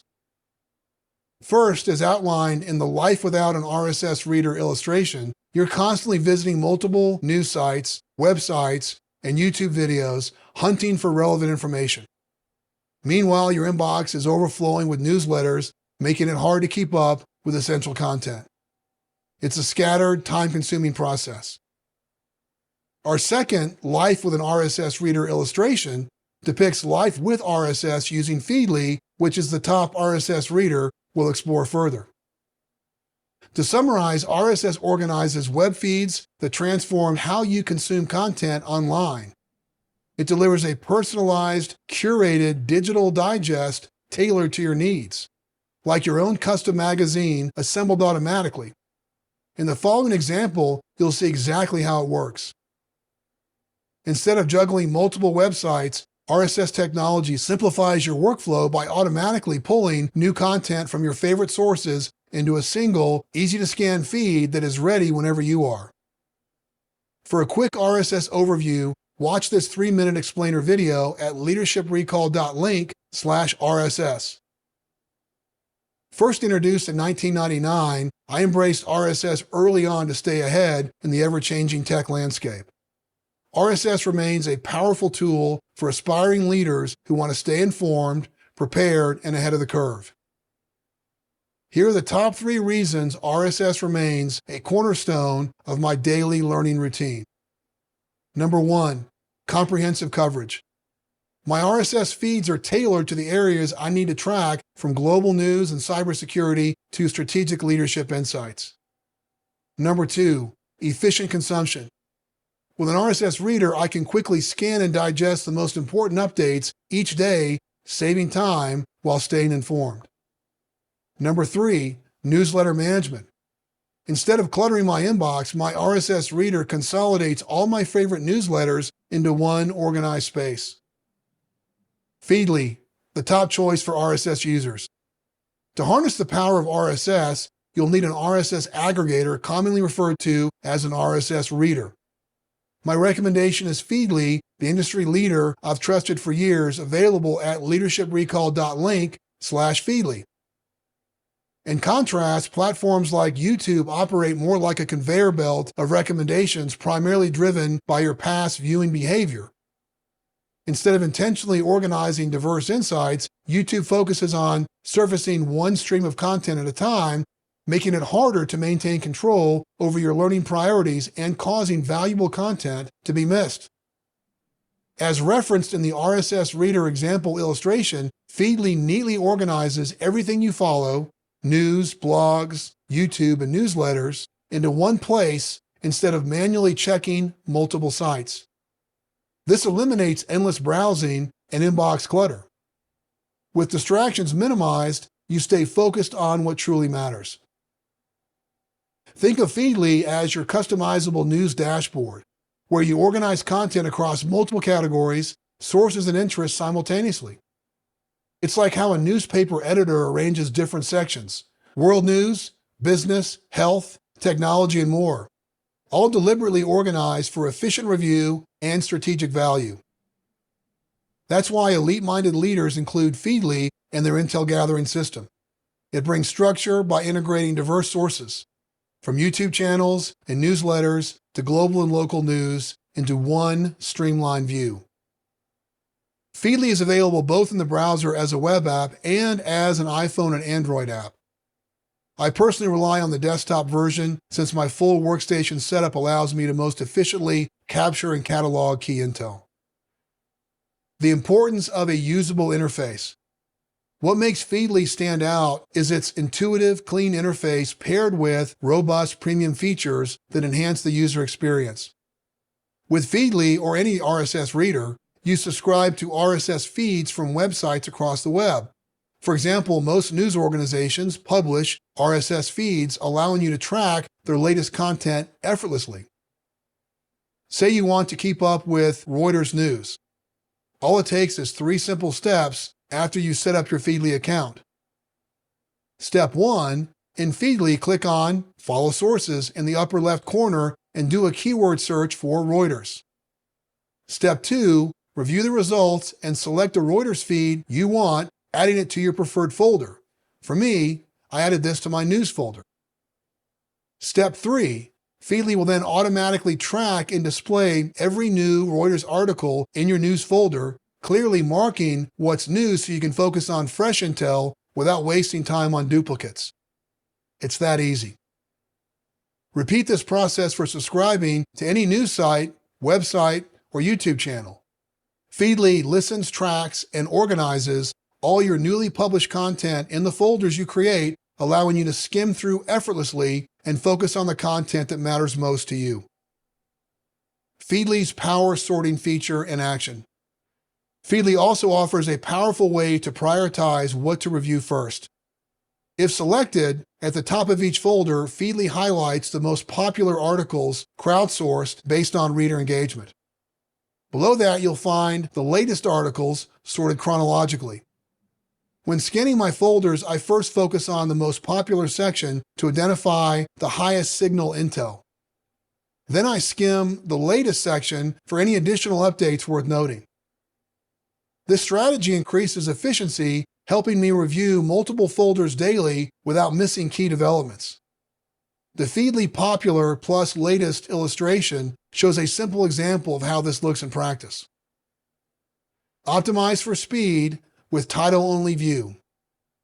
As shown in the Feedly folder view illustration, Feedly offers 4 layout options: title-only view, magazine view, cards view, and article view. You'll find these view options in the upper right corner of the Feedly browser window. For high-volume scanning, title-only view is the clear winner. It strips away images and previews, letting you process more intel in less time without the scroll fatigue. When you're managing multiple folders and many articles and videos, this text-focused layout helps you maintain a fast, focused rhythm without getting bogged down by unnecessary visuals. You can see this layout in action in the Feedly Popular plus Latest Power Sort illustration, where the system stacks headlines cleanly for rapid review. This combination of layout and sorting method helps leaders who use RSS to gather high-signal intel efficiently. With this efficient layout dialed in, your system is now ready to handle more than just articles. It's equally powerful for discovering video-based intel. And remember, RSS doesn't limit you to written content. You can also subscribe directly to YouTube channels through RSS feeds, bringing valuable leadership insights, expert interviews, and strategic discussions into your organized learning environment. RSS integration turns YouTube from an entertainment-driven algorithm into a deliberate extension of your intel-gathering system, allowing you to capture high-value video intel alongside your trusted written sources. When intel sparks innovation. Sometimes a single video is all it takes to reignite a promising idea and turn it into something you, your team, or your clients can use to win. For instance, Feedly surfaced a Bloomberg video titled "How AI Could Change the Advertising Business, Quantum Marketing," featuring Stefan Pretorius, Chief Technology Officer at WPP, one of the world's largest advertising companies. Watch the 22-minute video at leadershiprecall.link/QM. In this sharp 22-minute segment, Pretorius introduced the concept of synthetic focus groups to enhance human creativity. I'd been exploring this idea already, but the video reignited my interest and pushed me to develop a more structured approach. Since then, I've used these AI-powered personas to uncover strategic insights and have encouraged clients to pilot the method as a way to sharpen their competitive edge. This is how elite-minded leaders stay ahead, by building an organized library of strategic knowledge instead of letting social media feeds dictate our focus. How I organize Feedly for intel gathering. Here are the Feedly folders I commonly use to organize my YouTube subscriptions, news sources, and newsletter content. Each folder organizes content by topic, not type, so articles, newsletters, and videos often sit side by side. This contextual organization makes reviewing intel far more efficient and sharply focused, helping me stay locked in on what matters most without bouncing between different platforms or sources. I encourage you to experiment with a similar structure and discover what works best for your leadership learning journey. Here's a snapshot of the folders I use today, organized to match the key areas I prioritize for my leadership growth and strategic learning. God, artificial intelligence, communication, entrepreneurship, general learning, finance, health, fitness and wellness, leadership and strategy, marketing, news-business, news-local, news-US, news-world, project management, politics and society, productivity, sales, security, technology and IT. Simplify your newsletters with Feedly. If you're like most leaders, your inbox is overflowing with newsletters, many of them industry-specific and vital to staying ahead in your field, but difficult to manage because they tend to get drowned out. The challenge? Many newsletters don't offer an RSS feed. The solution? Feedly's Pro Plus account. It converts newsletter chaos into a streamlined leadership-focused digest. With a unique Feedly-generated email for each subscription, your newsletters land directly in your organized Feedly folders, not your inbox, giving you one clean, distraction-free place to process strategic insights. Here's why I rely on Feedly's newsletter aggregation. Better organization. I can group newsletters with related RSS feeds for a single streamlined reading experience. For instance, my cybersecurity newsletters flow directly into my dedicated security folder alongside trusted RSS sources like YouTube channels and websites, making review far more efficient. Inbox freedom. Keeping newsletters out of my inbox clears the clutter so I can focus on actionable emails and high-stakes communication, not digging through reading material. Enhanced privacy. Each subscription uses a unique Feedly-generated email address, protecting my personal inbox from exposure or resale. Stress-free RSS management after a vacation. Even the best systems pile up when you step away. Managing RSS feeds with a tool like Feedly can feel like handling another inbox, especially after a vacation, because content continues to flow in whether you're there or not. When you fall behind, RSS debt can quickly pile up, leaving you overwhelmed by backlog content. But here's the leadership move. After a long break, first take a few minutes to scan your most popular items for any high-signal intel you don't want to miss. Then, mark all your remaining RSS feeds as read with one quick click. Let's face it, you're unlikely to catch up on everything you missed while you're away. By clearing the backlog of RSS debt, you start fresh, freeing your mental bandwidth for the new and relevant intel that actually drives decisions. This isn't just inbox cleanup, it's a simple reset that keeps your intel system strategic, ensuring you stay focused on forward-looking insights instead of getting trapped in never-ending catch-up mode. The power of learning from headlines. As a recap, RSS readers like Feedly offer a major advantage by organizing all your content exactly the way you want it. Grouping your feeds by topic, like news, health and fitness, and leadership, allows you to review each grouping in context, making the process far more efficient. What's often overlooked is the value of RSS headlines. Remember how these titles aren't just labels, they're bite-sized insights in themselves. Here's the trick. Skim through your grouped RSS feeds and let the headlines do the work. You'll quickly spot the content worth a deeper dive while still picking up valuable insights from the headlines you pass over. It's like capturing the big picture and overall themes without reading every single article. What's the recommended RSS time investment?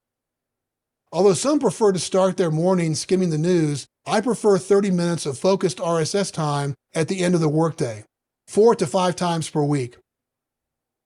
This includes reviewing high-signal articles and YouTube videos surfaced through RSS.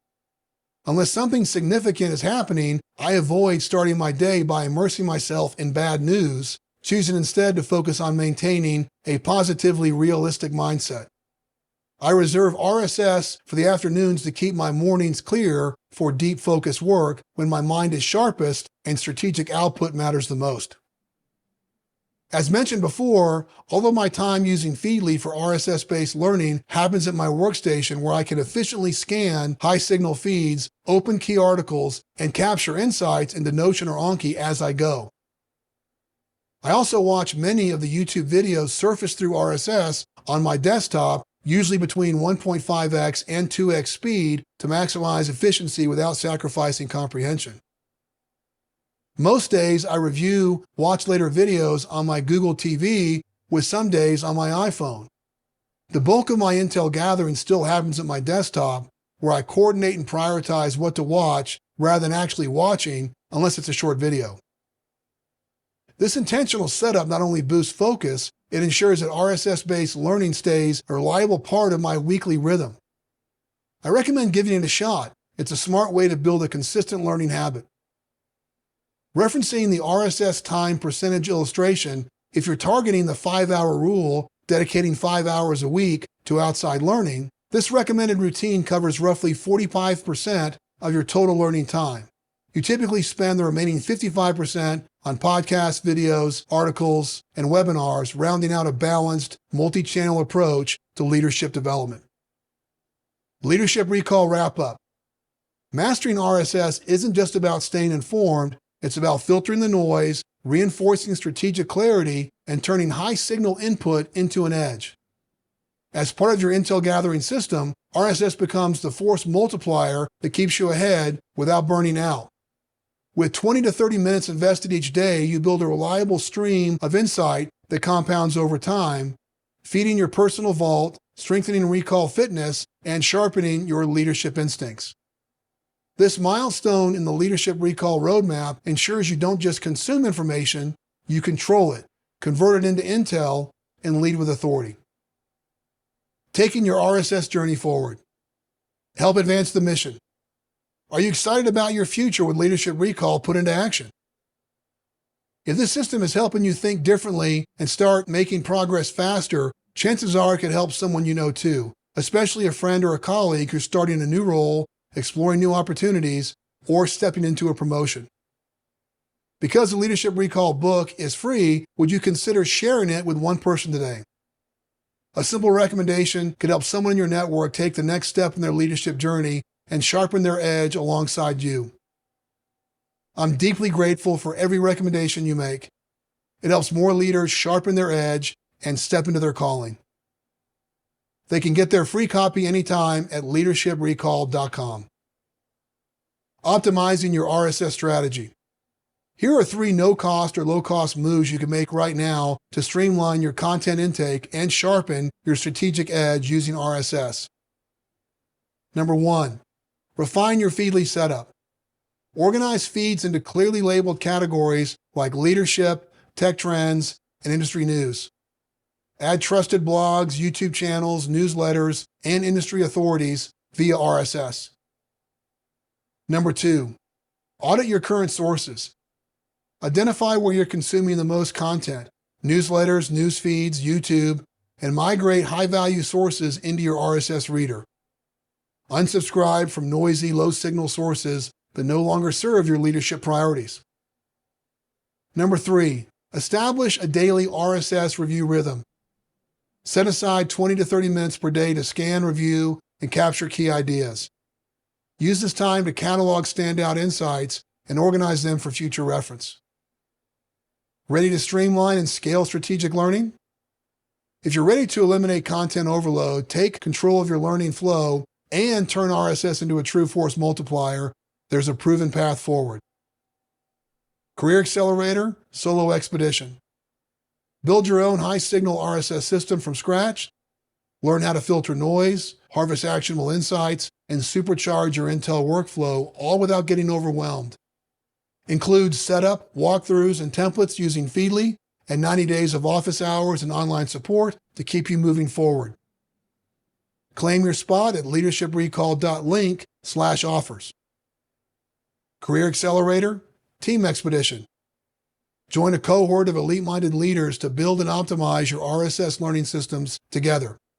You'll test workflows, exchange high-value feeds, and speed up team-wide recall and strategic thinking. Supported by dedicated office hours and an online community.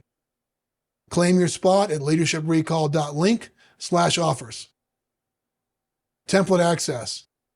Not ready for a Career Accelerator yet, but just want the RSS templates? Fast-track your ability to advance and stand apart with the official Leadership Recall templates, built to radically speed up your implementation. Get yours at leadershiprecall.link/offers. Next up, how top leaders protect and organize the intel they've earned.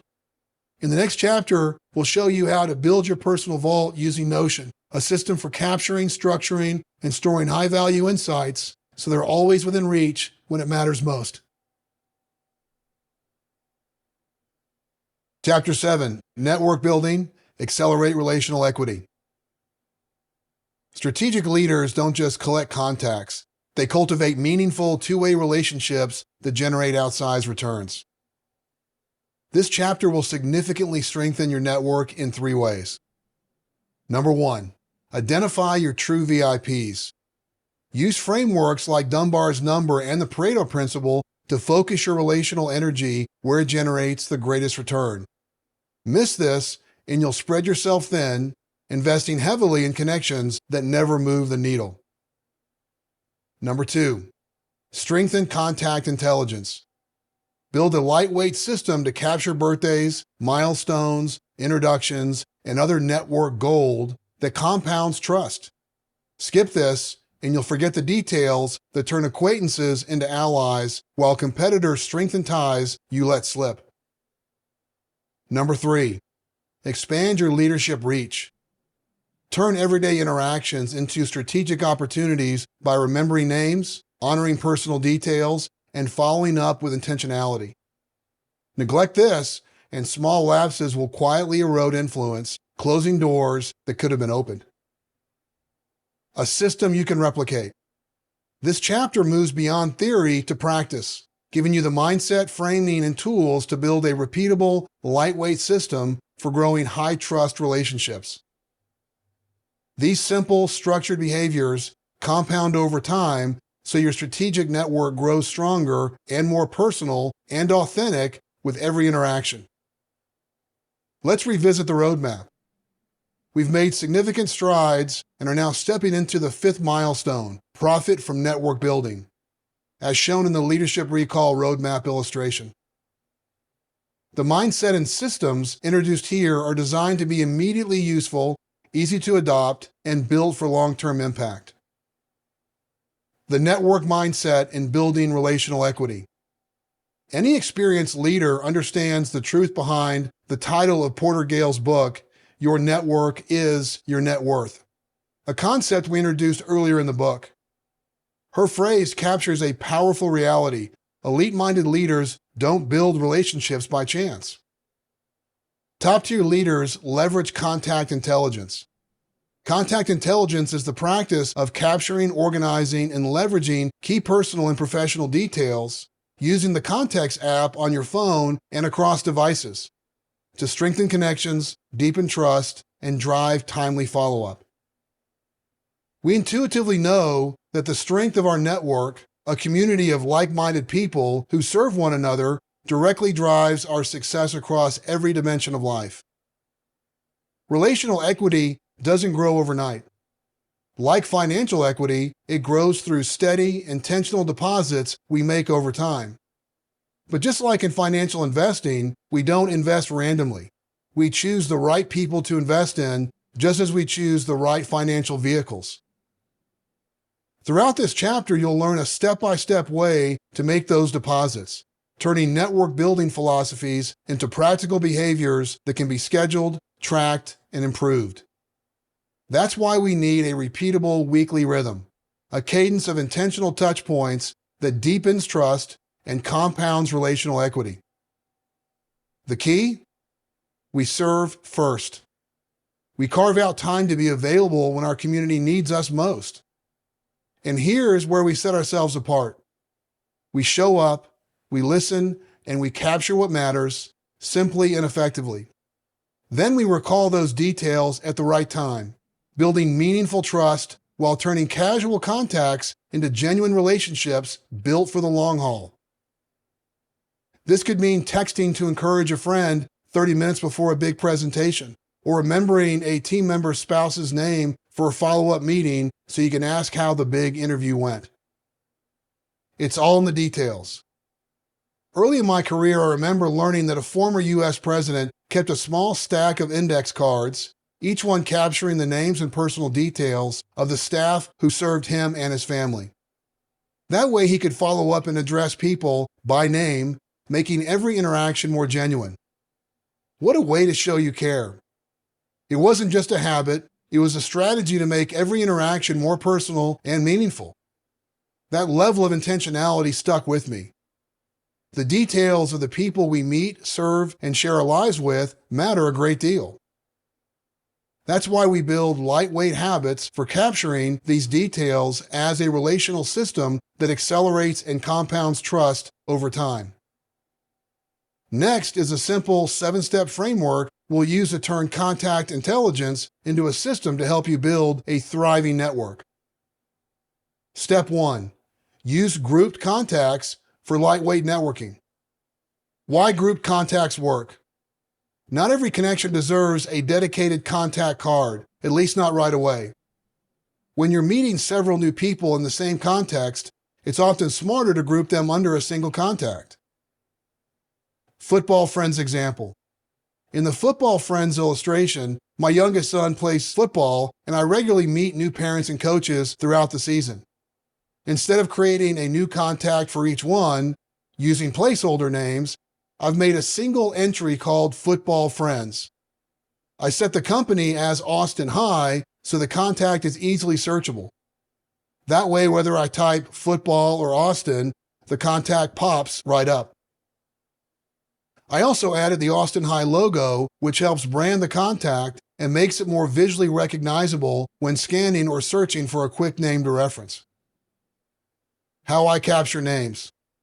When I meet someone new, I typically use the Email Me app on my phone to capture the name and the association quickly with my voice so I can update the contact later. If I already have the Football Friends contact open, I drop the info in immediately. But most of the time, a quick Email Me voice note captures the contact intelligence on the spot. How I structure the notes. In the notes section, I keep track of the parents and their kids, newest names at the top, coaches at the bottom, as seen in the Football Friends illustration using fictional names. Before a game or gathering, I do a quick scan to refresh my memory so I can greet parents and coaches by name. When to create a separate contact.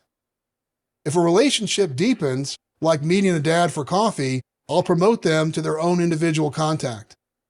My rule of thumb? Once I gather direct contact info, like an email address or a cell phone number, that becomes the trigger to create a dedicated entry. Until then, the group contact helps me stay organized in a lightweight, effective way. Why it matters. That lightweight move is just one example of how small strategic actions can scale relational equity across your entire network. This habit is a core pillar of your contact intelligence system, a minor effort now that compounds. Elite-minded leaders capture this intel immediately and without hesitation, knowing that a minor effort now can pay off significantly later, serving your future self and turbocharging the value of your network. Try it. For the next social group you belong to, I encourage you to create a contact like the Football Friends example to build a more vibrant network the next time you meet. Momentum builds momentum. Once you've seen how grouped contacts work in the real world, it's time to take it a step further. Let's break down what an ideal contact looks like when built with purpose. A system that lets you pick up right where you left off and deepen the relationship every time. Step 2. Identify your true VIPs. As part of your relationship building system, in Leadership Recall, we define VIPs as high-priority individuals in your relational world, those whose influence, trust, potential, shared mission, or genuine joy in their company make them worthy of deeper connection and consistent follow-up. This includes key clients, industry leaders, and decision makers, close friends, family members, and neighbors, members of your social and networking groups, masterminds, or professional circles, emerging leaders and others you're actively helping grow because their progress matters to you. Step 3. Build a modern contact system. Just like the former U.S. president who used index cards to track personal details about his staff, we can build a modern version of that system right from our phones. Chances are you already carry a smartphone with contact management built in. Whether you have an iPhone or Android device, and whether you manage contacts through Outlook or another app, your Contacts app is one of the most underutilized yet powerful networking tools in your tool belt. It's your modern-day stack of index cards you can access when you need them most, like right before a follow-on meeting or when you spot someone from across a restaurant. Ideally, the app you use syncs seamlessly across your devices so you can access and update your contact details whether you're at your desk or on the move. Start by saving every VIP in your contacts. Add a profile photo and accurate contact information. Then, with each new encounter, layer in key personal details, notes from conversations, mutual connections, important dates, and anything else that helps you deepen the relationship. This is putting contact intelligence to work. Using your phone, tablet, desktop, or laptop to capture details that, when coupled with timely follow-ups, create a thriving, high-trust network. Step 4. Capture network gold. I bet this scenario has happened to you. I'm sitting at Bob's Steak and Chop House in Austin, Texas with a close friend, and I'm 90% sure I recognize someone sitting across the room. By the way, I've learned the hard way about getting names right. I've accidentally greeted people with the wrong name before. So this time, I wanted to close that 10% gap and move to 100% certainty. The restaurant lighting was dim, which made the identification a little more challenging. If I had the right person in mind, I knew his first name, so I discreetly grabbed my phone, typed it into my contacts, and matched it with the last name. When the contact appeared, the photo I saved in his contact confirmed it instantly. Later in the meal, the person walked up to our table as he was leaving. I stood up, greeted him by name, and introduced him to my friend, who also stood. It was a win. I honored them both with the introduction, and that small moment slightly strengthened my network. What was the network gold in this moment? Even though I had other details saved, including who first introduced us, it was a combination of his first name, last name, and the profile photo that delivered in real time. These simple pieces of network gold helped me recall his identity quickly and confidently, making the interaction warmer and more personal. That's the power of having network gold ready before you need it. Remember, often small acts of recognition build big deposits in your relational bank account. Some details are more than just helpful, they're strategic. Names, goals, birthdays, anniversaries, milestones, family updates, mobile numbers, even a home address for future gifts. These are the kinds of high-value insights we call network gold. Network gold is a vital subset of your contact intelligence system. Step 5. Architect an ideal contact card. Now regarding the example contact illustration, let's walk through how this systematic approach comes to life using a fictional contact, William B. Renslow, CEO of Ascend Industries. Here are 7 sections you can build into each VIP contact to unlock stronger connections. Section 1. Core contact information. Start by making sure you enter all essential contact fields accurately and completely. Include full name, company, job title, and how you want to file the contact in your system. A sound foundation here ensures you can retrieve and recognize your VIPs instantly, especially when time matters. Pro tip: always confirm name preferences. Will versus William, Mike versus Michael, Liz versus Elizabeth. Never assume. Getting it right is a simple way to show respect and build rapport. Heads up: because your contact application could get hacked, avoid recording highly sensitive information that could cause harm to you or your contact if the information you capture becomes public through a breach or hack. Section 2. Always add a profile picture. One of the simplest power moves in contact management is adding a profile picture. This piece of network gold personalizes every interaction, showing up in your call history, texts, and emails, and makes quick visual identification effortless. LinkedIn is usually the best source, but company team pages or social media profiles can provide solid options. This small detail delivers big returns when you need a fast visual cue to confirm a face. Section 3. Email and web presence.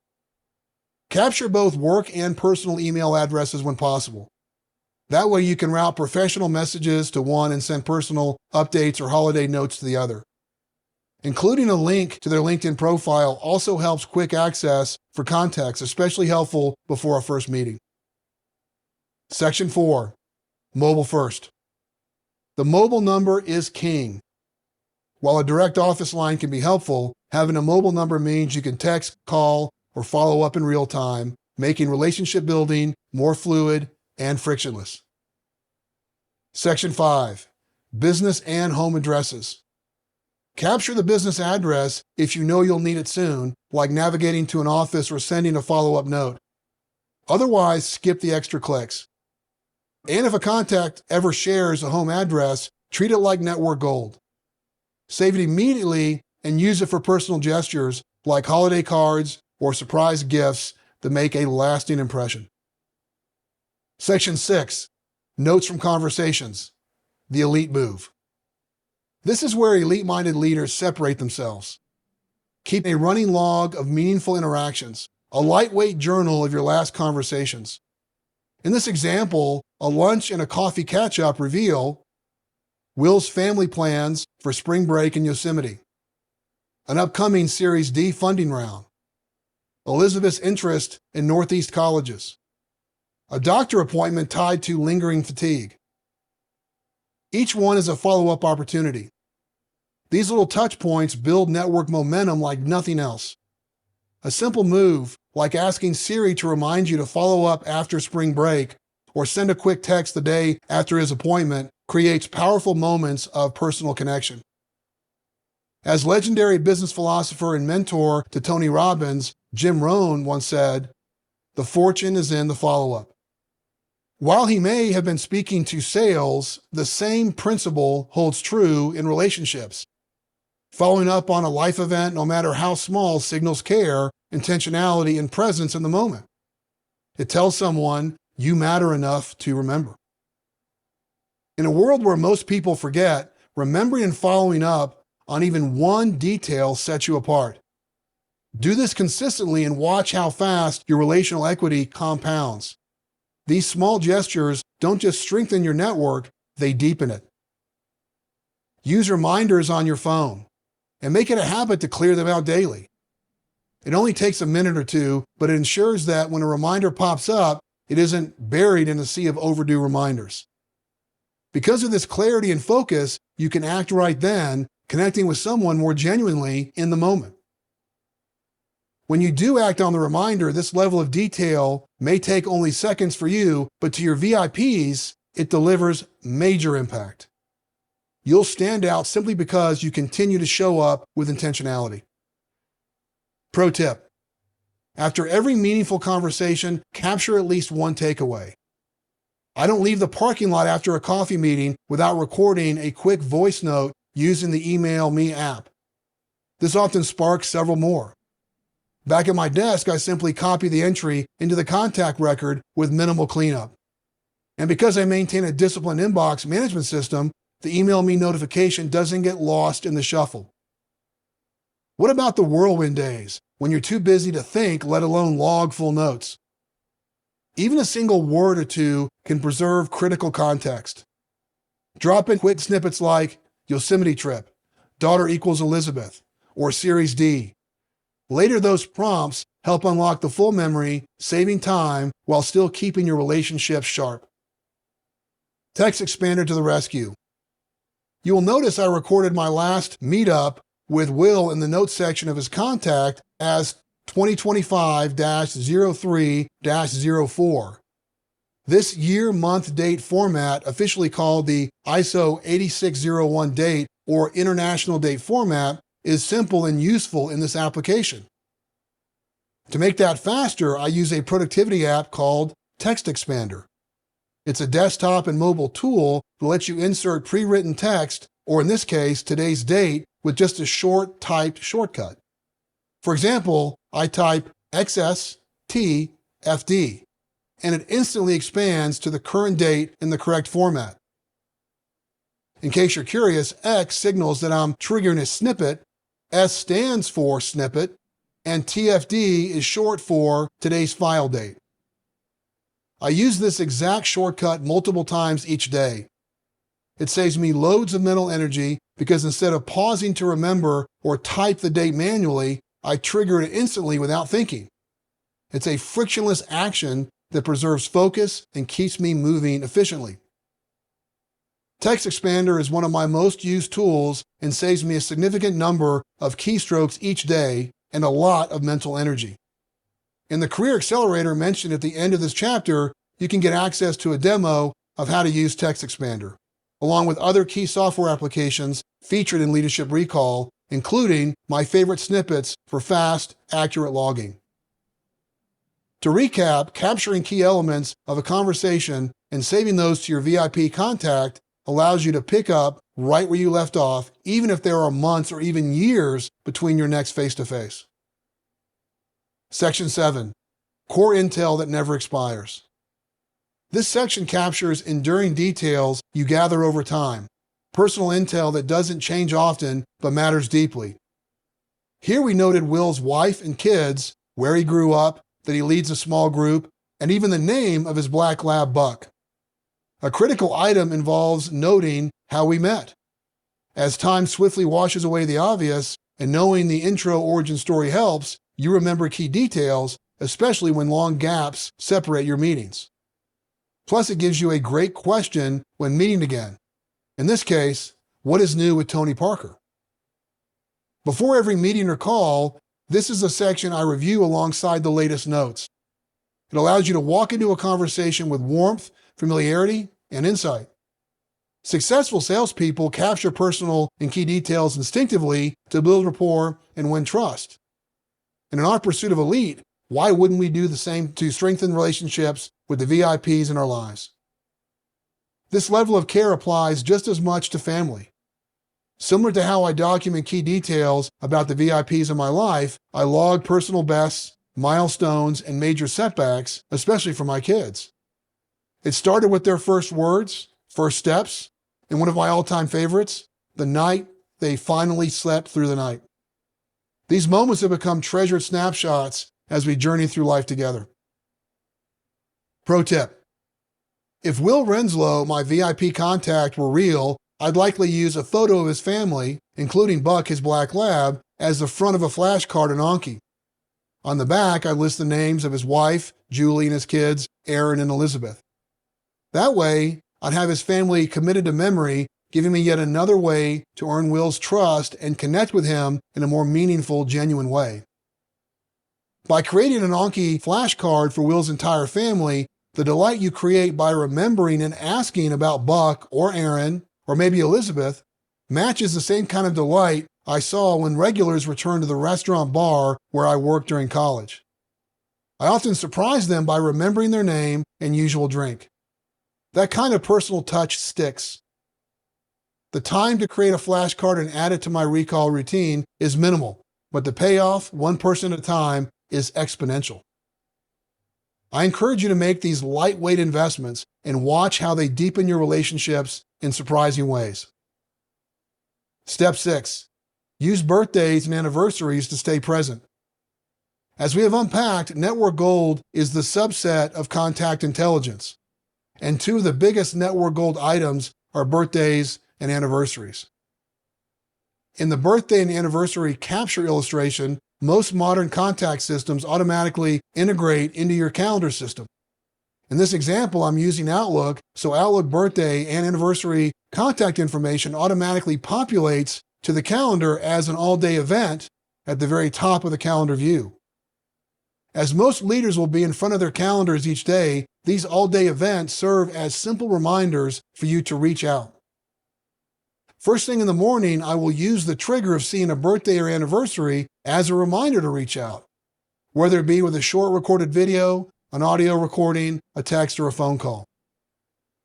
Pro tip: birthdays and anniversaries matter, but what happens when you're on vacation and away from your usual calendar routine? Before each trip, I review any upcoming birthdays or anniversaries that fall during my time away and ask Siri to set individual reminders for each one. That way, I never miss the opportunity to honor someone on their meaningful day. It's a high-impact, low-friction discipline that keeps VIP relationships strong, even when you're off the grid. In closing, another meaningful date to capture is a sobriety milestone, freedom from alcohol or other addictions. Marking these moments with encouragement can be just as impactful as celebrating a birthday or a work anniversary. Step 7. Apply Dunbar's number and the Pareto principle. As we've covered, one of the most powerful networking building moves you can make is turning the contacts on your phone and computer into an organized hub of your strategic relationships. Elite-minded leaders manage their relationships with the same intentionality they apply to direct reports, top clients, and key influencers. Professor Robin Dunbar introduced the concept of Dunbar's number, which suggests that humans can maintain around 150 stable social relationships.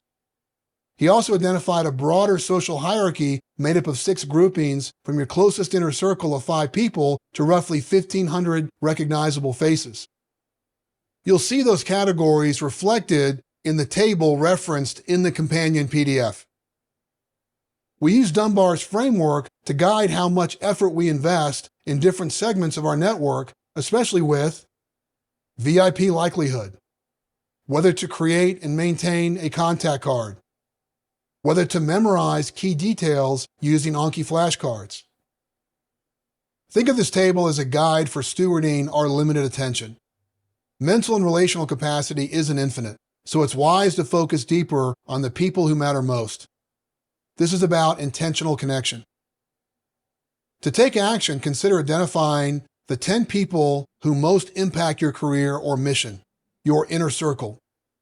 Then schedule one meaningful meetup with your top 3 this quarter and repeat each quarter until you've met with all, ideally in person or online if distance is an issue.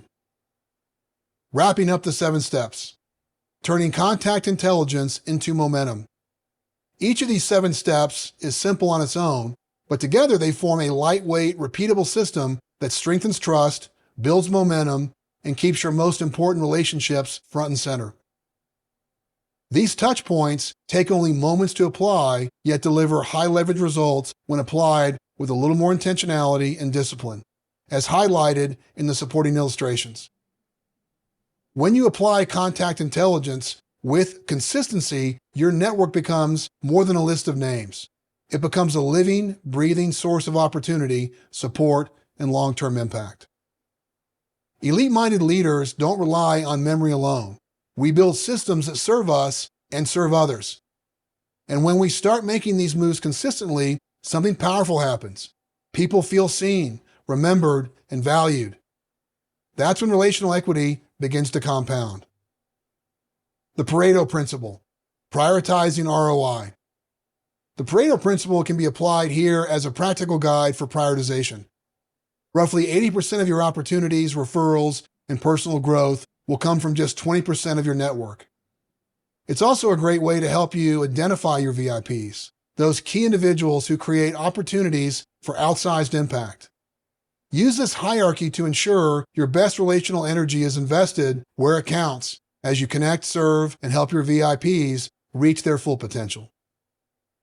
When you approach stewarding your network with a servant mindset, your efforts don't just lift others, they boomerang back to strengthen your network and accelerate your own leadership growth and opportunities. Elite-minded contact intelligence gathering tips. As we close this chapter, here's a final collection of high-value tips, specific practices that help maximize the return on your contact intelligence system and surface more network gold. Trigger a contact for everyone you meet. Any meeting, whether in person or online, should trigger the creation or update of a contact. I always include their LinkedIn profile and typically send a connection request shortly after we meet. Pro tip: as a safeguard in your LinkedIn request, mention how and where you met. You're serving your future self.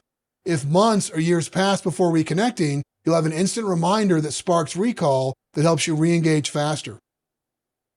Example: hi Will, great meeting you at BlackRock. I'm glad Tony Parker introduced us. Would love to stay connected here.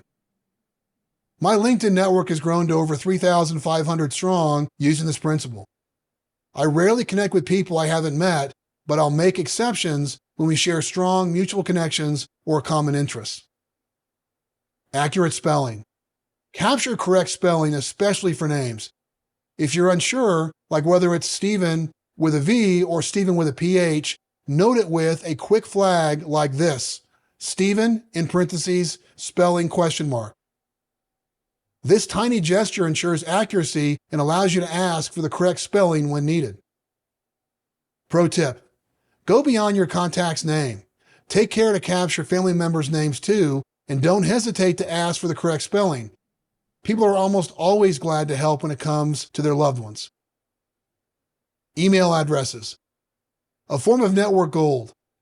Always be hunting to capture both work and personal email addresses.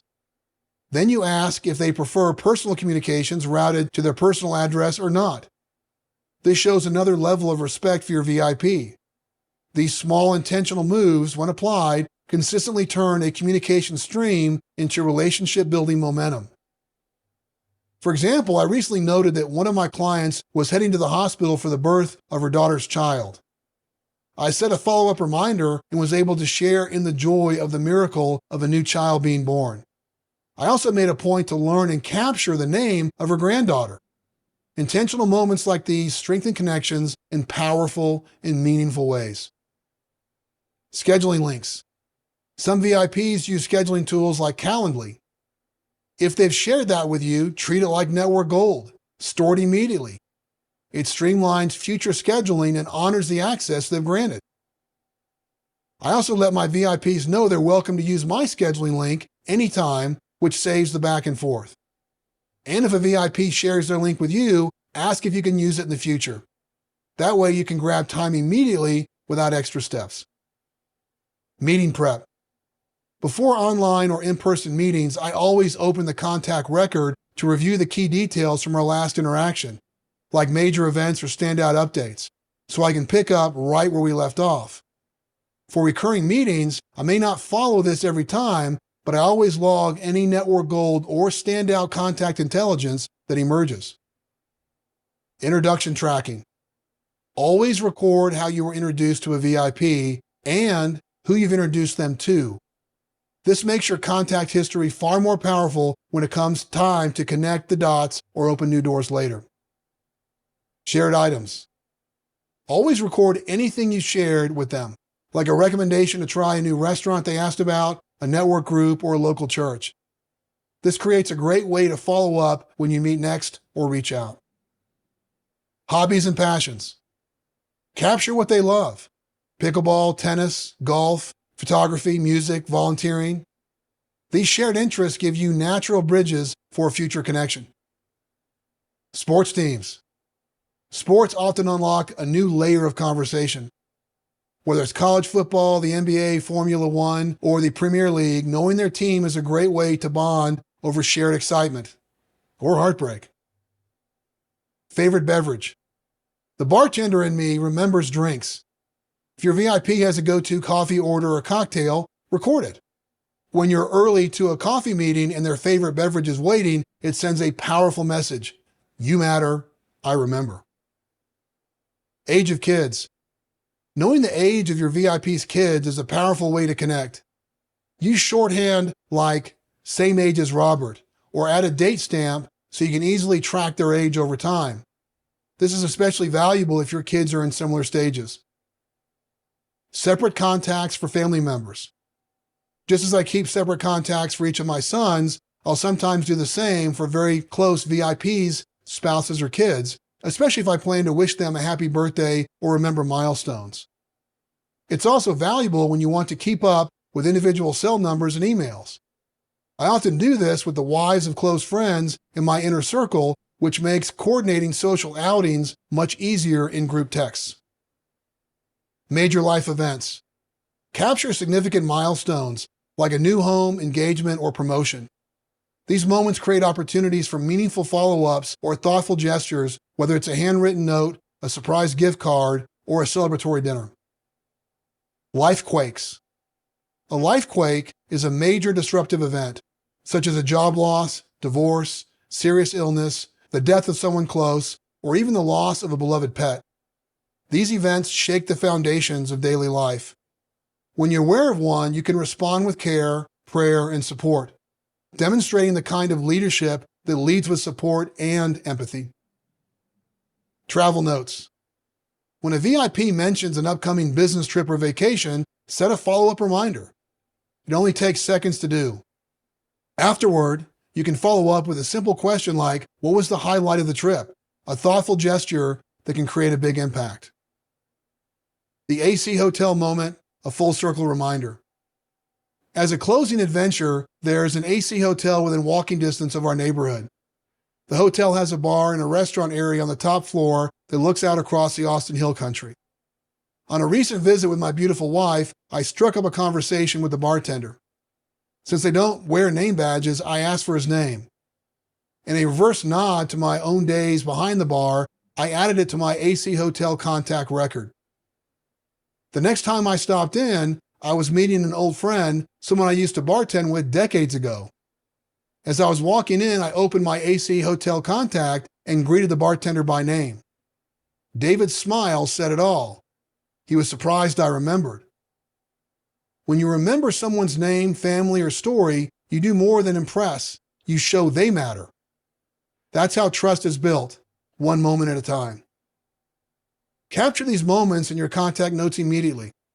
Over time, these small entries become a powerful recall system that multiplies trust and connection. Leadership recall wrap-up. Elite-minded leaders record what matters, recall it when it counts, and build trust that compounds. They don't leave relationships or opportunities to chance. Every detail captured is fuel for momentum and long-term impact, and for building lasting relational capital. Strengthening your contact intelligence system. Here are 3 no-cost or low-friction moves you can make right now to build momentum and deepen your most important relationships. Number 1, update one top VIP contact today. Start simple, choose one high-priority contact and enrich their profile. Add or confirm key details, birthdays, family names, how you met, or recent life events. Even one small update strengthens your relationships and boosts recall power over time. Number 2, commit to contact enrichment after each new meeting. Make it a habit. Every time you meet someone you want to remember, take 60 seconds to capture 1 or 2 key details. Over time, these lightweight entries create a robust contact intelligence system that serves you for years. Number 3, review before you meet. As you meet with someone you've met before, open their contact card. Review past notes, look for standout personal details, and refresh your memory so you can show up informed and relationally dialed in. Ready to turn your network into a leadership advantage? If you're ready to move beyond random touch points and start building a high-trust, high-clarity relationship system, there's a proven path forward. Career Accelerator, Solo Expedition. Learn how to build and maintain powerful contact cards, capture key relationship intel, and scale trust with consistency. Include starter templates, enrichment prompts, recall fitness routines, text expander demos, and walkthroughs of all the software applications showcased in the book. Plus, you'll get 90 days of office hours and online support to lock in your progress. Claim your spot at leadershiprecall.link/offers. Career Accelerator, Team Expedition. Join a cohort of elite-minded leaders to implement contact enrichment systems in a shared learning environment. Whether you're bringing your team or joining individually, you'll build momentum alongside other leaders, track VIP insights, and lead with intentionality at every relational touchpoint. Office hours and online support are included, giving you direct guidance as you apply the system in real time. Claim your spot at leadershiprecall.link/offers. Next up, how elite-minded leaders approach reading with precision. In the next chapter, you'll learn how to shift between power reading and pinpoint reading so you can extract exactly what you need when you need it without wasting time or mental energy. Chapter 8, Knowledge Management. Organize the intel that powers better decisions. What separates leaders aiming for elite? They build systems to store, surface, and apply what they've already learned. What you'll take away from this chapter. Number 1, turn insights into lasting assets. Learn how to create an organized, searchable collection of your most valuable insights before they fade, ensuring your best ideas fuel future decisions. Ignore this and your hard-won lessons vanish into forgotten notes, forcing you to relearn what you already knew. Number 2, adopt a proven, intuitive system. Discover a refined, battle-tested knowledge management approach that makes your insights instantly accessible and actionable through a personal vault. No coding required. Skip this and you'll drown in scattered files and fragmented tools, losing time and confidence when clarity matters most. Number 3, leverage the leading tool for a competitive advantage. Master Notion's free tools to build a powerful personal knowledge management system that helps you capture, retrieve, and apply transformative ideas faster than ever. Neglect this, and you'll keep fumbling through digital clutter while competitors outpace you with streamlined systems. First, where are we? Our Leadership Recall Roadmap illustration includes 8 milestones. You have completed the 5th milestone, profit from your network building, and are now advancing to the 6th milestone, build up your knowledge management. This section highlights the importance of properly structuring your personal vault and the benefits of using Notion as your knowledge platform. Build it once, benefit for life. In the E-Myth Revisited, Michael E. Gerber makes a timeless point. Sustainable success doesn't come from working harder, it comes from building systems. He argues that the most successful businesses follow a franchise model. They design, test, and refine world-class systems, then hire people to run and improve those systems. Leadership Recall applies the same principle to your personal growth. You're not just learning new habits, you're building powerful, repeatable workflows designed to accelerate your career.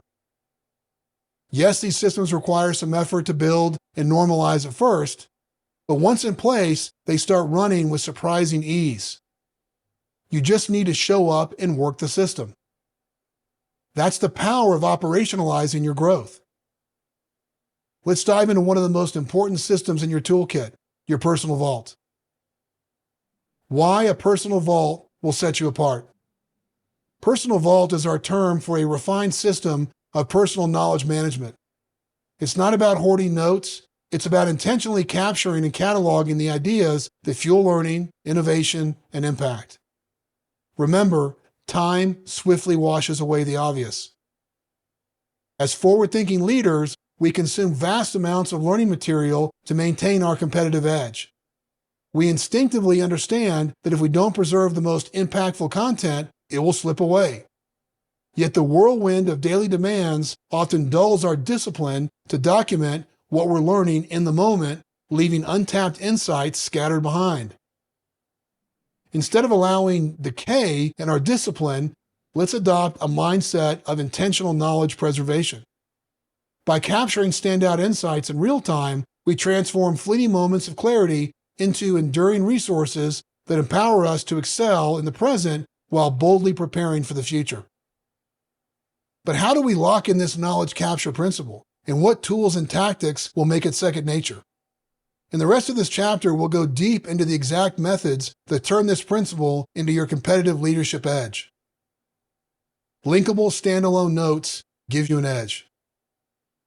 The Zettelkasten Advantage.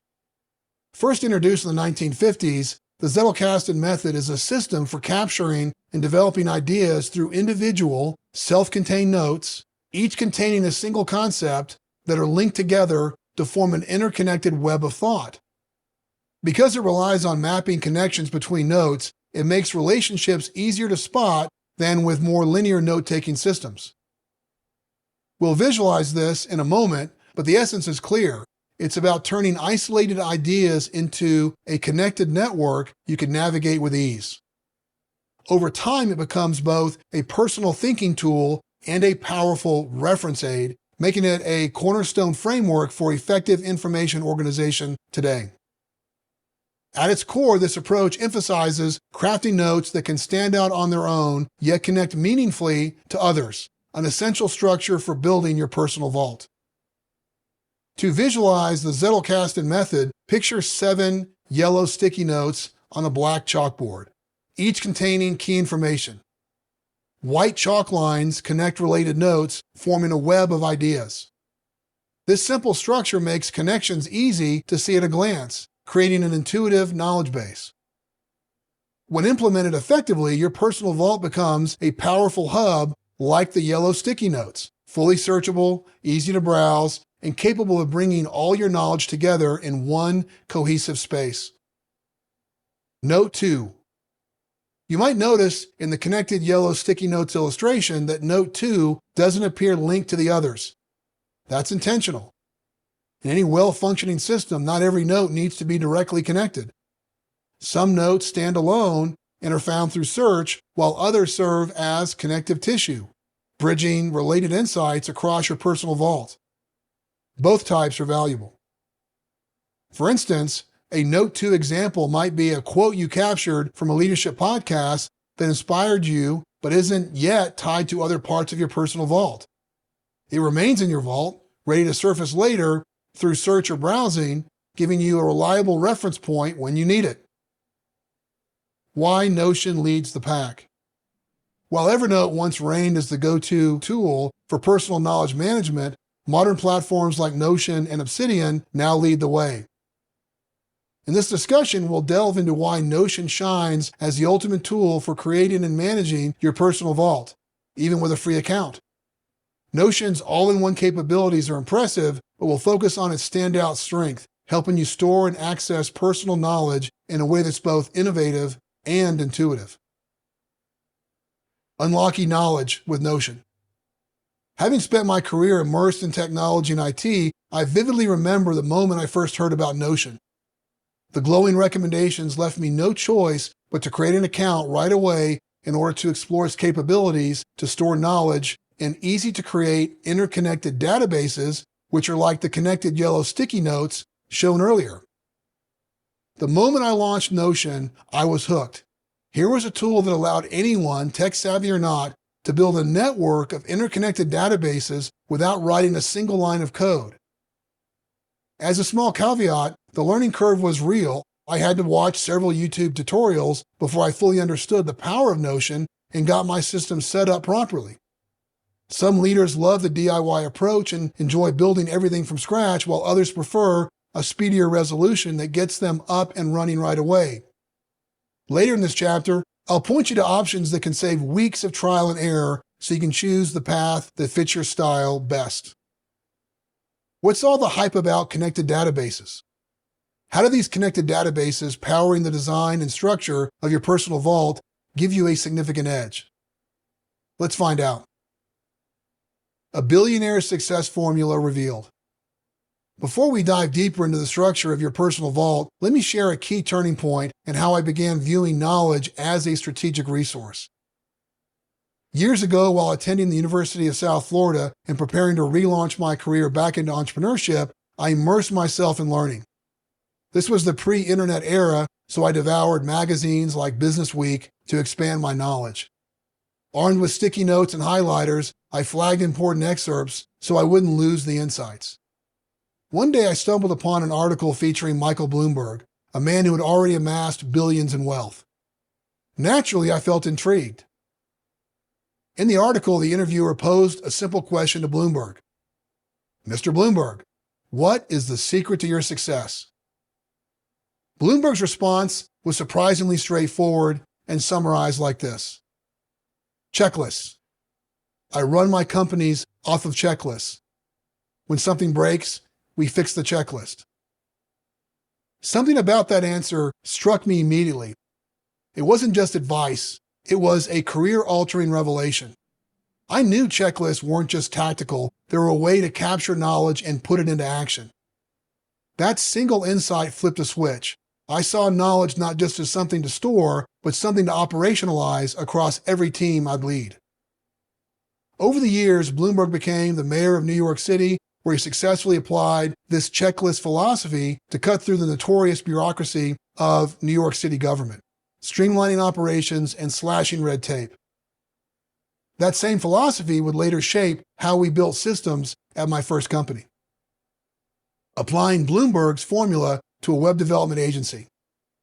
When it came to apply this checklist-driven knowledge-capturing mindset to the web development company I co-founded in the mid-90s, the impact was transformative.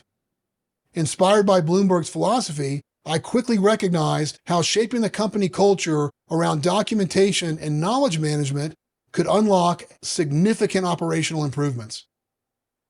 What I didn't realize at the time was how this knowledge management mindset would also affect me personally and eventually shape the foundation of leadership recall.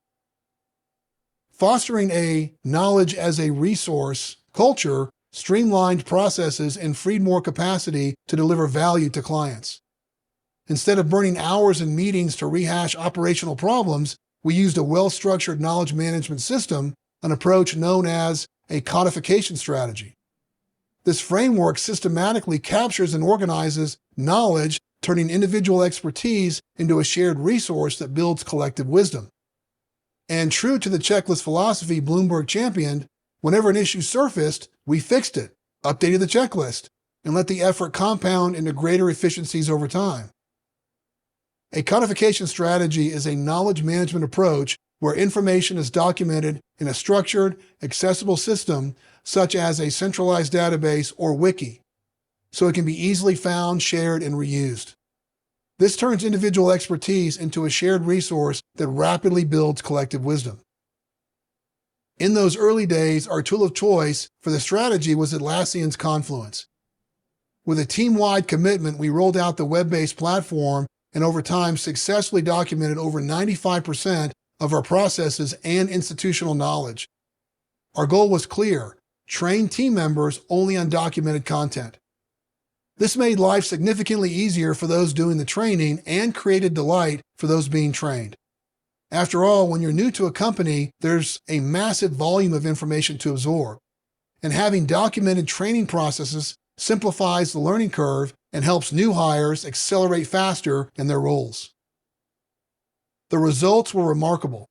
Onboarding new team members became faster and more seamless as they could tap into a rich, interconnected web of documented workflows and best practices. The momentum this created underscored the power of embedding knowledge capture into a company's DNA. Connected databases elevate your knowledge management. Let's explore the ultimate design of your personal vault. When I was starting my web development agency, we were getting our feet wet in knowledge capture tools. Our tool of choice was Confluence, because Notion wasn't yet on the scene.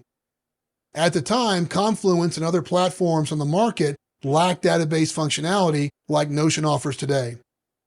Without point-and-click database design, it was nearly impossible to organize knowledge in such a dynamic, seamless way. With some training and understanding, Notion later changed the game by making it easy for anyone or any team to structure and extend their knowledge. Here's a real-world example showing the power of Notion's database structure so you can put the concepts into action. In the tech industry, staying ahead of emerging technologies and their workplace impact is crucial. One day, my YouTube feed recommended a 24-minute video titled "The Race to Harness Quantum Computing's Mind-Bending Power: The Future with Hannah Fry" by Bloomberg Originals, with millions of views, signaling its importance. Watch it at leadershiprecall.link/Hannah. Curious about the rapidly developing quantum field, I watched the video. The high-quality production and content immediately stood out. To maximize comprehension and minimize mind drift, I watched the video at 1.75x speed, which I found optimal. This change not only enhanced my focus, but also saved 10 minutes and 18 seconds compared to watching at normal speed. Recognizing the value of the quantum video, I stored it in Notion for future reference. Using the Notion web clipper, I immediately added the video to my posts database, as you can see below. The web clipper, operating as a browser extension, automatically captured the title and link, eliminating the need for tedious copying and pasting. Now let's inspect how this process works, carrying forward the example of Hannah Fry's video. First, why you need Notion Web Clipper. Elite leaders don't rely on memory alone. They build cataloging systems that make their best ideas searchable, connected, and actionable. The Notion Web Clipper isn't just a browser extension. It's a simple and efficient bridge between passing insights and lasting intel, helping to turn standout content into a permanent leadership asset. After setting up your free Notion account and databases, which will power your personal vault, The next essential tool is the Notion Web Clipper browser extension. This single extension ensures you never lose a valuable article, video, or web page. Each one gets captured, categorized, and ready for reference. Every captured item becomes part of your personal vault, ready to fuel sharper thinking and faster decisions when it counts. If you want to move faster, grab the ready-to-use template at the end of this chapter. For instance, you can seamlessly save the quantum computing video mentioned earlier straight into your Notion workspace in 3 simple steps. In this example, I want to save the quantum computing video to my existing posts database. After you search for and install the Notion Web Clipper browser extension, the extension will show up in your extension section of your browser. Get it at leadershiprecall.link/clipper. Using the Notion Web Clipper to save content instantly. Here's how to save content directly to Notion using the Web Clipper, as noted in the Notion Web Clipper activated illustration showing the capture of the quantum computing video. Once installed, Notion Web Clipper appears next to your browser's address bar. Just click the icon, choose your target database, and hit Save Page. Your content is now clipped and stored. Let's go step by step through the 3 actions showing how we captured the quantum computing video. Step 1. In the extension section of your browser next to the address bar, click the Notion Web Clipper icon to capture the content, in this case, the video. Step 2. A pop-up box prompts you to add the web page to the correct database. Step 3. Click Save Page to clip or capture the content to your correct Notion database. Next, let's walk through this illustration of the now captured Notion post. Tag for smart retrieval and fast recall. Tagging isn't about organization, it's about retrieval when it matters most. In Leadership Recall, these tags turn scattered notes into a web of intel you can activate when you need it most. As shown in the Notion post page example illustration, to ensure the standout content I captured in Notion remains discoverable in the future, I implemented 3 specific actions. Number 1. Key people tagged. Impressed by the host, Professor of Mathematics, Hannah Fry, and expecting I would want to explore more of her work, I tagged her by adding her to the people database. Simply typing in her name created a new page for her. Now, with a simple click on her name, I'll be able to quickly access all the content she becomes connected to. Number 2. Key points captured. I summarized important ideas in the key points section, adding extra search terms for rediscovery. These keywords, combined with those in the title, create multiple pathways for rediscovery. Number 3. Term tagged. I tagged the post with quantum computing in the Terms and Concepts database. Breaking things down to the core, this first principles thinking approach ensures that if I ever need to prepare a presentation, say on how quantum computing affects cybersecurity, I can click into the quantum computing term to explore all the foundational content. This also leads me directly back to Hannah Fry's video. As a final power step, knowing I'd need to articulate my understanding of quantum computing, I created an Anki memory flashcard using the insights from the key points section. This helps solidify my knowledge for future discussions. What makes connected databases so powerful? Did you notice the 2 database references in points 1 and 3? If you look at the Notion post page example illustration, you'll see an angled arrow icon next to people and terms and concepts. In Notion, this icon shows a clickable link to another database, meaning that the note is now part of a bigger, searchable, and browsable system. This is the digital equivalent of connecting sticky notes in the Zettelkasten method. A single note like this YouTube video on quantum computing links to the people database and the terms and concepts database, forming part of a broader knowledge web you can browse and build over time. Your personal vault, fully connected. Number 1, the next Notion post database illustration shows the quantum computing video connected to the terms and concepts database. Number 2, additionally, another Hannah Fry video is added to Notion. 1 billion more people are about to transform the internet. The Future with Hannah Fry, discussing the developing nation's impact on internet growth. In Notion, I tagged the Developing Nations video with Hannah Fry, which created a second direct link to the People database. Over time, I can quickly retrieve all videos that feature her. This connection adds valuable support for future presentations or research projects that may reference her work. As you continue adding content to your personal vault in Notion, even on the free plan, you'll unlock smarter ways to search, browse, and organize what you know, helping you connect more dots and expand your knowledge effortlessly. You can quickly build a collection of key insights so you're ready for your next big presentation, that perfect email response, or a fresh product or service idea. Whether you're on your desktop or phone, your personal vault, powered by Notion, will be ready whenever you need it. Building your core databases. Your personal vault's strength lies in how its parts connect. These databases aren't random. They're designed to mirror how elite-minded leaders think, organize insights, and retrieve intel when the stakes are high. After years of using Notion, I've developed a battle-tested database framework that transforms your personal vault from a simple note collection repository into a decision-making engine. You can get access to this exact template at the end of the chapter. To avoid costly mistakes and rework later, set up your personal vault with intention from the start, building on the foundation shown in the Notion post-page example illustration. This approach draws on first principles thinking, breaking knowledge down into its core components. Notion's intuitive design enables you to connect, cross-reference, and rediscover tagged content in ways that sharpen reasoning, improve decision-making, and strengthen persuasive arguments. Let's start with the right foundation as shown in the core Notion databases illustration. Here they are: hosts, people, organizations, terms and concepts, quotes and excerpts, questions, books, tools and services, prompts, files. Let's break each one down. Posts, a collection of standout web pages, content, or notes that you found valuable.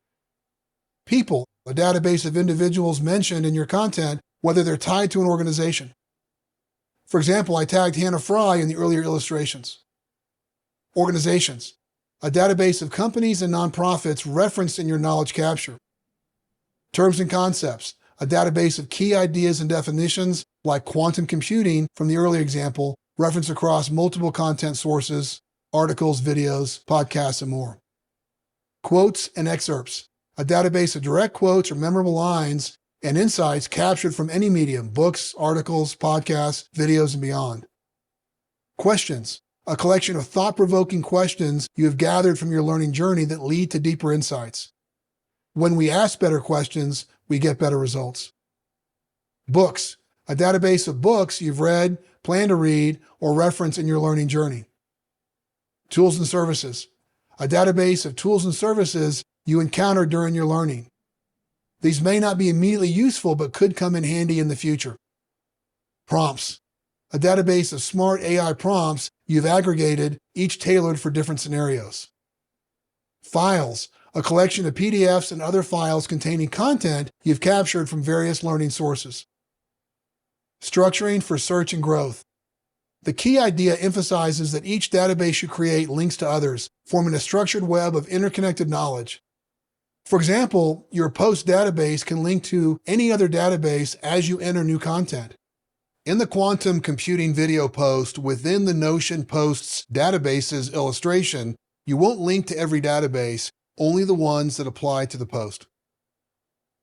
Leadership Recall Wrap-Up. Elite-minded leaders don't just collect ideas. We capture, connect, and compound them. Your personal vault ensures that what we've learned doesn't fade. It fuels sharper thinking, faster decisions, and innovation-driven leadership. Putting knowledge to work right now. The real power of a personal vault begins the moment you use it. In Leadership Recall, your first capture goes into building a library of insights, actionable intel you can retrieve, like when creating that career-changing presentation. You don't need to wait to get the benefits of a personal vault. Here are a few no-cost ways to start today. Set up a free Notion account at leadershiprecall.link/Notion and install the Notion Web Clipper browser extension at leadershiprecall.link/Clipper. Clip one valuable article or video into your new Notion workspace and add a quick summary in your own words. Create your first tags, such as a key person, concept, or quote, and link it to a second note. Start building your terms and concepts list, capturing recurring ideas such as first principles, codification strategy, or mental models. Each small step compounds your progress, and once you start cross-linking ideas, you'll unlock a leadership advantage most never realize they're missing. Build the vault that powers elite leadership. If you're ready to move beyond scattered notes and actually build a system that retains, connects, and compounds your insight at speed, there's a proven path forward.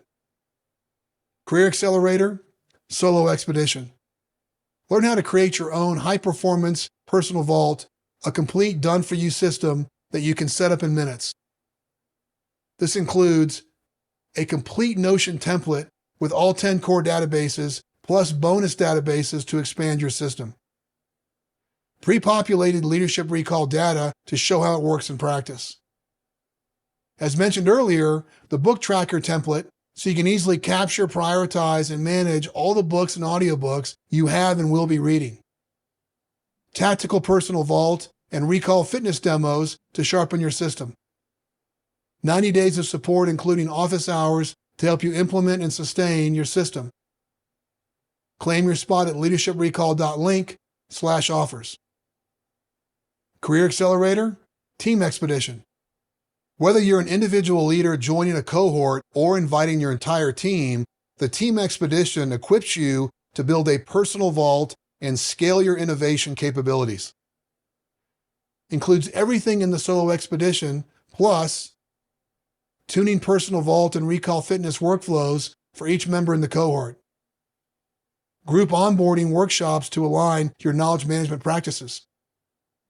Dedicated sessions to customize tagging, cross-linking notes, and optimizing database views with ease for your unique use case. Ongoing access to the online community and office hours, providing continuous support for your team. Claim your spot at leadershiprecall.link/offers. Template access. Not ready for a Career Accelerator yet, but just want the Notion templates? Fast-track your ability to advance and stand apart with the official Leadership Recall templates built to radically speed up your implementation. Get yours at leadershiprecall.link/offers. Next up, learn how elite-minded leaders read with precision, shifting between speed and depth to absorb what matters most. Discover how to protect your focus, eliminate distractions, and turn reading into a high-performance discipline that fuels sharper thinking, stronger recall, and maximize mental energy. Chapter 9, Strategic Reading.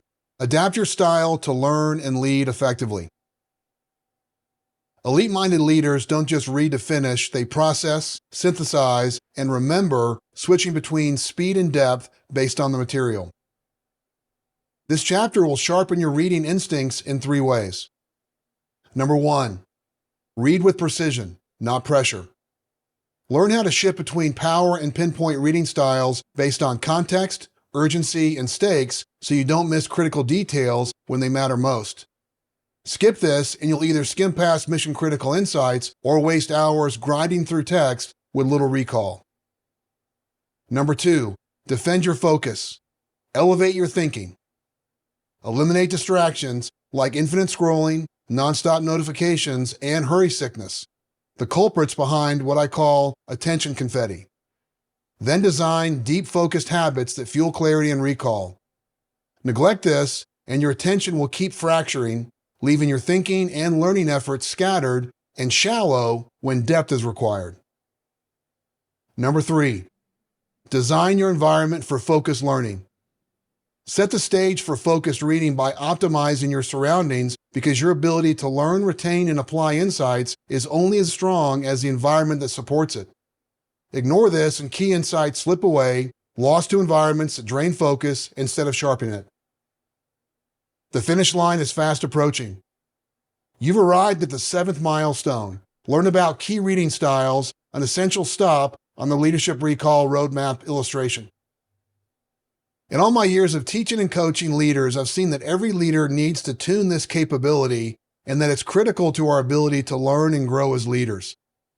In this chapter, we'll sharpen your ability to read with purpose, apply the right style for the moment, and retain more of what matters. The strategies ahead will help you move faster through low-stakes content and go deeper when the stakes are high, where precision is non-negotiable and the consequences are real. Close the door. Read and learn without interruption. From open door to calendar availability. Your attention is the most valuable currency you have as a leader. Fragment it, and everything you build suffers.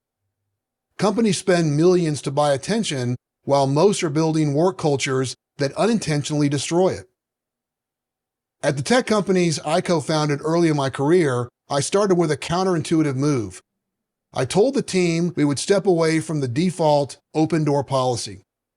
When I shut my door during deep work sprints, I was signaling that, yes, I wanted to protect my focus time, and I expected other leaders to model the same behavior to get the same benefits. Sure, you can create a norm where an open door means you're available and experiment with other ways to signal work modes, but in an era of open workspaces, remote work, and constant digital interruptions, the calendar becomes a more tactical and scalable signal. It not only communicates availability to the team, but it also trains you to organize and protect deep work by design. So I went one step further. I introduced what I called an open calendar policy as a pilot just to try it out. It was an immediate hit, and we kept it in place permanently. Here's why. An open door policy invites interruptions. It says, you can interrupt me anytime, and implies I can do the same to you. But the real cost often hides beneath the surface. Dr. Gloria Mark, a researcher at UC Irvine and expert in workplace attention, discovered that after a single interruption, people take an average of 23 minutes and 15 seconds to return to the original task. That's a devastating cost to deep learning work sprints, especially in leadership, where clarity and comprehension are essential for making a stream of high-quality decisions. Instead, I encourage the team to schedule time directly with me and with each other, often in brief micro-meetings lasting just 10 to 15 minutes. Protecting time for intel gathering sprints. Even though I strive to begin each day with a well-organized and prioritized calendar, I intentionally left open pockets throughout the morning and afternoon so my team could schedule time with me if something urgent came up that needed my attention that day. Those flexible blocks became a signal of availability without breaking my focused work sprints. This structure also protected my deep reading time, allowing insights to stick and surface when needed. The behavior shift required a simple power move. Check someone's calendar before interrupting. If they were in a communication sprint, interrupt away. But if they were in a focused block, the expectation was to either schedule a quick meeting or send a message like, ping me when you're available, I need to connect about X.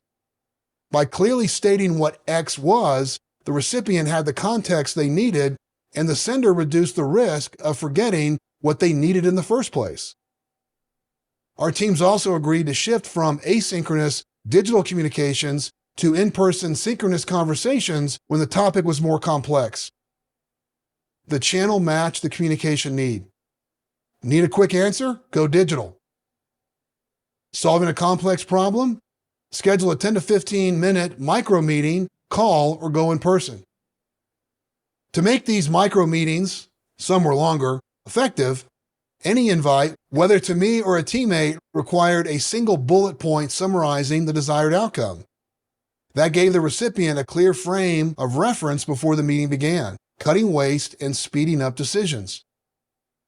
To make this possible, we allowed everyone to see the details of each other's calendars, creating both efficiency and transparency. Of course, anyone can mark certain events, such as a doctor's visit, as private. This open calendar policy gave me something most leaders don't have: protected time to think, read, and reflect. I wasn't being rude. I was protecting one of our most valuable leadership assets, my attention, while leading by example and equipping and expecting others to do the same. I encourage you to explore ways to protect your attention and focus actively, both at the cultural level with your team and at the personal level in how you plan your day and structure your work environment. Your ability to read, learn, and lead with clarity depends on it. Once you've created space for deep reading, the next challenge is knowing how to read with intention. The reading whirlwind, 3 core modes. Before we get into reading styles, let's zoom out and clarify your purpose for reading. Every reading moment falls into one of 3 core modes. Passive intake, used for scanning email, text, chats, and online content to identify relevance and next steps. Urgent research, used for deadline-driven discovery where speed and actionable insights matter most. Deep reading, used for full comprehension when the material influences decisions or long-term thinking. Power versus pinpoint, 2 distinct styles. Once you're clear on your reading mode, the next step is choosing the right reading style. Think of these as your tactical settings.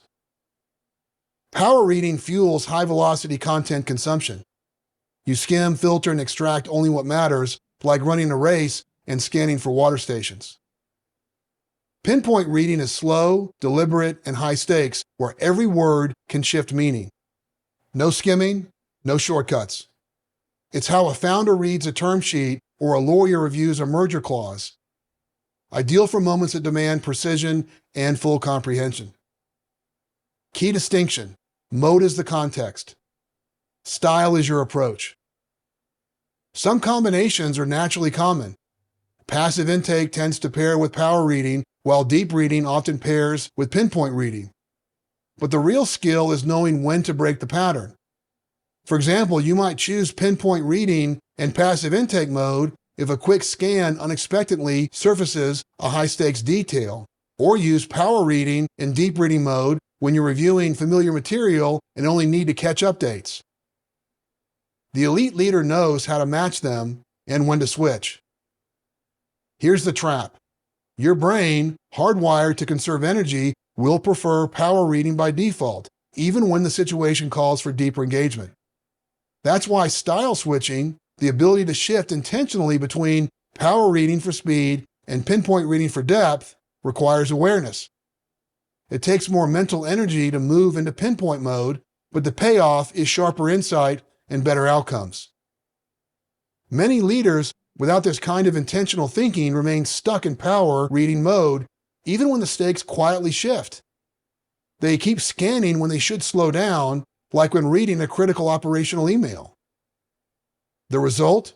Missed cues, lost context, costly rework, and sometimes wrong decisions that are expensive to correct in both time and energy.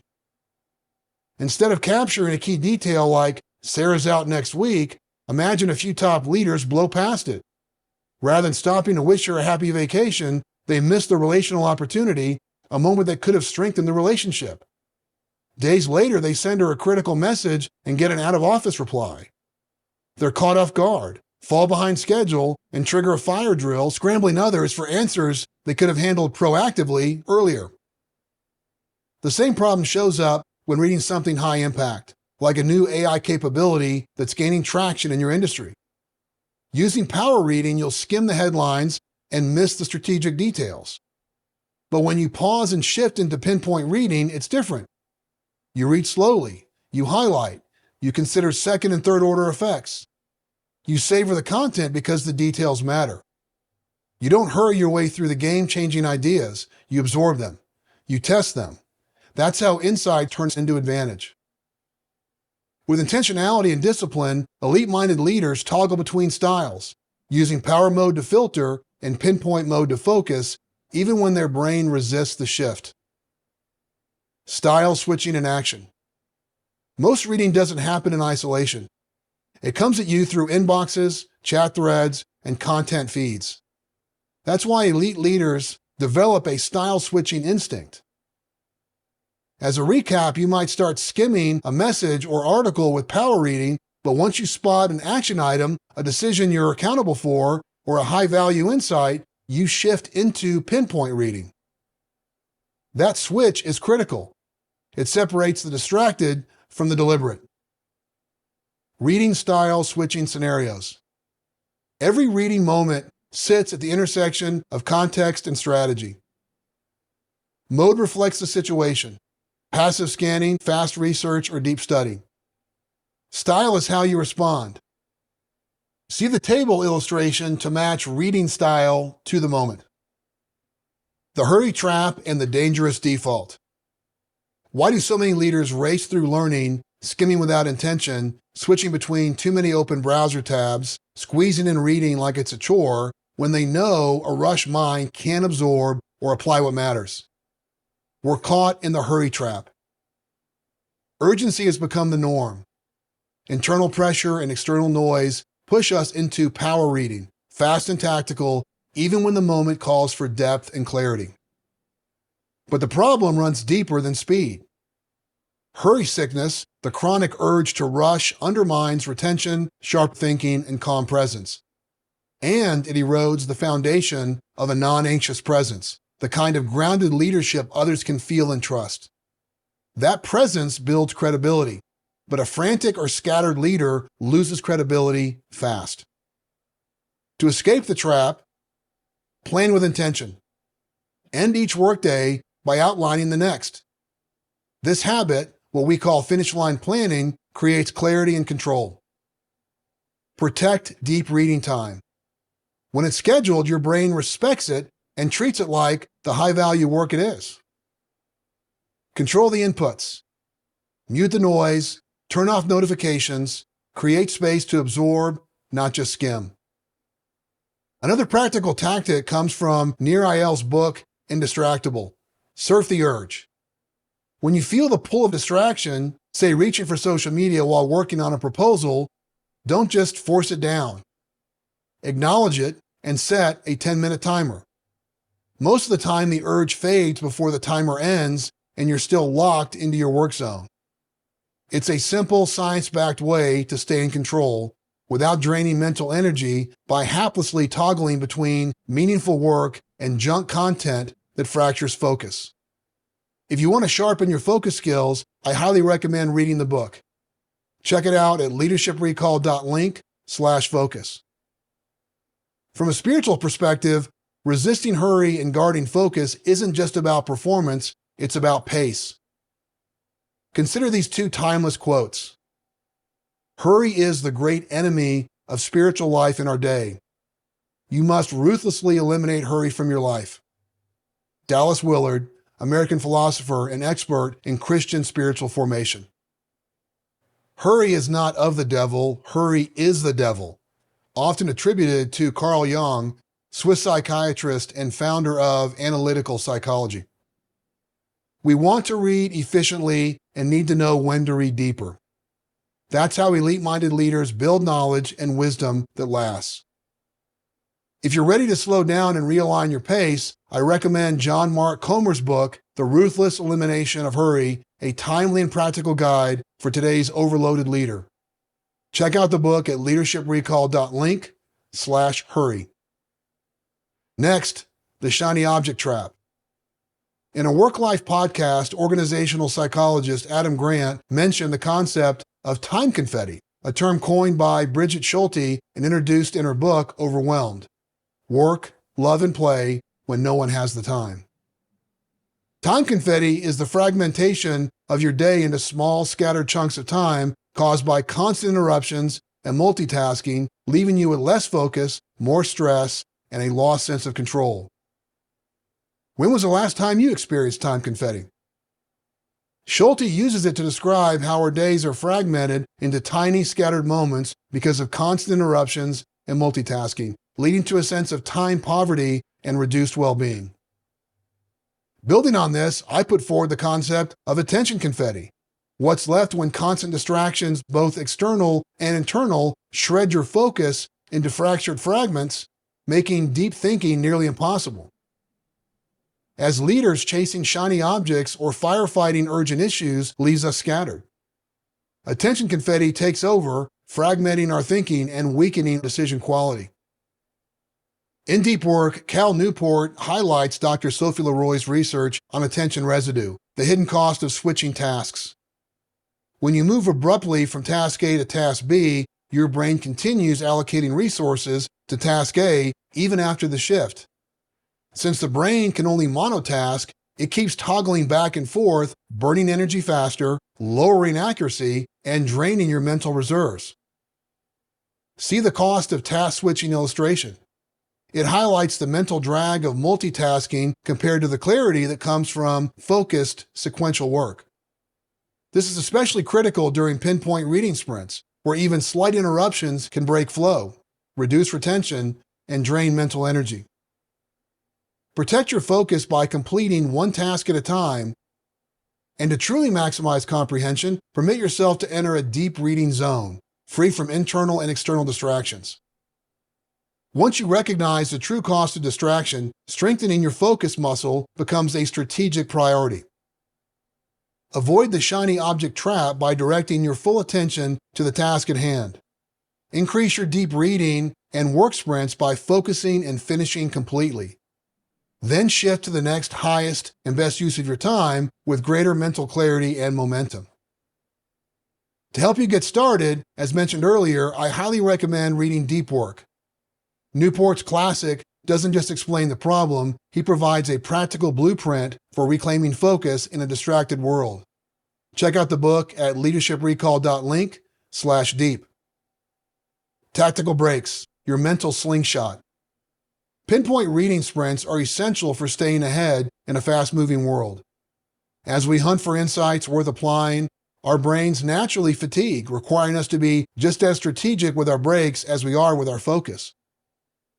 Let's say you're reviewing a Series A term sheet, updated cap table, and revised shareholder agreement, a high-stakes bundle that demands pinpoint reading.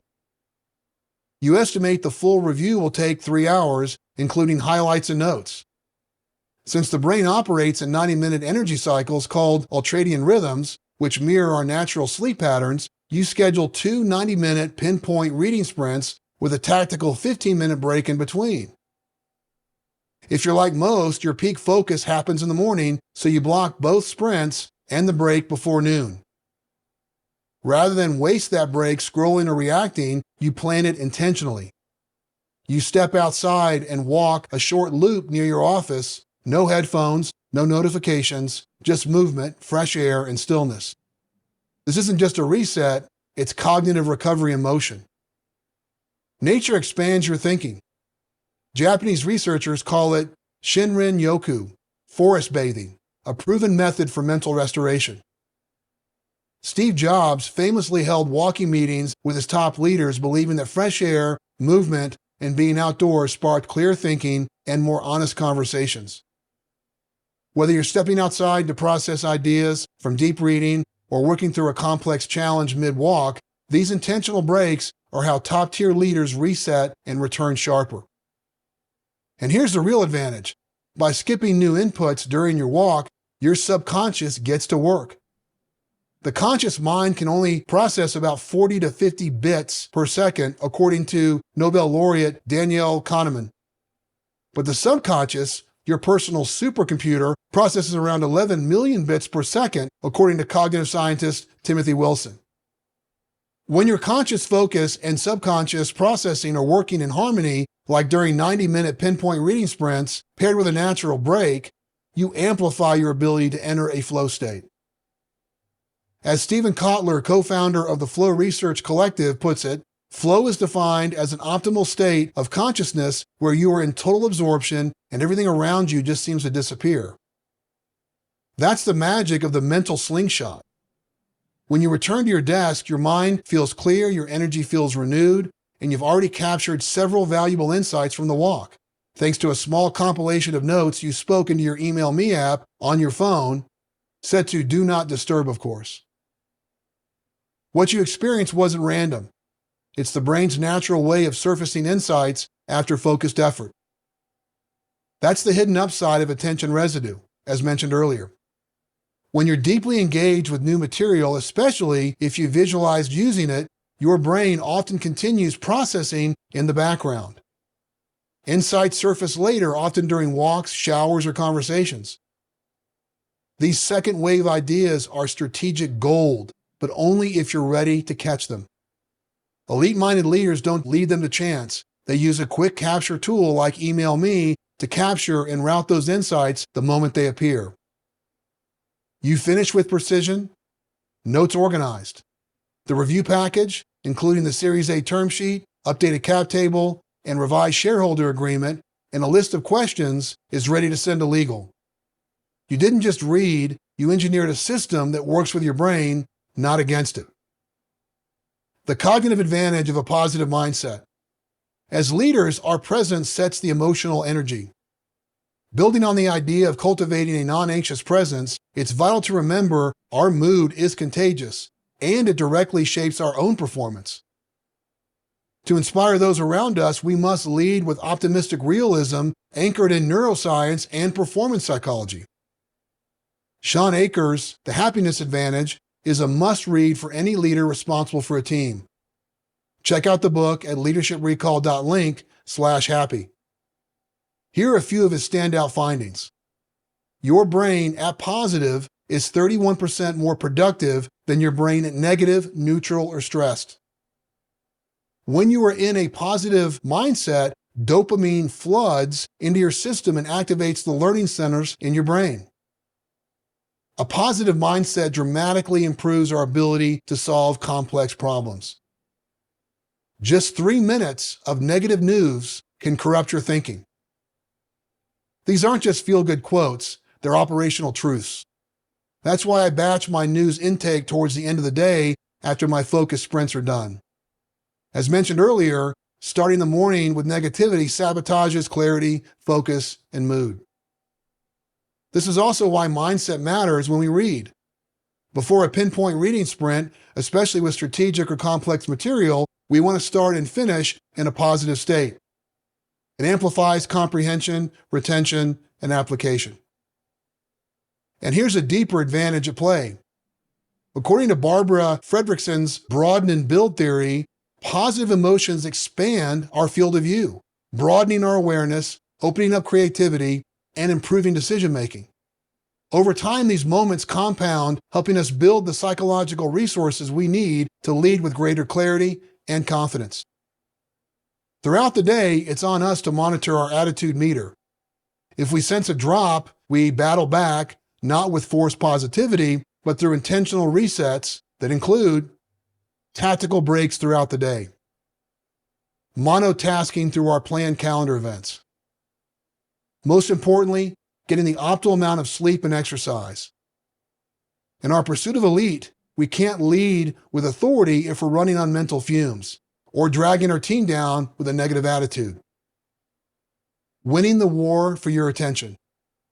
Staying focused isn't just a productivity tactic, it's a mental battle against invisible enemies that chip away at your clarity, time, and attention span. These attention demons come from both outside and within, and if we don't guard against them with discipline, they win by default. External distractions versus internal drift. Sure, team members, client emergencies, and instant messages compete for our attention, but the real threat often comes from inside. The impulse to multitask, the craving for dopamine hits, and the constant mental chatter. What's a dopamine hit? It's that quick surge of pleasure your brain gets from novelty, like seeing a new message, a like, or a headline. These micro-rewards feel good but leave us fragmented, chasing stimulation instead of doing deep, focused work. Take a 90-minute pinpoint reading sprint, a mission-critical block of time where precision focus is non-negotiable. Your task is to review your team's detailed proposal for an acquisition target. You've already done the work to eliminate all but the most essential alerts. You scheduled 3 30-minute communication sprints throughout your day to absorb emails and instant messages, so there's no excuse to check them mid-sprint. Your calendar signals to others that you're off limits, and more importantly, it signals to you that this is protected focus time. The trap of junk media. Next comes another demon, junk media. In a moment of fatigue, your brain whispers, just check the score. Scroll for a second. Open that news tab. This is how FOMO, fear of missing out, sneaks in. You feel you might miss something important if you don't check it right now. As laser-focused leaders, we recognize these temptations for what they are: attention traps that turn into infinite scroll spirals, draining not just time, but precious mental energy. We don't entertain them. Why? Because we've already blocked time at the end of the day to catch up on news and headlines. With that plan in place, we can go deep without guilt or distraction. When your own brain interrupts you. Sometimes the biggest distraction is our own thinking. In fact, Dr. Gloria Mark, a researcher at UC Irvine, found that American information workers were switching focus every 59.5 seconds, often with no external interruption. That's our minds turning against us repeatedly. Right as you drop into your reading sprint, you remember a project deadline, then a calendar conflict, then a personal task, like scheduling that pickleball double date. Suddenly your mind is juggling 3 to 5 loose threads. What now? You capture them fast. Use Email Me to speak a quick note and route it to the correct inbox. Work tasks, go to your work email. Personal reminders, go to your personal inbox. Each one takes less than 10 seconds, and just like that, the cognitive burden disappears.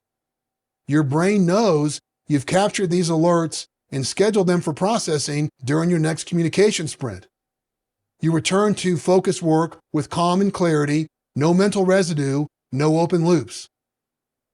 I encourage you to stay alert to both internal and external distractions and start widening the gaps between them. The longer you can stay focused without interruption, the stronger your concentration becomes. Over time, your ability to focus deepens, and so does the quality, clarity, and efficiency of your work. You're developing a true superpower that most leaders never build. Your defense plan, your advantage.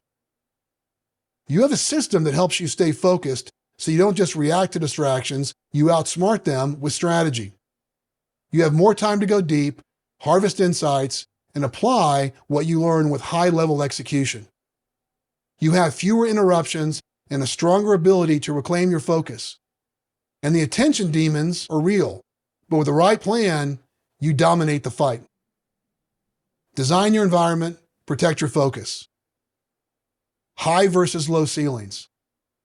Why does big picture thinking come more naturally when you're out in nature? Research shows that our physical environment directly influences our cognitive processing style. For example, if you're doing cognitively intense analytical work, a quiet office beats sitting on a laptop out in nature halfway up a mountain. Sure, the view may be spectacular, but the environment could pull you away from the level of focus needed.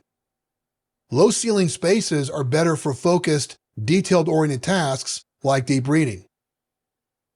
Now imagine you're planning a strategic offsite with your leadership team. Would you be intentional about choosing a meeting room with a high or low ceiling to encourage big thinking? Go with the high ceiling every time. It invites expansive thought. Music while working? Should you listen to music while deep reading? If so, what kind? Cognitive science tells us we only have one inner thinking voice, called the phonological loop, which we use to process language internally. The moment we hear external voices, our focus fragments. That's why music with lyrics is a clear distraction. What about instrumental or ambient music? That's a personal decision, but it's not neutral. For me, any sound with structure consumes a portion of my cognitive bandwidth, so I've experimented over the years and landed on silence or near silence. I don't play music at all while working. Instead, I run a fan almost every hour of the workday. That steady, white noise helps me drop into and stay in deep focus zones. The local coffee shop. Some people thrive in the hum of a busy coffee shop. The ambient noise, movement, and background chatter can stimulate certain types of creative or operational work. But if you're planning a pinpoint reading sprint, your local coffee shop probably isn't your best option. Instead, choose a controlled environment where you can fully dial in your focus. To summarize, I encourage you to keep your work environment in mind and match it to the type of work you're doing, especially when it comes to learning-focused work. Tools that sharpen your focus. A big part of how we learn is through reading, but how do we resist the constant pull to power read when the moment calls for laser focus? Let's say you receive a high-stakes email with critical operational updates. This isn't the time to skim, it's a moment for pinpoint reading. Fortunately, you have a secret weapon, the Read Aloud feature. If you're using Outlook or any browser-based email system, you can activate Outlook's built-in Read Aloud tool and use the free Read Aloud browser extension available at leadershiprecall.link/aloud. Pro tip: check with your IT team to confirm your organization approves Read Aloud extensions for use. Audio-assisted reading creates a powerful multimodal experience, hearing the words as you read them, making it much easier to catch nuance and digest details. Since you control the playback speed, you set the pace. It also reduces cognitive load by engaging the auditory channel, freeing up more mental energy for comprehension, annotation, or reflection. This strategic mode shift is especially valuable when your focus needs sharpening to tackle a complex section. But this tool isn't just for learning, it's also for quality control. Before sending non-sensitive communication, I run it through Read Aloud to ensure it delivers standalone value. Listening to your message forces you to hear it as the recipient would. If it sounds clunky, confusing, or incomplete, that's a signal to revise before you spark a time-consuming and energy-draining game of communication tennis. I also use Read Aloud to hear all of the Leadership Recall content when writing the book. It's an indispensable editing layer, catching awkward phrasing, imbalanced tone, or anything that might confuse the reader. Pro tip: I've learned that going one step further and actually reading the content out loud yourself allows you to verify the content at a much deeper, more thorough level. As we cover in Chapter 8, Notion Web Clipper is another essential tool for capturing articles or reference materials you may want to revisit. One click and they're safely stored in your personal vault, ready when you need them. From reading to recall, turning insight into action, reading without recall is just entertainment. The reason we emphasize pinpoint reading in Leadership Recall is that it primes your brain for capture. When you slow down and read with intention, you naturally spot the insights worth harvesting, those you want to tag, store in your personal vault, and revisit during recall fitness sprints. In other words, how you read determines how much you remember and ultimately how effectively you lead with what you've learned.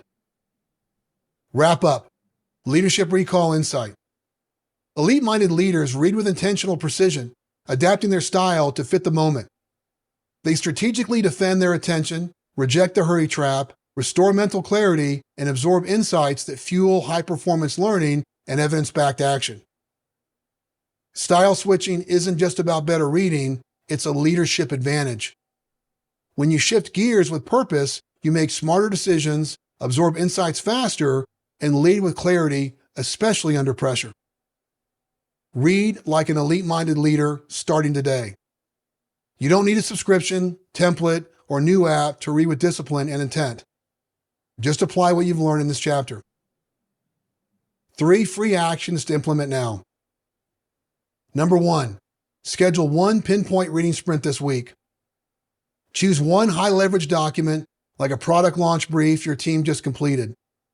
Block 90 distraction-free minutes on your calendar, eliminate all alerts, and go deep. You'll feel the clarity that comes from full comprehension. Number 2, practice shifting from power to pinpoint reading. Next time you're scanning an article, instant message, or newsletter, notice when something becomes nuanced or high stakes. Practice shifting from power to pinpoint reading mode on the fly, slowing down, highlighting, and processing with greater intent. The ability to toggle between styles is a leadership skill and it sharpens fast with use. Number 3, use Read Aloud to review a critical email.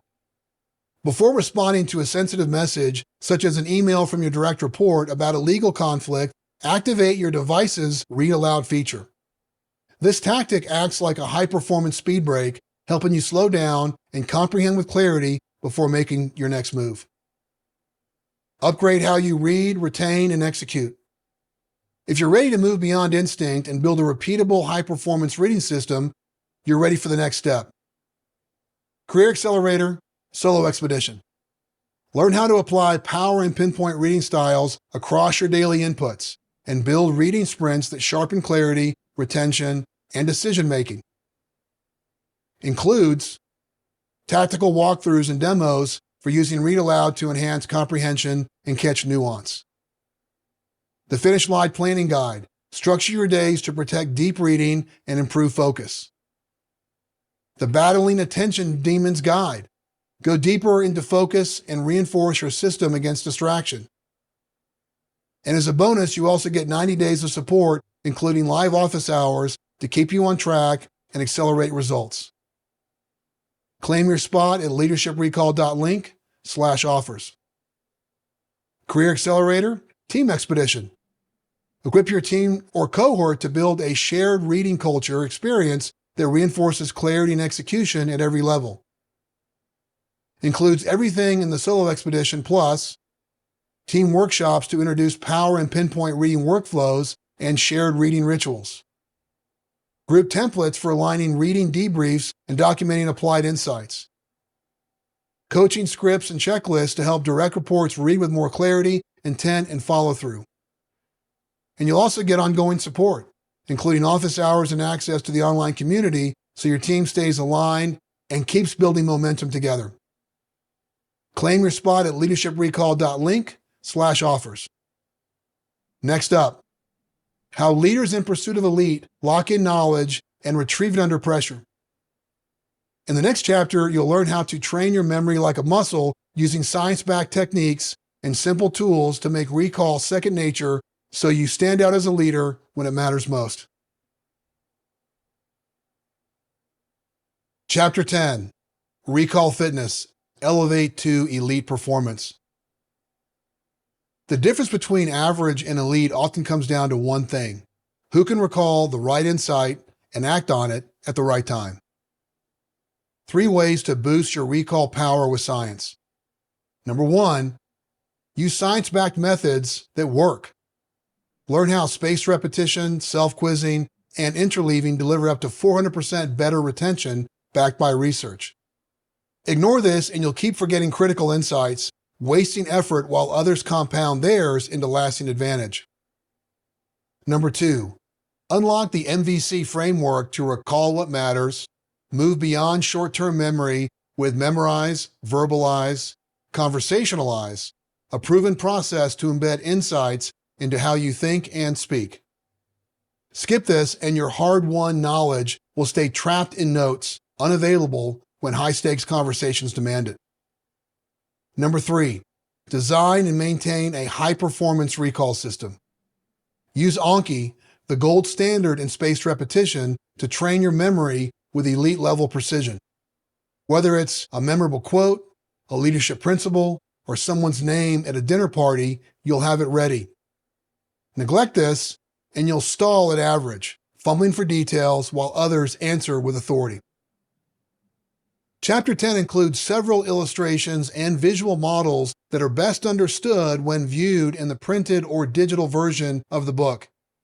As you listen, you can reference the companion PDF or revisit this chapter in the text to see the visuals and how the frameworks fit together. The checkered flag is 1 lap away. You've made it this far. The finish line is in sight. According to the Leadership Recall Roadmap illustration, this is the final milestone, milestone 8, Advance Your Recall Fitness. Here, you'll not only discover the strategies, rhythms, and tactics that drive memory mastery, you'll also learn a critical, often missed part of your current learning journey. As mentioned throughout the book, that tool is Anki, the same tool relied on by many physicians, residents, and medical students who must memorize volumes of information. It's a system so powerful, you'll wish you had it back in college. And if you're in college now, you'll want to embrace it immediately. But this isn't just about taking tests. It's about ensuring that the key insights you gather are never lost. but forged into long-term retention so you can thrive and stand apart as a top-tier leader who leads with wisdom and conviction. To get there, it's important to adopt a flyover mindset. As leaders, we need to see both the big picture and the details.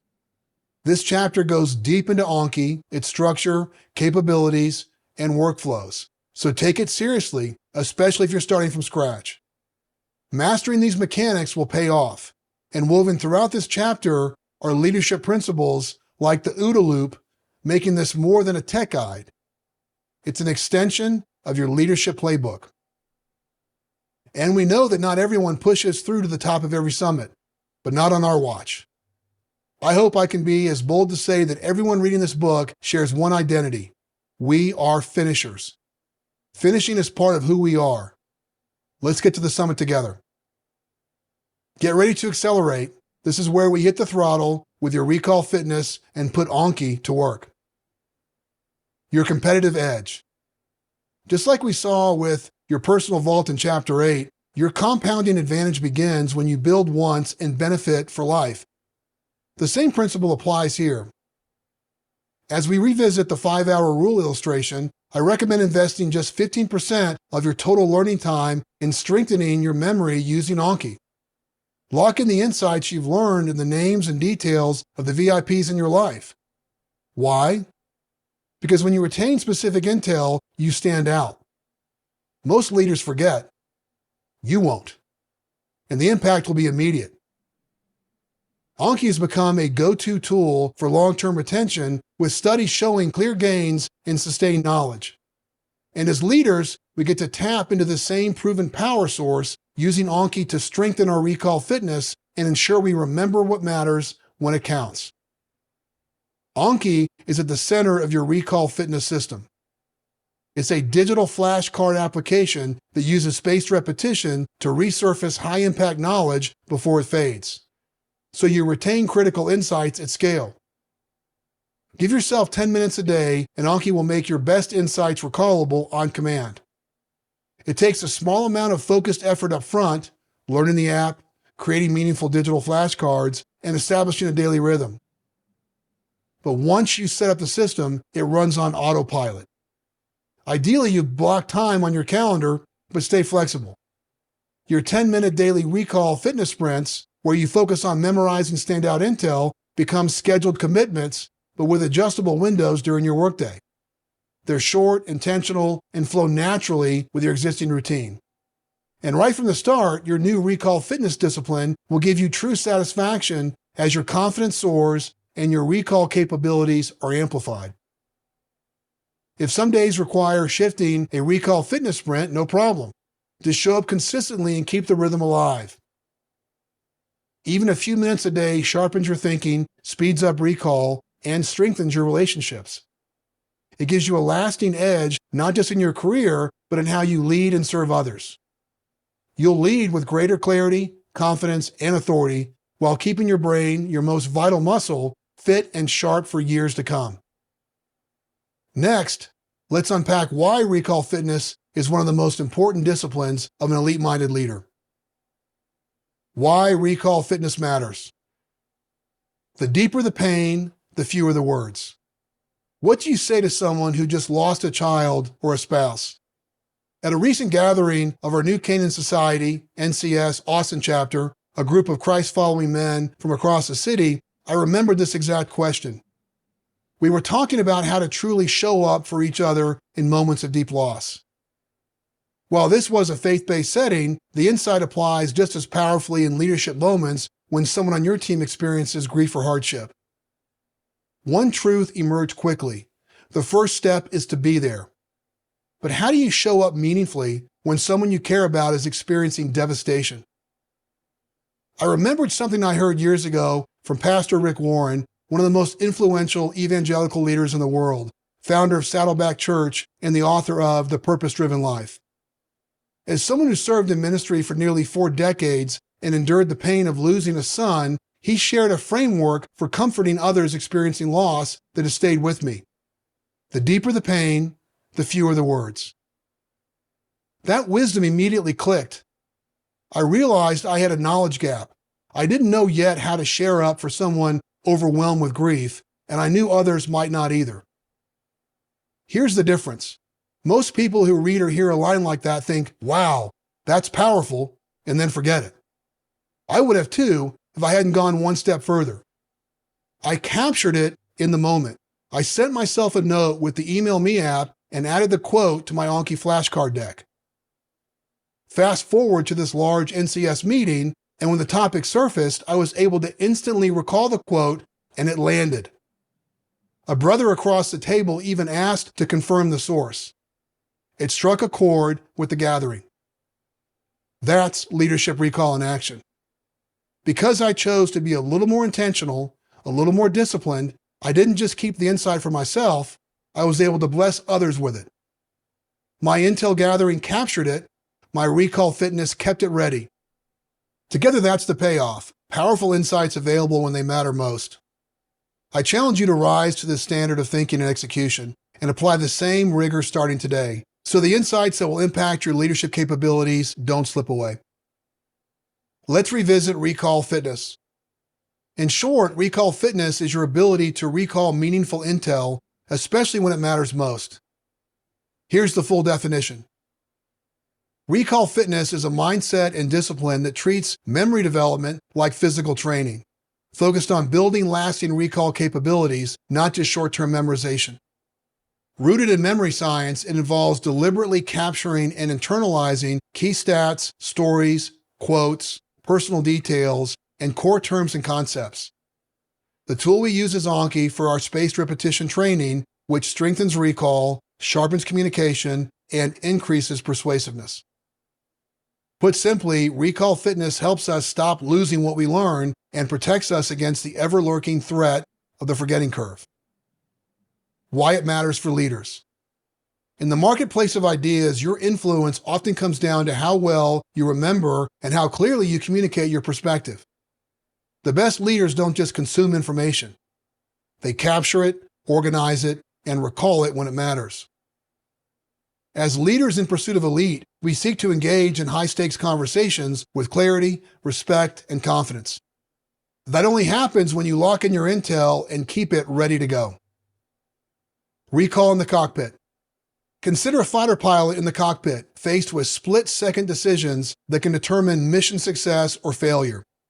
The difference between reacting and responding with precision often comes down to memory, recalling protocols, threat responses, or tactical sequences while under pressure. Elite pilots train for this. They rehearse scenarios, review post-flight debriefs, and rely on memory systems to ensure critical data isn't just known, it's available on command. In short, this is recall fitness at a life and death level. As former A-10 pilot Kim Campbell, Killer Chick, teaches, small errors matter. Precision matters. Campbell served multiple combat tours, flying over 100 missions in Iraq and Afghanistan. While most of us won't face combat, the lesson holds. In leadership, the ability to instantly retrieve the right insight builds trust, confidence, and momentum.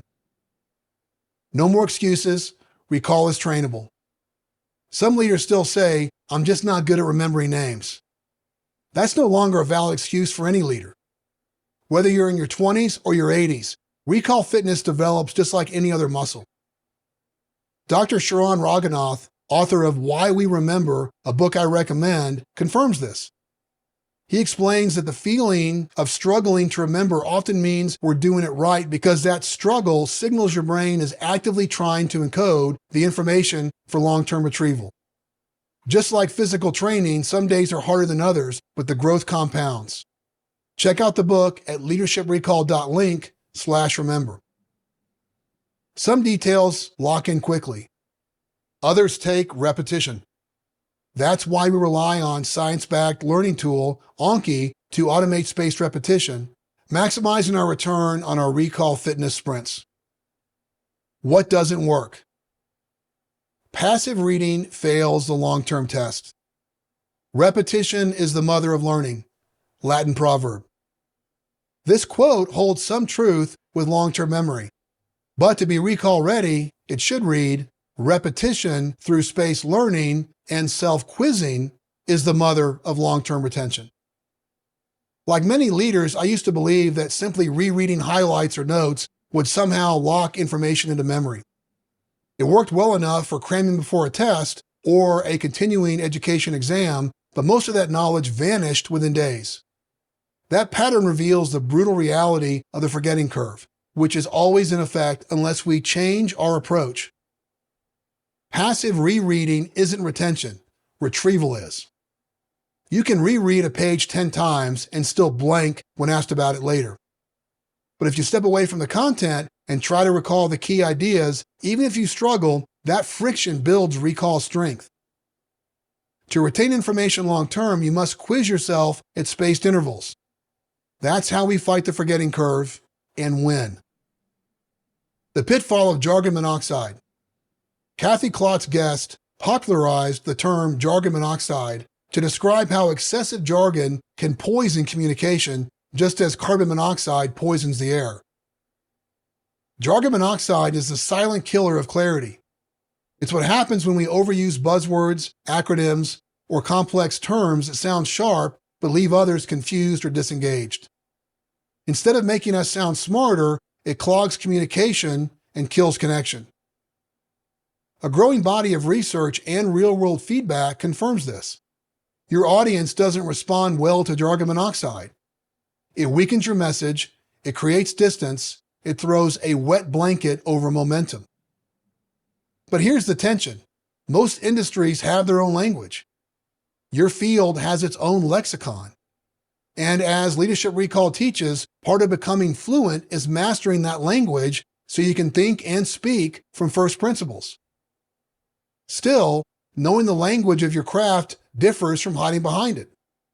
At the same time, it's also important to understand the buzzwords and acronyms in your industry, so you're armed for any future Q&A session and fluent in the language of your industry. Recall fitness isn't just about remembering concepts, it also shapes how you communicate them. For example, intentional leaders default to we over I statements, reinforcing collective ownership and trust. The same discipline applies to language choices. Anytime you reach for a polished word, a trendy buzzword, or even a trite business phrase like think outside the box, pause and exercise caution. Consider rewording what you're about to say. Clarity isn't about sounding impressive, it's about being understood. Speak to the lowest common denominator in your audience, not to the top 1% who already know the lingo. Instead of dressing your content in a $7,900 Italian suit, dress it down just enough so everyone in the room can understand. If your message demands mental translation, it burns brain fuel. And as our brains naturally work to conserve calories, that's exactly when people check out. As Donald Miller, a renowned marketing and communications expert and author of Building a Story Brand, often says, if you confuse, you'll lose. Clarity always wins. If you haven't read Building a Story Brand, I highly recommend it. It's one of the best books on framing your company's messaging. Check out the book at leadershiprecall.link/storybrand. Know your audience and be especially cautious anytime you reach for a buzzword or a PhD-sounding term. Replace it with something human, something clear, something that invites people in rather than pushes them away. That's how you avoid jargon monoxide, and that's how you lead with clarity. What the research proves. How to unlock your memory power. Recall fitness formula. Spaced repetition plus self-quizzing with variation plus struggle equals long-term retention. In a 2012 study by Jeffrey D. Karpik of Purdue University titled Retrieval-Based Learning, Active Retrieval Promotes Meaningful Learning, researchers found that retrieval-based learning led to an approximately 4x improvement in long-term retention in certain conditions. In contrast, simply studying once led to just 15% retention after 1 week, a sobering reminder of the persistent threat posed by the forgetting curve. The most durable memory doesn't come from repetition alone. It comes from struggle and is sped up through variation. We have covered self-quizzing and spaced repetition. Enter the third pillar, interleaving. Interleaving is a learning-enhancing technique where you mix different but related topics or skills rather than focusing on just one at a time. Applying interleaving, from golf practice to learning. Interleaving is the practice of mixing different types of problems, skills, or content rather than drilling one thing repeatedly to deepen learning and improve long-term retention. Let's take a golf example, knowing you can apply interleaving to learning or improving upon anything new. Imagine you're on the driving range. Instead of starting with short wedge shots and working your way up to the driver, you mix it up by design. Start with your driver, tee shot. Then switch to a fairway metal, long range. Next, grab a 7-iron, approach shot. Finish with a sand wedge, short game. This more closely simulates how you'd play through an actual hole using a variety of clubs in a typical sequence. Each swing uses a different club. That means your brain has to reset with every shot, forcing deeper processing. You'll make more mistakes at first, maybe even shank a few, but that's exactly the point. Deliberate variation helps cement the learning. We will also apply interleaving when building our Anki flashcard memory decks, intentionally mixing topics so that each review session forces the brain to shift context, deepening retention. Remember, the struggle builds lasting memory. Variation improves memory velocity. Why mistakes make memory stick. In his book, Why We Remember, neuroscientist Sharon Raghunath makes a critical point. Memory isn't a filing cabinet, it's a prediction engine. After something goes smoothly, it generally fades. What sticks is what forces us to wrestle with our understanding. The brain flags a struggle as a signal. When we get something wrong and have to correct it, that friction creates a deeper groove in memory. It updates our internal model, strengthening recall for the next time it's needed. The brain learns more from being wrong than from being right, and the best gains come from the moments that feel the hardest. In leadership recall, forward-focused correction means every misstep becomes fuel, refining your insight and sharpening your recall. When we're in our recall fitness rhythms, we expect some memory items to challenge us more than others. That's the point. The struggle we feel in those moments is your brain at work, laying down the neural pathways that lead to sharper recall and stronger leadership. By consistently showing up for our recall fitness sprints, we learn the right to lead with authority. How your brain builds memory. Your brain is built to adapt, but burns energy fast. The human brain weighs approximately 3 pounds, just 2% of your body weight, yet it burns through 20% of your body's total energy. It's an energy-hungry supercomputer built for adaptation and powerful and effective for recalling new information if done properly. To operate at full capacity, it needs the proper fuel and recovery time. Eating clean and getting plenty of rest isn't just good advice, they're mission-critical elements of the job description for the elite-minded leader. No matter your age, your brain stays adaptable, capable of reorganizing itself and forming new neural pathways. That scientific superpower is called neuroplasticity. Translation: you absolutely can teach an old dog new tricks. Yes, it may take more effort. A teenager might learn a new language faster than you, but you can still become fluent. You'll just need more intention, more repetition, and a smarter approach. The ever-present threat, the forgetting curve. But there's a threat you can't ignore, the forgetting curve. Most hard-earned knowledge gains fade without reinforcement. Adults who once spoke a second language often lose nearly everything if they stop using it. The same pattern shows up in every area of learning unless we intervene. Forging recall through repetition. Just like in the hot metal on anvil illustration, each repetition is like a blacksmith striking hot steel, transforming raw understanding into sharp, reliable recall. That's how memories are forged. With each strike of the hammer, we shape and mold the metal, reinforcing neural pathways so we can recall key information when it matters. Using Anki, we we can efficiently process a high volume of flashcards in short recall fitness sprints, often in a daily rhythm of focused 10-minute blocks. Like in the hot metal on anvil illustration, memory formation isn't always a straight line. You don't forge it once and expect to remember it perfectly. Even with Anki spacing your review frequency automatically, you'll sometimes need to increase the repetitions in a tighter formation like you see in the middle of the timeline. That's a normal part of the process. Then, as your neural pathways for that memory grow stronger, Anki will start to lengthen the intervals between reviews over time. The end result is that Anki does the heavy lifting for timing, and your recall capabilities will soar, allowing you to lead with more authority.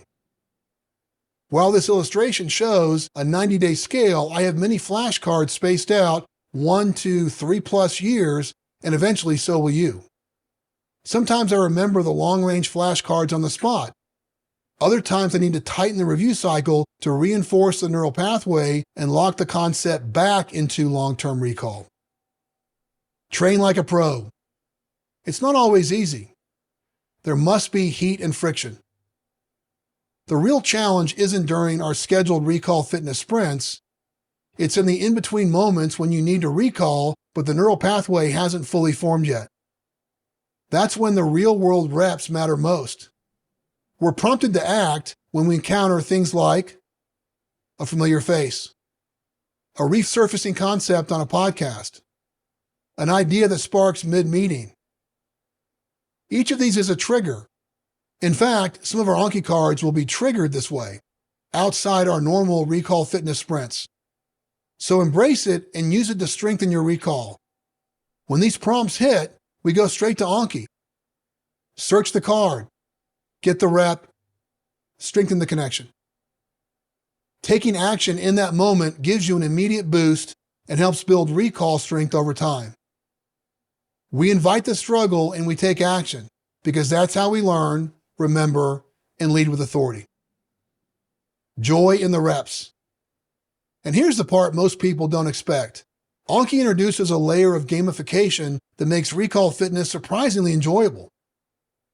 Back in Chapter 1, we framed the ancient Greek definition of happiness as the joy you feel while moving towards your potential.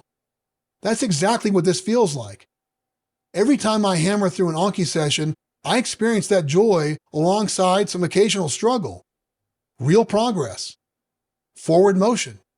I truly look forward to you experiencing that same joy. The 3 phases of memory mastery. Memorize, verbalize, conversationalize.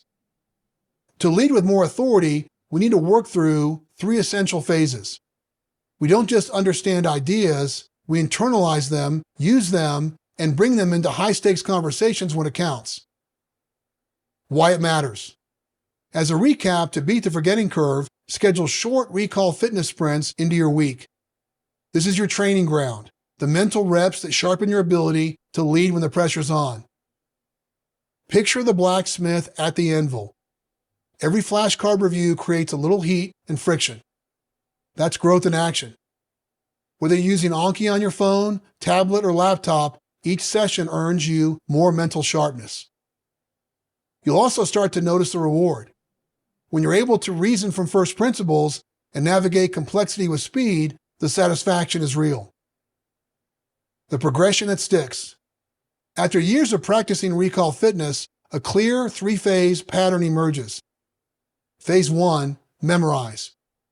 Start by capturing items like key facts, terms, mental models, or anything essential you want at your fingertips. Use Anki to lock them into long-term memory. Phase 2, verbalize. Next, practice speaking the idea out loud. Teaching it to yourself or a colleague is one of the fastest ways to make it stick. Phase 3, conversationalize. Finally, test your ability to drop the insight into live conversations. No script, no notes, just clarity and confidence, even under pressure. Some concepts click quickly. Others take more grit, but like a rigorous workout, it always pays off. A real-world example, DEF CON levels. During a recent review, of an Otter.ai meeting transcript, I noticed I'd mentioned the DEF CON levels originally created in 1955 to signal military readiness. The 1983 classic film War Games made them famous. In the meeting, I said, "This is a DEF CON situation. Is 5 the highest?" I wasn't sure in that moment, and when being reminded of the gap, I took action to be certain next time. Mastering DEF CON levels may not seem essential in your leadership toolkit, but here's why it mattered to me. It's a simple, precise way to communicate urgency when stakes are high. More importantly, this example shows how the discipline of taking a moment to capture something you believe might deliver value later and acting on it decisively. And it took less than 2 minutes to make it happen. Locking it in. I immediately built a flashcard as referenced by the DEF CON levels flashcard build illustration. I added it to my Politics and Government Anki deck. Here's what I did. Use Perplexity to generate a quick definition. Created a closed card, more on this later in the chapter, that hides defense, readiness, and condition. Added the abbreviation DRC to the card display to help visually chunk the terms, as introduced in Chapter 2, and boost my recall more effectively. Added a bonus prompt, which is the highest DEF CON level? Using Google Images, I included 2 visual aids in the extra section. One showing that DEF CON 1 is the highest, another image outlining all 5 levels in a table. Now, as seen in the DEF CON levels flashcard in use illustration, when the card appears, 1. The front of the card shows the 3 missing values in closed format, but gives me the DRC hint. 2. After guessing the missing values, the hidden terms display. 3. The extra flashcard assets, like the DEF CON chart and imagery, also display to support deeper memory encoding. 4. I score myself selecting the less than 10 minutes again option, and Anki will show the card again in 10 minutes to reinforce my recall capabilities. I've already reviewed the card twice. The next review will happen next week. It's locking in with just a little more effort to create the card and minimal effort to keep it active in my deck. It's in these micro moments that we keep our recall capabilities razor sharp for the long term. By steadily and intentionally stacking weight over time and memorizing key details that expand our capacity to think, decide, and lead. This disciplined mental training also supports long-term mental health, building clarity, confidence, and resilience that compound year after year. Small moves, big payoff. This 2-minute DEF CON example isn't about trivia. It's about growing your capacity to communicate with confidence and clarity so you can close the knowledge gaps and lead with authority. Meet your recall app. Time to hit the gym. With recall fitness, we have to put in the reps to see the results. However, we will use the most effective tools and workflows to maximize the results and minimize the total time and mental energy investment. Setting up your recall fitness system will take a little effort, but I will show you the step-by-step process. Once you set things up, like with any other tuned system you use in your personal workflows, it pays continual dividends. Let's pause and imagine we are pre-med students investing hours per day memorizing scientific facts, definitions, equations, processes, and specialized vocabulary. As mentioned earlier, they learn heavily on digital flashcards and most often Anki to keep up. Anki, which means memorization in Japanese, is a free open source and powerful digital flashcard application.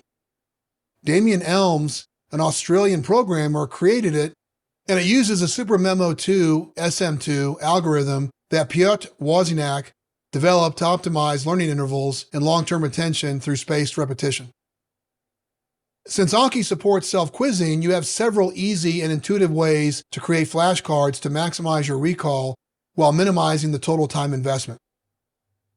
Desktop to mobile workflow. A common recall fitness workflow used by many, myself included, is the desktop to mobile approach. I use Anki on my desktop to create and manage most cards because it's significantly faster and easier with a keyboard mouse, and multiple monitors. Then I invest almost all of my memorization time on my iPhone using the Anki iPhone app. Anki on the desktop is free. The mobile version on Android is also free, but the iOS version, Anki Mobile, requires a one-time cost. Since there are many copycat apps, be sure to download the official version of Anki. Use leadershiprecall.link/Anki to get both the desktop version and the correct mobile app. Look for the blue star icon on a black background to make sure you found the right one. Structure the scales with you. As we've covered, your recall fitness rests on 3 pillars of memory science: self-quizzing, spaced repetition, interleaving. Anki supports all 3, but the combination of spaced repetition and self-quizzing delivers the most leverage. How you structure your decks determines how well that leverage scales. At its core, Anki is your digital flashcard system. Each flashcard lives in a deck, and decks can be grouped into categories and subcategories to stay organized as your collection grows. When you're just getting started, structure isn't critical, but as you move from beginner to power user, it becomes increasingly important. Thankfully, Anki makes it easy to adjust. You can drag and drop decks to reorganize them, and just as easily add or delete flashcards and decks as your needs expand. We'll walk through how to structure your Anki decks effectively in the next section. Built for recognition, the basic flashcard in action. The simplest flashcard format in Anki is the basic card, a front and back layout, just like physical flashcards. It's a great option for remembering names, faces, and visual associations. Let's walk through a real-world example using a fictional person. Imagine I'm getting to know Will Renslow, an emerging VIP who attends New Canaan Society, NCS, gatherings. I know I'll run into him again around town, and when I do, I want to greet him confidently by name. To lock in this association, I will add Will to my existing NCS deck, which now includes over 120 flashcards I've built from meaningful connections I've made over time going to the gatherings. Building the card. Refer to the basic flashcard build illustration. 1. I select the basic card type. 2. I chose the number 3, professional recall, organizations, NCS deck, or create a new one on the fly. 3. I copied Will's profile image from LinkedIn and pasted it into the front field. 4. I type his full name, William, in parentheses Will Renslow, into the back field. 5. I click Add. Powered by Anki, the card is now live in my Recall Fitness system and will surface during my next review session. Reviewing the card. Now refer to the basic flashcard in use illustration. 1. When Will's card shows up, I see his image, I recall his first name, but not his last. 2. I tap to reveal the back, William, in parentheses Will, Renslow. 3. Since I only got it partially right, I mark it hard. That tells Anki to show the card again in 2 days, helping to reinforce the connection. Final notes. As a brief recap, the basic card type is especially helpful for name-face pairings and other visual prompts. With its front and back format, it mirrors the simplicity of physical flashcards and works well for straightforward memorization tasks involving images or single answers. While basic cards are a solid starting point, they're just the beginning. Up next, the close card, the true workhorse of your Recall Fitness system. Built for scale and efficiency, the close flashcard in action. Another widely used and popular card type is the close card. Approaching 5,000 Anki flashcards, about 93% of my cards use the close format. The close format is versatile and powerful. Here's why that matters. You can easily adjust the difficulty of a closed card by increasing or decreasing the number of hidden elements, also known as closed deletions, as you will see in this example. As we always want to reason from first principles, having a simple AI definition is an essential building block. So let's walk through building a closed card, referencing the closed flashcard build illustration. Number 1, I select the closed flashcard type. Number 2, I choose my AI deck, which lives inside the IT section, part of my disciplines group. Number 3, as I have my definition ready, thanks to a quick perplexity search, I copy and paste the content into the text field. I prefer terms in all uppercase. I also added a simple divider line. Number 4, wanting to make the card somewhat challenging, I highlight the word I want to hide by clicking the close deletion, same card button, and repeat until I've hidden all of my targeted words. This wraps each word with the close deletion format and tags them all as C1, meaning they'll hide together on the same card. Note, we'll also cover when to use the button on the left, close deletion, new card, to create separate cards. In this case, I'm hiding both the definition and key terms within it. Pro tip: I could have hidden the entire term artificial intelligence with one close deletion, but I used 3. That way, when the card appears, I see 3 separate blanks, which gives me more context clues to help guess the term. If I'd used just one close deletion, I'd see only one blank and have fewer hints to trigger recall. Number 5, I click Add to save the card. Now let's see what happens when the card shows up in my next Anki Recall Fitness Sprint. Regarding the closed flashcard in use illustration. Number 1, the front of the card displays. I can tell the term includes 3 elements.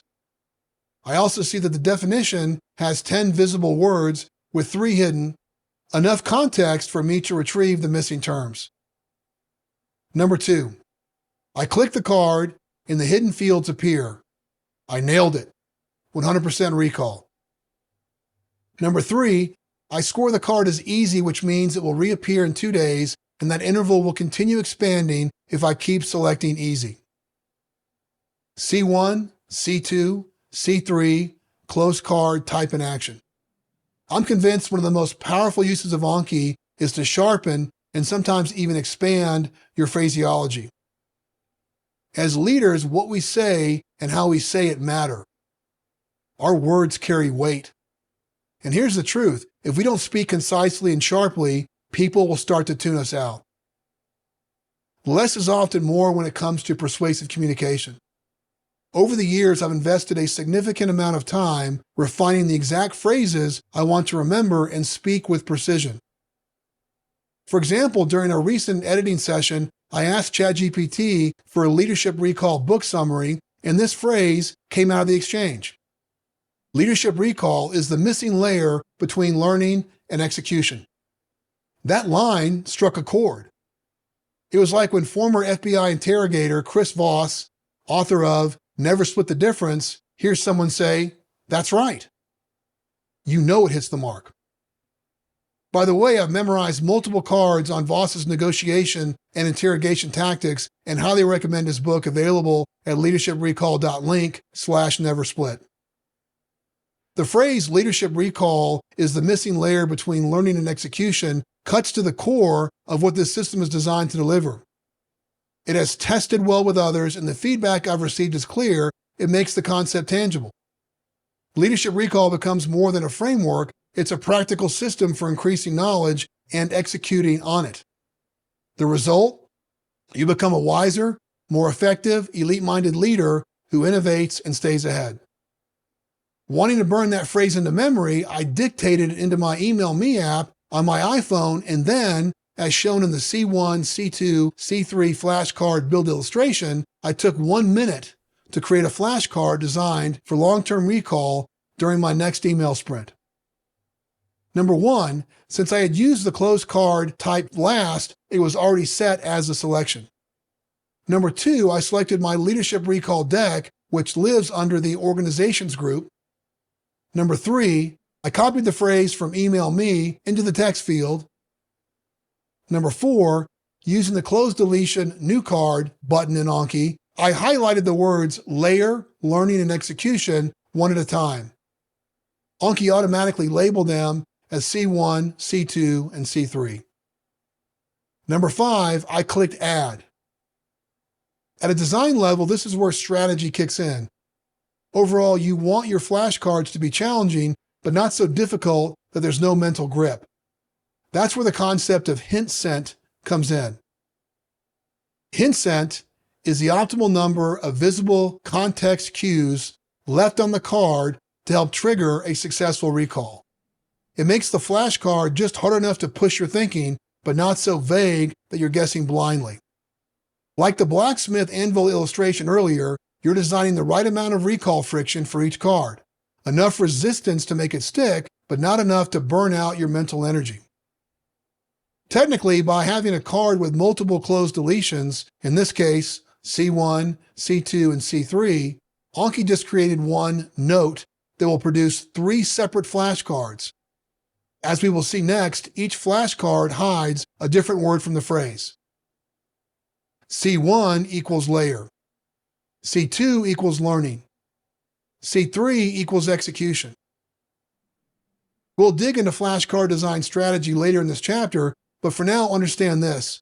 Closed deletions like these hide just enough to make self-quizzing effective, both now and when the card resurfaces in the future. To visualize this, look at the C1, C2, C3 closed flashcard in-use illustration. Each flashcard tests one of the 3 hidden terms. In this example, 1, the first card appears. 2, I'm confident in my answer, and when I click the card, the hidden word layer displays. 3, it was easy, so I clicked the easy button, 2D, meaning the card will reappear in 2 days. The other 2 closed deletions will also show up during the same review session, and all 3 will eventually spider out into their own recall cycle. As time swiftly washes away the obvious, that's why we capture standout phrasing and other memorable insights along the way. In this situation, by creating one note with 3 cards, we can test ourselves from different perspectives, burning the phrase into long-term memory more efficiently and effectively. Compared to a single card, which lacks enough hint scent and stalls traction, splitting into 3 ensures we easily lock in the recall. Forging your daily recall fitness rhythm. Years ago, I started with 3-minute recall fitness sprints 5 days a week, and I recommend you begin with something similar. Then, over time, gradually increase the lift.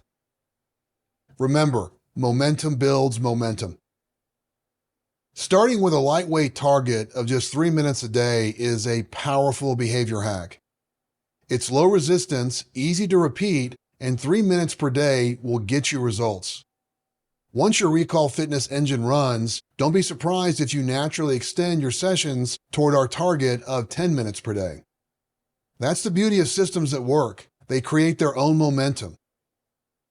To put recall fitness into daily practice, we'll walk through a simple, repeatable sequence of steps, each building on the last to help you integrate needed learning time into your existing rhythms without adding unnecessary friction. Step 1. Design your habit chain. As mentioned in Chapter 2, for any kind of behavior change, we begin by identifying existing rhythms or habits we can build upon. This could be your daily dog walk, morning commute, or the first few minutes of enjoying your morning coffee. The key is to have a plan. Attach your recall fitness sprint to an existing routine, creating a habit chain that's easy to remember and flows naturally. Then, operationalize it. For example, I schedule my recall fitness sprints as recurring events on my calendar. That way I can flexibly move them as needed while still hitting my weekly target. I encourage you to do the same. Put your sprints on the calendar so they become part of your operating rhythm. Overall, this ties directly into the SIF habit design illustration introduced in Chapter 4. Make your habits sustainable, incremental, and flexible. Step 2. Create your scorecard.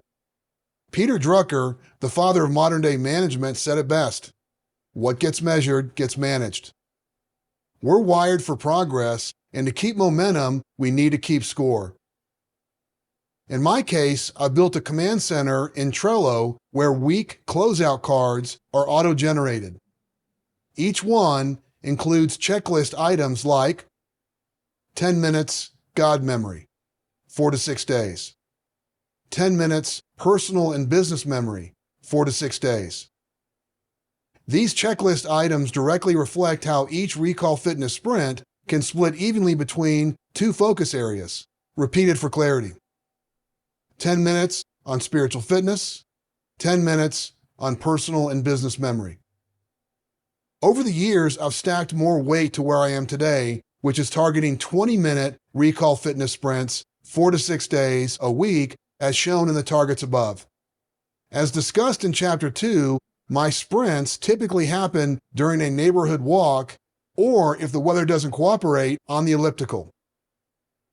Best part? It's easy to engage in a Recall Fitness sprint anytime, anywhere. All you need is your phone and the Anki app. As part of my daily routine and listed on my daily closeout checklist, I also challenge myself with a bonus 10-minute Recall Fitness sprint right before bed, split the same way. Doing this tires my brain in a good way so I can drift into sleep faster. Here's the science behind it. According to the Notre Dame research study, Memory for Semantically Related and Unrelated Declarative Information, The Benefit of Sleep, led by psychologist Jessica Payne, learning right before bed is powerful because your brain prioritizes fresh information during sleep, strengthening it through memory consolidation. With no distractions afterward, there's less interference, so the signal stays clean. By building a scorecard, like I did with Trello, that keeps your progress visible and measurable, you create both accountability and motivation. With your key metrics in place, the next step is to use a proven flashcard strategy to embed that intel into long-term memory, ensuring your effort compounds instead of slipping away. Flashcard strategy. First principles for elite recall. What sets us apart as elite-minded leaders is that we intentionally operationalize a small percentage of our intel, efficiently committing it to memory. This high-leverage activity rapidly builds speaking confidence, know-how through applied learning, and speeds up innovation cycles. Through our Recall Fitness strategy, we conquer the forgetting curve and harness a growing library of actionable knowledge that we can tap into when it counts. Now that you know the why behind our flashcard approach, let's turn to the what. The following core components show exactly what kinds of intel to capture so your flashcards deliver the highest return on recall. Flashcard core components. As we sharpen our learning to outpace the competition, these core components of the Recall Fitness system guide exactly how we structure Anki decks for maximum impact. Computer shortcuts. Software keystrokes that boost daily productivity. Names and personal details. Remembering VIPs fuels authentic growth in our network. News and events. Timely references that add context and depth to our conversations. Quotes. Word-perfect lines that sharpen and support our point. Questions. Better questions unlock better answers. Research and science. Key findings that help build our authority. Terms and concepts, the foundation of our first principles thinking. Sayings and phrases, concise, memorable expressions that stick. Stats and facts, verified data that instantly builds credibility in dialogue. Here are a few examples I've captured using the core components in my personal Anki deck. Let them inspire how you build your own system. Computer shortcuts. Control plus Shift plus R is the Outlook shortcut for Reply All, a small but valuable time saver when your hands are already on the keyboard. I've memorized over 100 shortcuts like this using Anki. Be on the lookout for ways to save time and reduce friction with the tools you use every day. Names and personal details. Using our fictional VIP, Will Renslow, referenced earlier, we've captured his first and last name. For VIPs in our inner circle, We often go further, memorizing names of spouses, kids, and even pets. Do you remember in Chapter 1 when I asked which creates a stronger emotional impact after reviewing your contact notes before a meeting? Version 1, how is your wife doing with her new job? Version 2, how is Jane doing with her new director role at AMD? The second version lands deeper because it shows you remember the details that matter. News and events. Recently, OpenAI, SoftBank, Oracle, and MGX announced the $500 billion Stargate AI project, a joint effort to build advanced data centers for OpenAI's AI development. As a technology leader, memorizing key details about Stargate can pay dividends during shop talk with other tech executives. This is also a great example of connecting the dots. Stargate is about massive scale data center expansion, and with their insatiable appetite for power, knowing about small modular reactors, SMRs, becomes relevant. Nuclear will inevitably be part of the grid solution powering these data centers, which is why I also have an SMR card in my Anki deck. Remember, it takes only moments to create an Anki flashcard and just seconds to review it. That time you invest in memorizing high-leverage knowledge delivers outsized dividends as your confidence soars. Quotes. While leading a prison ministry team, I was in the Travis unit here in Austin, engaging a group of about 50 inmates in the chapel. We were discussing how, in life, we often have to face the consequences of our decisions head-on. What came to heart in that moment was a quote from Robert Frost's poem, A Servant to Servants. I shared it with the group. The best way out is always through. The timing and delivery landed. I could feel the weight of it in the room as I quoted Frost. Taking just a few minutes to recognize the power of that quote and capture it in Anki paid a real dividend when it counted. I've stored many quotes across disciplines in my deck so I can recall the right words at the right time. When a quote pulls at you, don't just highlight it, discipline yourself to capture it, drop it into Anki so you can use it to positively impact others. Questions. Consider this quote. Oftentimes, we think that you control a conversation by being the person who talks the most, when in fact, you control a conversation by being the person who asks the questions because the questions direct the topic of conversation. Andrew Bustamante, former CIA agent and founder of Everyday Spy. Whether it's a high-stakes interview, a persuasive conversation with your spouse, or a moment of needed clarity, having a battery of open and closed questions ready allows you to lead at a much higher level. Capturing powerhouse questions is essential for elite-minded leaders. A single smart question can carry enormous leverage. As part of sharpening my communication skills, one podcast I highly recommend is Think Fast, Talk Smart by Matt Abrahams from Stanford. He often surfaces insightful questions during his top-tier interviews, including this one, which made it into my Anki deck. Who is a communicator that you admire and why? This question works well because it doesn't ask, who is the communicator you admire most and why? Adding most can trigger hesitation or second-guessing. Leaving it out keeps the question open and invites a quicker response, keeping the conversation flowing. That's the beauty of a well-crafted question. It's flexible, adaptable, and immediately useful across many contexts. In a leadership interview, you might ask, who is a leader you admire and why?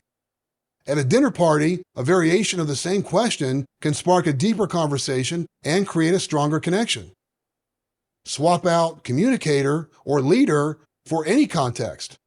Athlete, historical figure, family member. The structure of this question makes it worth memorizing. In the area of spiritual fitness, a brother in Christ shared two powerful engagement questions that I now carry with me. If Jesus were standing right here and you could ask him anything, what would you ask? If Jesus were here right now and he could take a burden from you, what would you ask of him? Both made their way into my Anki deck and are ready when the moment calls. As a bonus, here's a trio of my favorite get-to-know-you questions, ones I've heard, captured, committed to memory, and field-tested in countless conversations. Number 1, what is your superpower, professionally and personally? It's simple, unexpected, and often leads to answers that are both insightful and memorable. If they start with their professional superpower, follow up by asking about their personal one to round out the exchange. Number 2, what's the big dream? In the frenetic pace of life, our dreams often get crowded out or quietly sidelined. Asking someone to pause and reflect opens a door to an energizing, values-driven dialogue. Number 3, what's your biggest challenge right now, professionally or personally? I often use this as a closing question. It surfaces real-time friction points and creates a natural space for offering support. It's far more effective than asking, how can I help? Because instead of putting the burden on them to articulate a need, you're listening closely and looking for proactive ways to support them. Think back for a moment. What was that engaging question Matt Abraham asks his podcast guests? Or the Robert Frost quote you heard just a few moments earlier? Chances are the forgetting curve is already at work. When you read these 3 questions, you might think, there's no way I'll forget something so simple. But you will. You might hold on to one for a day or two, but without spaced reinforcement, most of it will fade, if not vanish entirely. So if a question causes you to pause or reflect, don't let it slip away. Capture it immediately so you can store it in your recall system and deploy it with clarity and confidence when it matters most. Research and science. As a leader and a dedicated lifelong learner, I've found that cataloging and memorizing key scientific insights equips you to speak with credibility and influence. For example, here are 2 important leadership concepts that made it into my research and science deck. Broaden and build theory of positive emotions. In psychology, this theory shows that leaders who stay grounded in reality but maintain an optimistic outlook gain a measurable advantage. Positive emotions broaden thinking and help build resilience and resourcefulness. Rosenthal principle, Pygmalion effect. When leaders communicate high expectations, people often rise to meet them. Belief influences behavior. Your expectations can shape your team's performance. As you gather intel and come across research that resonates, catalog it and build a flashcard in your research and science deck. That way, you're better prepared to name these concepts and use the proper terms insightfully in your next critical discussion, boosting your credibility and advancing the communication. Terms and concepts. So far, we've discussed topics like nuclear fission versus fusion and foundational definitions for artificial intelligence.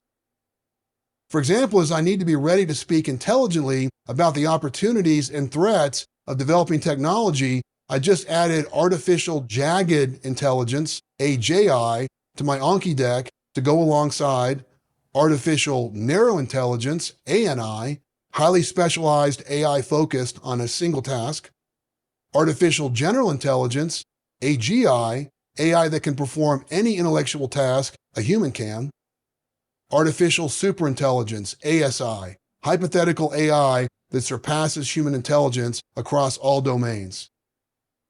AJI describes the current phase of AI development marked by wildly uneven capabilities.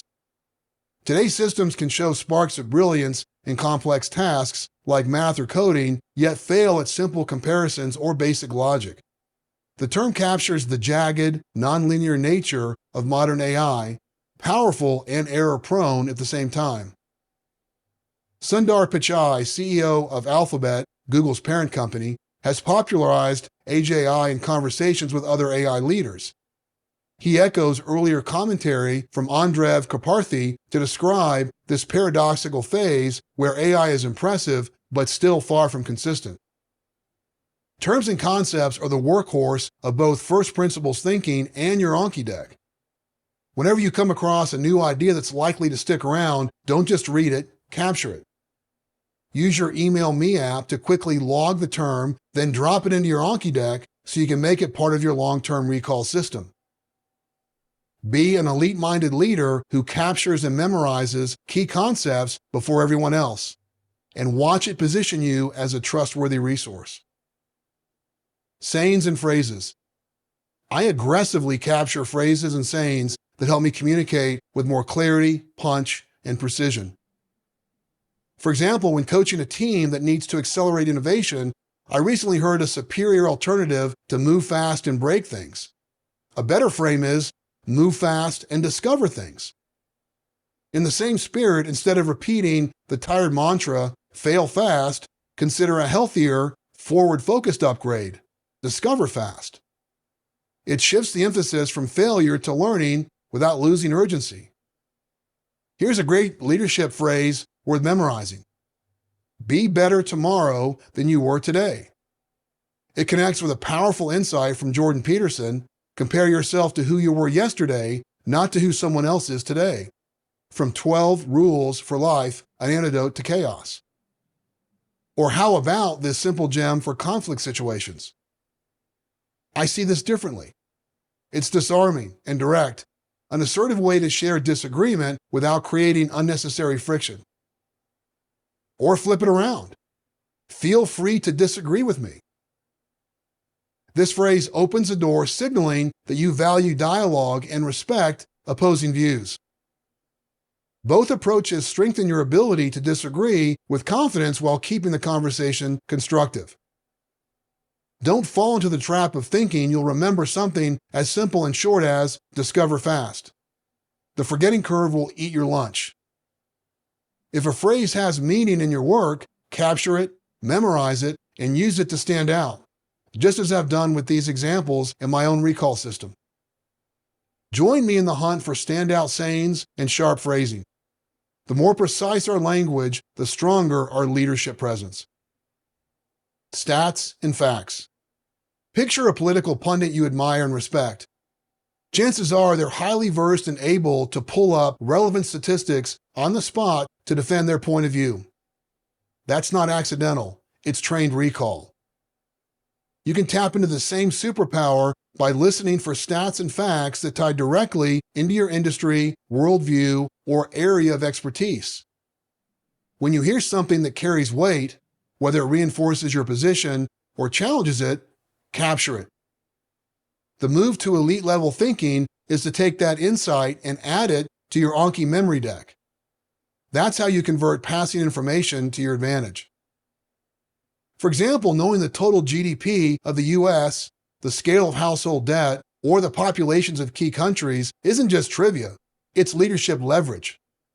These numbers allow you to frame conversations, back up your arguments, and speak with credible authority. And as shown in the GDP flashcard build illustration, it took me a lightning-fast 36 seconds to create this close card and just seconds more to lock it into long-term memory as the card works its way into my recall fitness sprints. A handful of well-timed stats will separate you from the pack. How to structure your Anki decks. Getting started with Anki takes a little friction, especially when you're figuring out how to structure your decks and when exactly to use basic versus closed card types. But once you complete just a few cycles, things will make sense, and your recall fitness system begins to build its own momentum. You can always add, edit via drag and drop, or remove decks as your system evolves. That said, setting up your initial structure in a logical, scalable way will make it far easier to add new flashcards and grow your recall foundation over time. If I were starting from scratch, here's a comprehensive structure I'd recommend you build toward, while customizing the layout to fit your needs and learning goals. It's designed to maximize the value of your recall fitness sprints.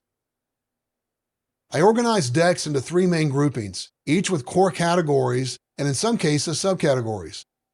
But before we dive into those, let me show you a quick real-world example of how speed and simplicity drive recall. Start small, start fast. Start small, start fast is a leadership phrase I captured from a podcast where an executive described how their team aimed to dominate their category through relentless experimentation. As leaders, we're cultural architects. This mindset is worth embedding into every team we lead, reminding them not to overthink, but to stay agile, act swiftly, and move fast to test ideas when innovative opportunities emerge. The phrase stood out to me, so I added it to Anki on March 13. Here's what that looked like. 10 seconds to jot it down and email me. 30 seconds to create a close card in Anki. 13 seconds of total review time across 3 sessions. All in under a minute to lock in a simple phrase that's now fully operationalized, woven into this section and guiding how I communicate the urgency to out-experiment the competition. And with every recall rep in Anki, I sharpen my mind, just as you will. We don't forget, we keep learning. We remember what matters, and we start small, we start fast. What's even more encouraging is this. I'll never forget it because Anki will surface that phrase automatically at precise intervals. As a lifelong learner, until God calls me home, I'll be learning, capturing, cataloging, and recalling standout intel. That's why I keep building out flashcards in Anki. It's not about mindless memorization, it's about recalling meaningful insights that lead to meaningful outcomes. You'll experience the same. Don't overthink your starting point. Create one deck, just one. Something you're ready to use today. You can always revisit the recommended structure later as your system and confidence expand. Your built-out deck structure. This isn't theory, it's your roadmap. Over time, your decks will develop into a focused, scalable system that keeps standout intel organized and your recall fitness systems firing on all cylinders. Many years back, it started with a single deck and a few flashcards. As I saw recall fitness as a true leadership superpower, my decks and my ability to recall essential knowledge grew to where today my deck structure mirrors what I list next. As you review the structure below, pick one deck to begin. Then add a few flashcards using the Anki download instructions at the end of the chapter. Start small, start fast. And keep in mind, you'll find a ready-made template at the end of this chapter to jumpstart your own structure. Here's how the structure takes shape. Number 1, spiritual recall, apologetics, disciple-making, news, communities, volunteer organizations, church, prayers and praise, scripture. Number 2, personal recall, health, fitness, and well-being, languages, language 1, news, communities, football, community 2, community 3, politics and government, sports, golf, mountain biking, pickleball, tennis. Number 3, professional recall, books, leadership recall, why we remember, book 3, book 4, business disciplines, accounting, finance, HR, IT, legal, marketing, operations, sales, leadership competencies, AI, communication/EQ, coaching, culture, data and analytics, decision-making, negotiation, networking, presenting, project management, scenario planning, strategic thinking, technology, communication, questions, quotes, sayings and phrases, communities, New Canaan Society, NCS, Community 2, Community 3, organizations, Client 1, Client 2, Client 3, Third Party 1, Third Party 2, Third Party 3, research and science, stats, terms and concepts, news, tool shortcuts, Anki, Tool 2, Tool 3. Start small, start fast. Build one deck with a couple of cards, schedule your daily recall fitness sprints, and speed ahead of the competition as you lead with authority. The importance of intentional flashcard design. Design for speed and recall. Flashcard design matters. A well-designed card lets you guess the answer within seconds. A poorly designed one? You waste time, frustrated with your past self, trying to decipher what you meant. The best flashcards strike a balance, easy enough to guess with effort, but just hard enough to trigger memory reinforcement. On a difficulty scale from 0 to 10, aim for a 5. That middle ground creates the right amount of recall friction, just enough challenge to strengthen neural pathways without creating overwhelm. Good cards aren't just concise, they're structured to guide your thinking. That's where the hint scent comes in. A good card gives off a clear scent trail toward the answer without giving it away. It should feel like a puzzle, not a trick. For complex topics, one card isn't enough. Break big ideas into a small, linked series with each card reinforcing part of the concept. And don't just wing the layout. The format must match the content. A quote, a phrase, and a framework each require a different build. To design cards that actually work, ones that stick, strengthen recall, and scale with time, you need a repeatable method. That's where this proven framework comes in. The 6 pillars of great flashcard design. When you apply these 6 pillars, your recall fitness time becomes significantly more effective, maximizing how much essential knowledge you retain in the least amount of time. It's how we scale memory without burnout, makes the process enjoyable, and recall what matters when it counts. Bite size. Break concepts into digestible, single-idea cards. Hint scent. Build the front so the answer feels guessable, not obvious, not impossible. Recall friction. Include just enough difficulty to engage memory without draining energy. Format fit. Use the right structure, for example, basic or close, based on what you're trying to recall. Image reinforcement. Wherever possible, include visuals to strengthen memory, like profile pictures for quotes or simple illustrations of abstract ideas. Attribution. When available, invest a few extra seconds to include the source. It pays dividends later, whether you're referencing the insight in a presentation, citing it in writing, or quoting the origin in a conversation.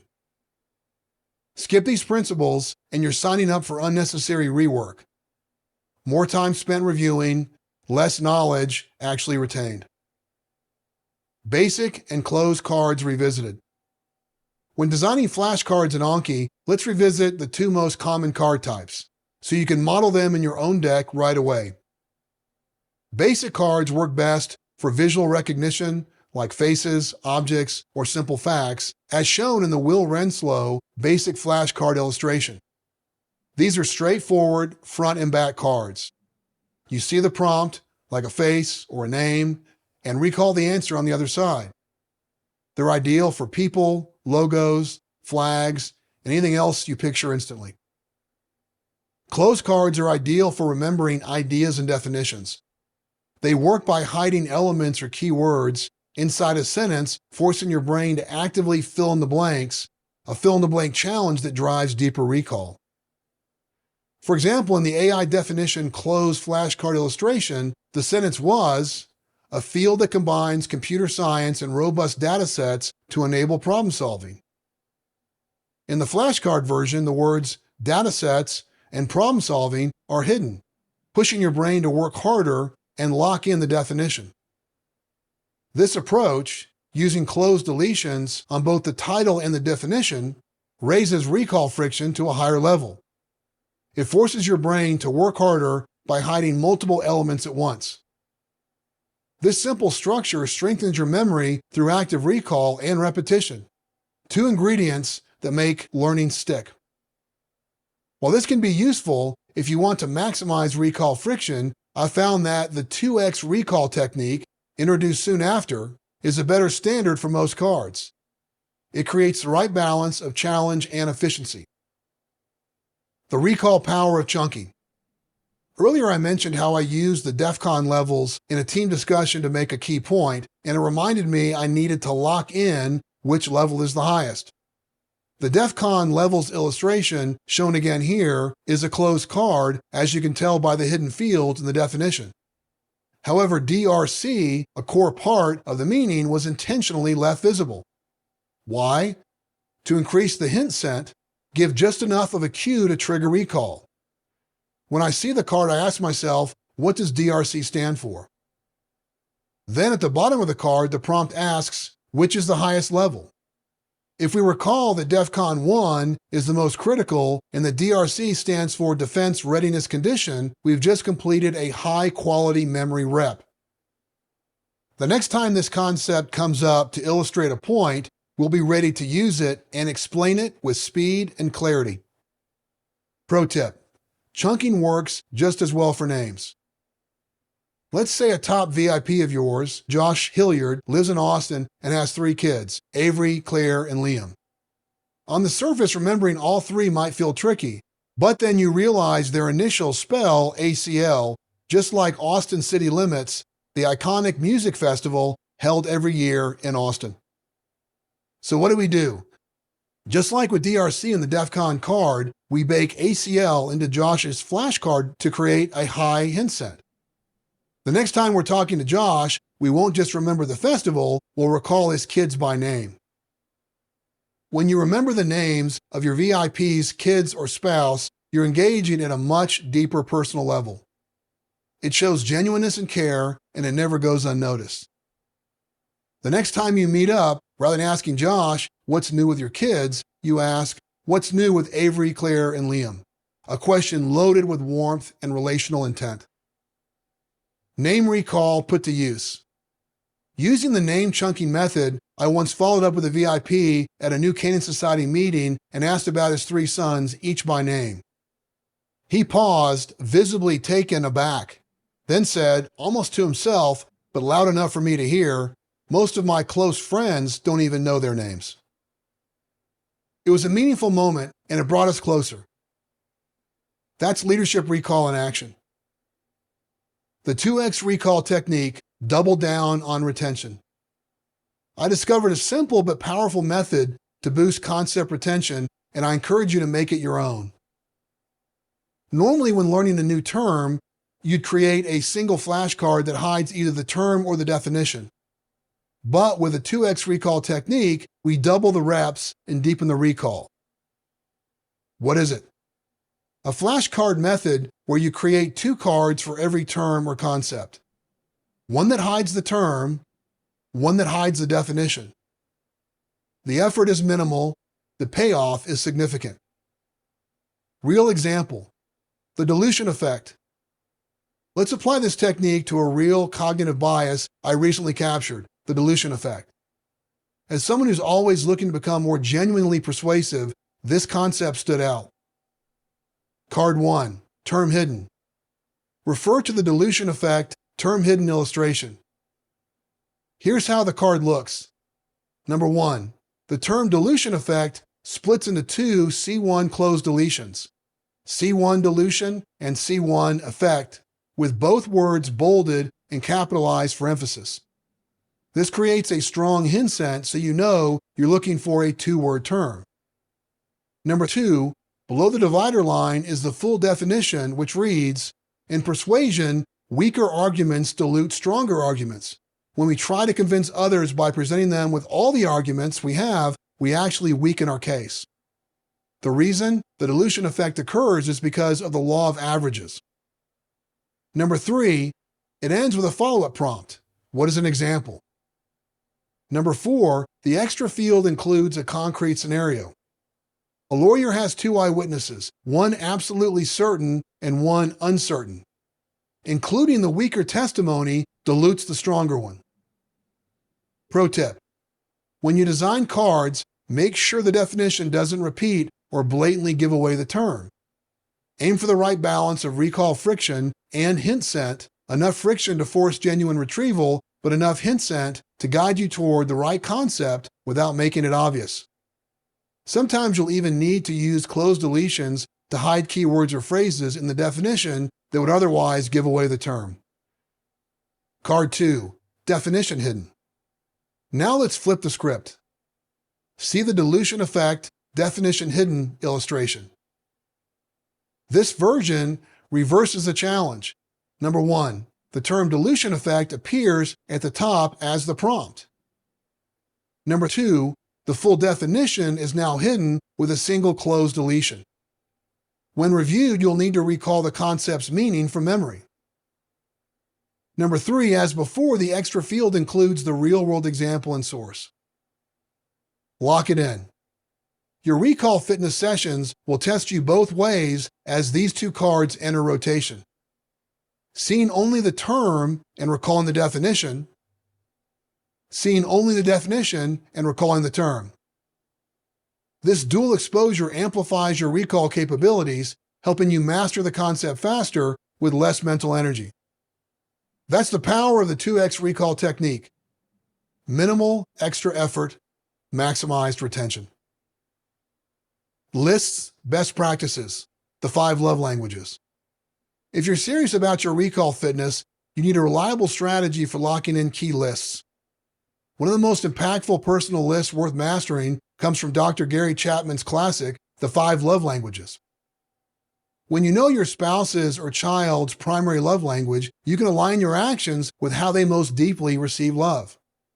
That's not just emotional intelligence, it's leadership at home. The 5 love languages. Let's wisely build this list and Anki together. Using Perplexity, I asked for ultra-concise definitions of each love language. Here's what I got. Number 1, words of affirmation. Verbal compliments and encouragement. Number 2, quality time. Focused, undistracted togetherness. Number 3, physical touch. Affection through physical contact. Number 4, acts of service. Helpful actions done for someone. Number 5, receiving gifts. Thoughtful presents and keepsakes. Step 1, create a multi-close card as shown in the 5 love languages multiple close tags illustration. I created a card that includes 5 closed deletions, 1 for each love language.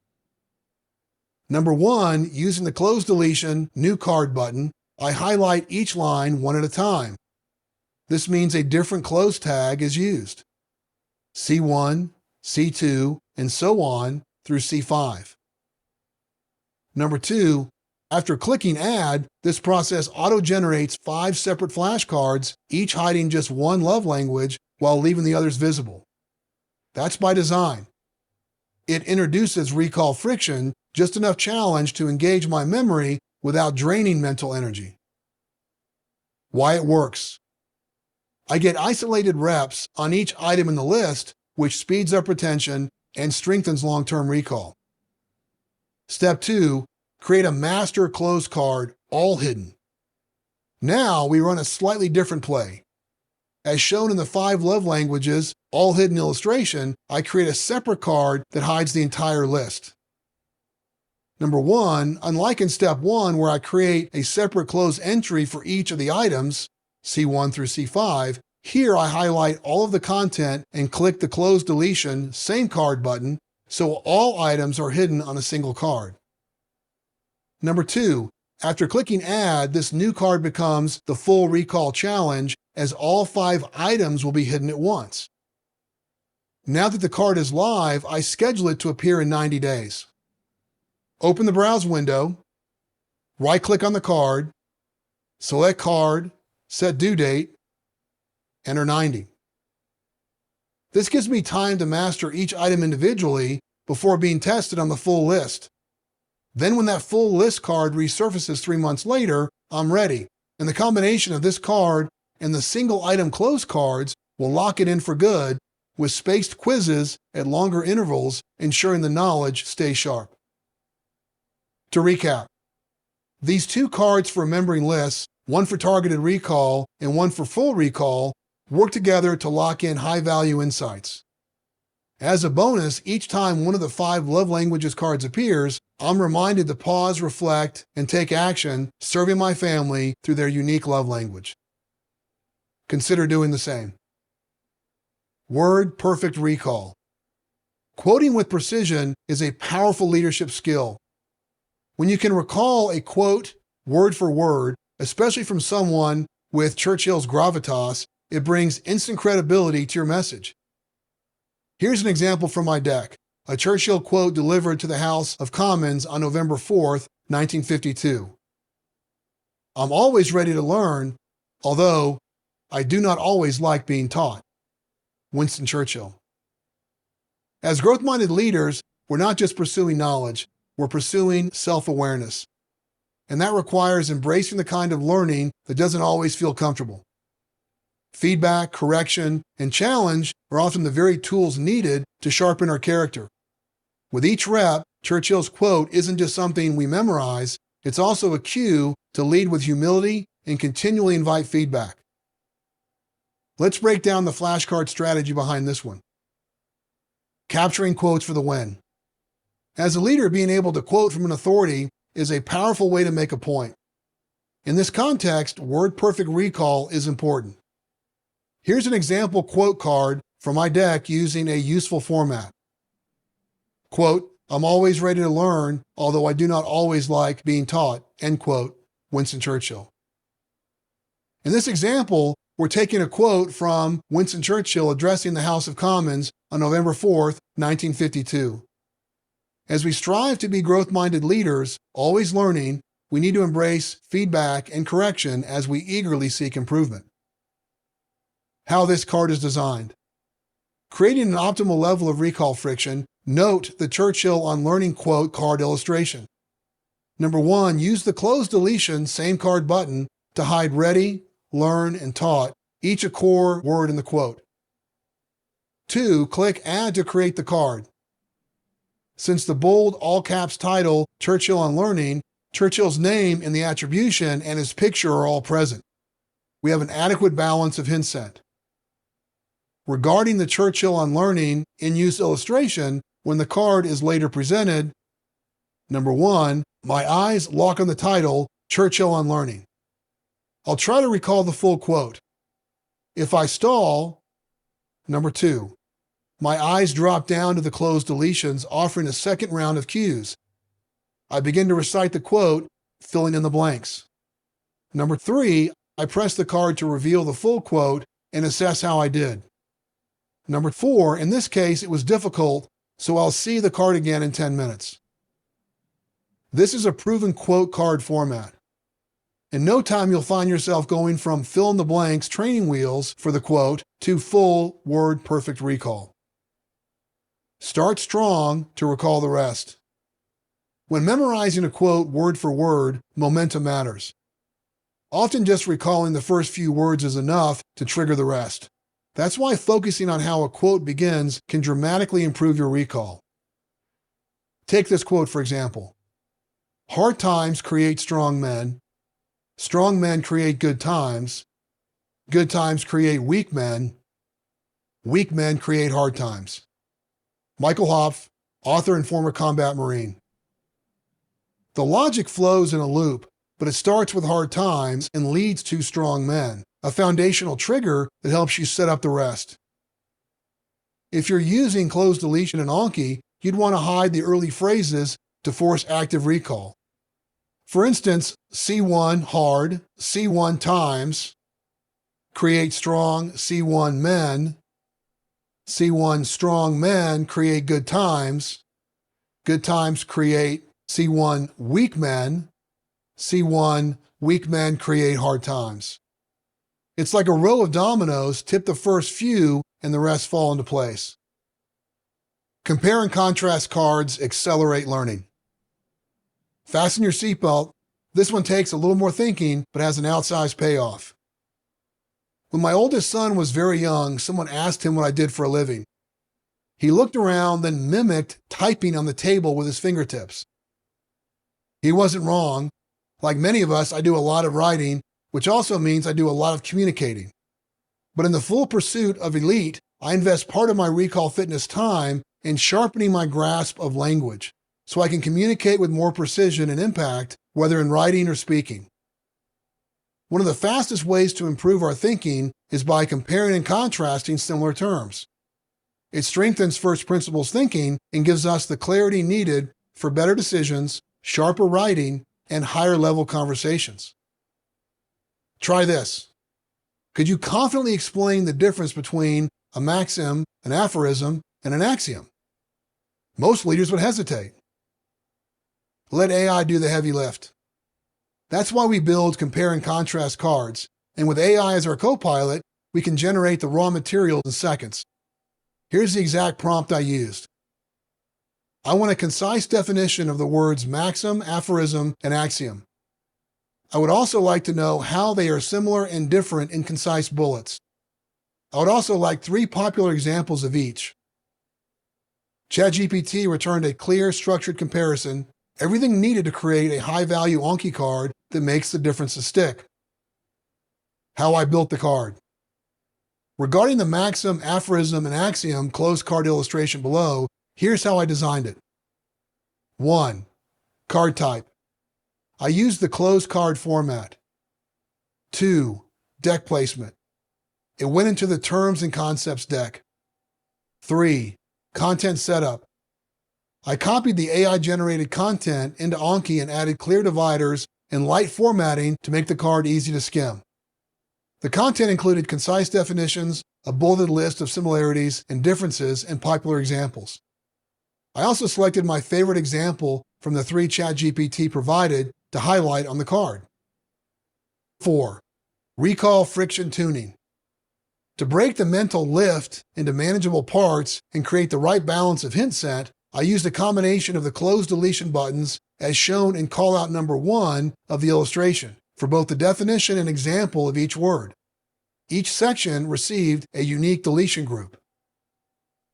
The maxim section used C1 deletions. The aphorism section used C2 deletions. The axiom section used C3 deletions. Because each section uses a different deletion group, Anki automatically creates 3 separate cards, each one focused on a single concept. This structure keeps the recall sharp, efficient, and highly targeted. This is more than just a vocabulary card. This allows you to remember, distinguish, and communicate nuanced concepts clearly, the kind of thinking that elite-minded leaders are known for. I encourage you to use this prompt and format to build more compare and contrast cards. It's a fast, high-leverage move that compounds over time and sets your thinking apart. Pro tip: review the full list with each rep. To make the most of your list mastery, be sure to carefully review the full list each time the card appears, even though this example focuses on maxim, aphorism, or axiom. By reviewing all of the words in the set, you'll prepare yourself when the cards for the other terms show up, accelerating your recall with just a little extra effort. Bonus flashcard tips for real-world impact. Getting names right. People, companies, and products. Showing honor and respect begins with getting names right. We must invest the time and effort to pronounce and spell the names of important people and things with precision. A person's name is one of their favorite words, and it's mission critical to get it right. Let's walk through a fictional scenario. Imagine Thomas Wynn is your contact for potential acquisition. He's just moved to Austin, and you created a contact for Thomas and confirmed the pronunciation of his last name, Wynn, and saved that phonetic detail to his contact profile. You take him to lunch to learn what matters most to him and his team regarding a possible transaction. During lunch, you pick up a few key personal details worth capturing. You learn he recently married his high school sweetheart, Sarah, and that they're both avid pickleball enthusiasts. You also learn that the most important part of the deal for Thomas and his team is maintaining autonomy so they can best grow the business. After the meeting, before leaving the parking lot, so you don't forget, you use your Email Me app to capture the core details about the deal along with the pickleball note. You also note that Sarah is spelled with an H, not Sarah without an H, and that they were high school sweethearts. If you hadn't confirmed the spelling of her name, you'd make a note that it's not yet verified so you can circle back and get it right. Back at the office, as you begin your next communication sprint, you review the Email Me note and add the key insights to Thomas's contact, complete with a date stamp. As the transaction closed and Thomas Wynn becomes a clear VIP in your book, you create an Anki flashcard with an online photo of both Thomas and Sarah, so you'll be ready to greet them by name if you bump into them around town before your next meeting. With his contact updated, when you do meet, you can pick things up exactly where you left off, leaving Thomas impressed with your intentionality. Consider this. The extra effort you invested with Thomas Wynn, updating his contact information and building an Anki card, took only minutes. Yet those minutes will yield outsized returns, compounding relational capital across your network like a well-timed stock market investment. Pro tip: get company and product names right. With so many domain names taken, companies often rely on creative spellings for their brands and products. Before any important meeting, check how they pronounce their name. A quick scan of their YouTube videos or product demos can confirm it. Then add a phonetic note to their contact card so you pronounce it correctly. It's a small step that signals you're sharp, thoughtful, and intentional. Making image cards searchable. Why every picture-based flashcard still needs words. The lack of text makes image-only flashcards difficult to find later if updates are needed. You'd have to browse and manually review each card. Imagine creating a card where the front shows an image with a hidden detail and the back reveals it. Without any text, that card won't show up in search. To avoid that, always include searchable text that makes the card discoverable. When building a new deck for a book, it's also a best practice to memorize both the title and the author. You'll speak more confidently and sound more credible when you can recall both the title and the author while recommending the book to others. Noting the why we remember basic card illustration. Number 1, I selected basic as the card type. Number 2, I created a deck for Why We Remember by Dr. Sharon Roganoff. Number 3, I used an image of the book cover with his photo. Because faces enhance memory, I always try to include a person's image. Using Snagit, or any screen capture tool, I blurred the book title and author name. Number 4, I reused the same image on the back of the flashcard, now showing the full title and Dr. Sharon Roganoff's name. Number 5, and here's the key point. I also wrote out the book title as text, noting the source, so the card is searchable later if I want to make updates. When finished, I clicked Add to save the card. Syncing, maintaining, and protecting your recall system. From Chapter 3, let's remember the power of the wisdom loop, which is the engine of your recall system. To keep this engine running smoothly and to avoid breakdowns, we need to ensure we are intentional with regular maintenance. Syncing your Anki decks with the cloud. To keep your flashcards in sync across your desktop and phone, you'll need to set up syncing through Anki Web, the official cloud service. Expect a little setup friction, but once dialed in, the workflow becomes seamless. Heads up. Use only official Anki apps. Look for the blue star on a black background logo to avoid copycats. Using unofficial apps will break syncing. Why is syncing recommended? This setup allows you to create and edit cards on your desktop, faster and more efficient. Review and reinforce them on your phone, ideal for recall fitness sprints. Step-by-step setup. To visualize the process, note the Anki desktop to Anki mobile sync illustration. Number 1, install Anki desktop, free. Download from leadershiprecall.link/Anki and install it on your computer. Number 2, create an Anki web account, free. Go to leadershiprecall.link/Anki web and sign up using your preferred email and a strong password. I recommend saving your login credentials in a leading password manager like 1Password, available at leadershiprecall.link/password. Number 3, initial sync from Anki desktop to Anki web. Open Anki desktop and click the sync button, upper right. When prompted, enter your Anki web credentials. Important, During the initial sync, you must either upload your local deck to Anki Web or download from it. Choose Upload to push your current decks to the cloud. This ensures you'll be able to download your decks to your phone later so you can start recalling what matters. Number 4. Download Anki Web paid iOS app. Purchase from the App Store at leadershiprecall.link/Anki Apple. Note, for Android, install the official app Anki Droid via Google Play at leadershiprecall.link/Anki Google. Number 5. Sync Anki Mobile with Anki Web. Open Anki Mobile on your smartphone and tap the synchronization button bottom right. Enter your Anki Web credentials. Tap OK when prompted to download your cards from Anki Web. Number 6. You're ready to study. Open any deck in Anki Mobile and begin your Recall Fitness Sprint. Your decks, progress, and any media, images, or audio added to flashcards are now available on your smartphone and your computer. How syncing works. As noted in the Anki desktop to mobile sync illustration, Anki Web handles syncing. Your desktop and phone don't talk directly. Anki Web acts as a single source of truth. Both Anki Desktop and Anki Mobile push-pull updates from it. Daily sync workflow. To keep everything in sync, use this routine. Before studying, on desktop, click Sync if you've added or changed any card since your last Recall Fitness Sprint. On mobile, tap Synchronization to pull the latest data from Anki Web.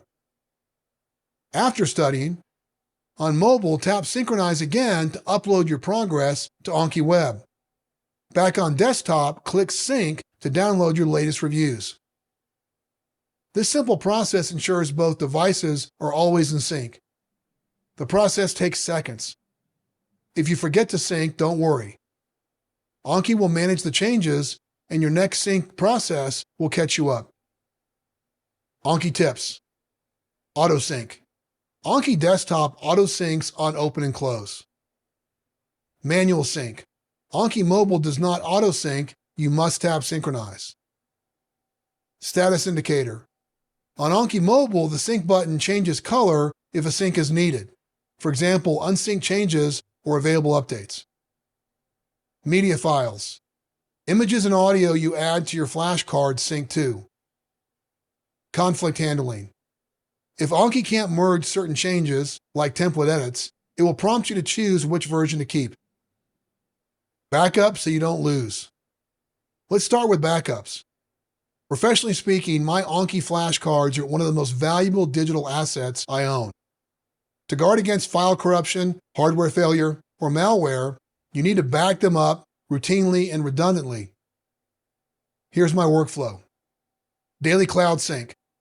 As I put demands on my system, I restart my computer daily to maximize performance. When I do, Anki Desktop automatically syncs with Anki Web, making sure there's always a fresh copy in the cloud.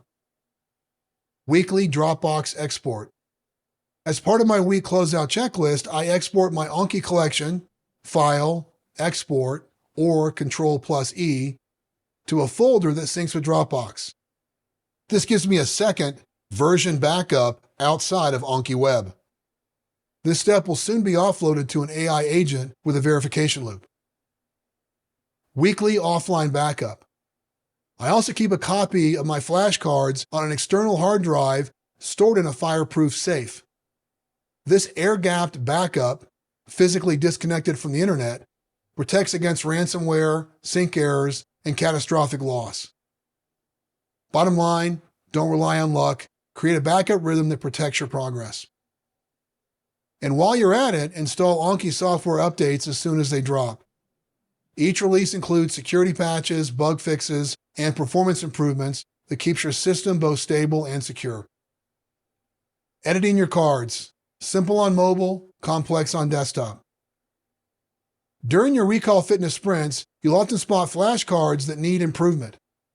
Maybe it's a small typo, or maybe the hint sent needs sharpening, or the recall friction needs a bump. For quick fixes, I edit directly on my phone using the Edit option. But for larger updates, like adding examples, rewording, or reformatting, I take a screenshot and send it to my inbox using the Email Me app. That's my prompt to make the update later on Anki Desktop, where I can work faster with a full keyboard, mouse, and multiple monitors. To recap, here's the playbook I follow. Simple changes, edit on your phone. Complex edits, screenshot and update later on desktop. This workflow keeps your cards improving without breaking your flow during a recall fitness sprint. Breaking with the SM2 algorithm. Anki uses the SM2 algorithm designed for efficiency. It spaces out your reviews based on how easily you recall a card, helping you retain essential knowledge for the long haul with minimal effort. But sometimes efficiency isn't the goal, precision is. Take Chase Hughes, a renowned behavioral expert and former military interrogator who specializes in persuasion, influence, and body language. One of his techniques is elicitation, the practice of using statements instead of questions to subtly draw out information from others. It's a high-impact concept worth remembering. But let's say it's not sticking. You keep forgetting the details even after multiple reps. That's your cue to break with the algorithm by manually tightening the review cycle, often by modifying the card's due date. Similar to the hot metal on anvil illustration, when a card causes you to struggle, it signals the need for more heat.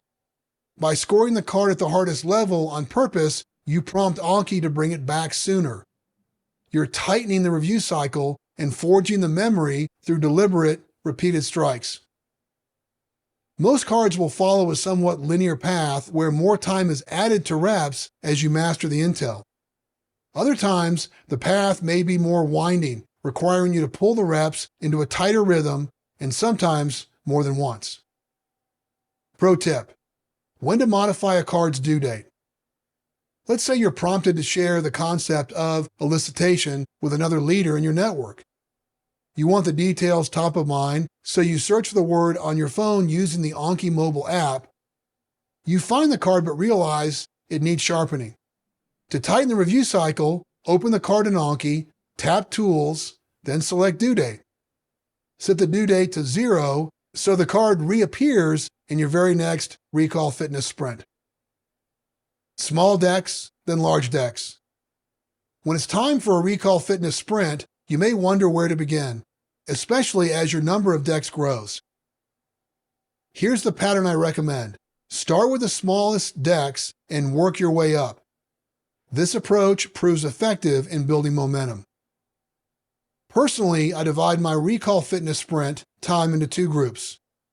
Spiritual recall, first grouping. Personal plus professional recall, second grouping. I aim for 10 minutes per day per grouping, but if you're just starting, cut that in half.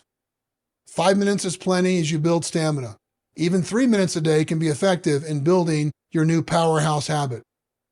The key is simple. Start small, start fast. Let's apply this to the Anki mobile decks illustration. If this were your deck layout, you'd start with number 1, Questions and Transitions, 2 cards. Number 2, Research and Science, 4 cards. Number 3, Marketing, 6 cards. Number 4, Information Technology, IT, 15 cards. This small to large rhythm gives your sprints direction. Smaller decks go faster, and knocking them out creates a series of small wins as you get caught up on all your decks. As you build your recall fitness sprint rhythm, you'll experience a true sense of progress. Your mind recharges with key insights you've captured, preparing you to lead with greater authority. Using Anki Mobile Search anywhere. Sometimes you're at a coffee shop and spot someone familiar but can't quite recall their name, or you're mid-sprint in a learning session and second-guess a key concept. In both cases, being able to search your Anki flashcards on the go is a powerful advantage. As shown in the Anki mobile search illustration, tap the magnifying glass icon in the upper right to launch the search bar. By default, Anki sets the search to deck:current, which means it will only look for the cards within the last deck you reviewed. If you want to search across all decks, tap the X to clear the field, and type your keyword or phrase. Pro tip: when creating cards, include helpful keywords or phrases that your future self might use during a search.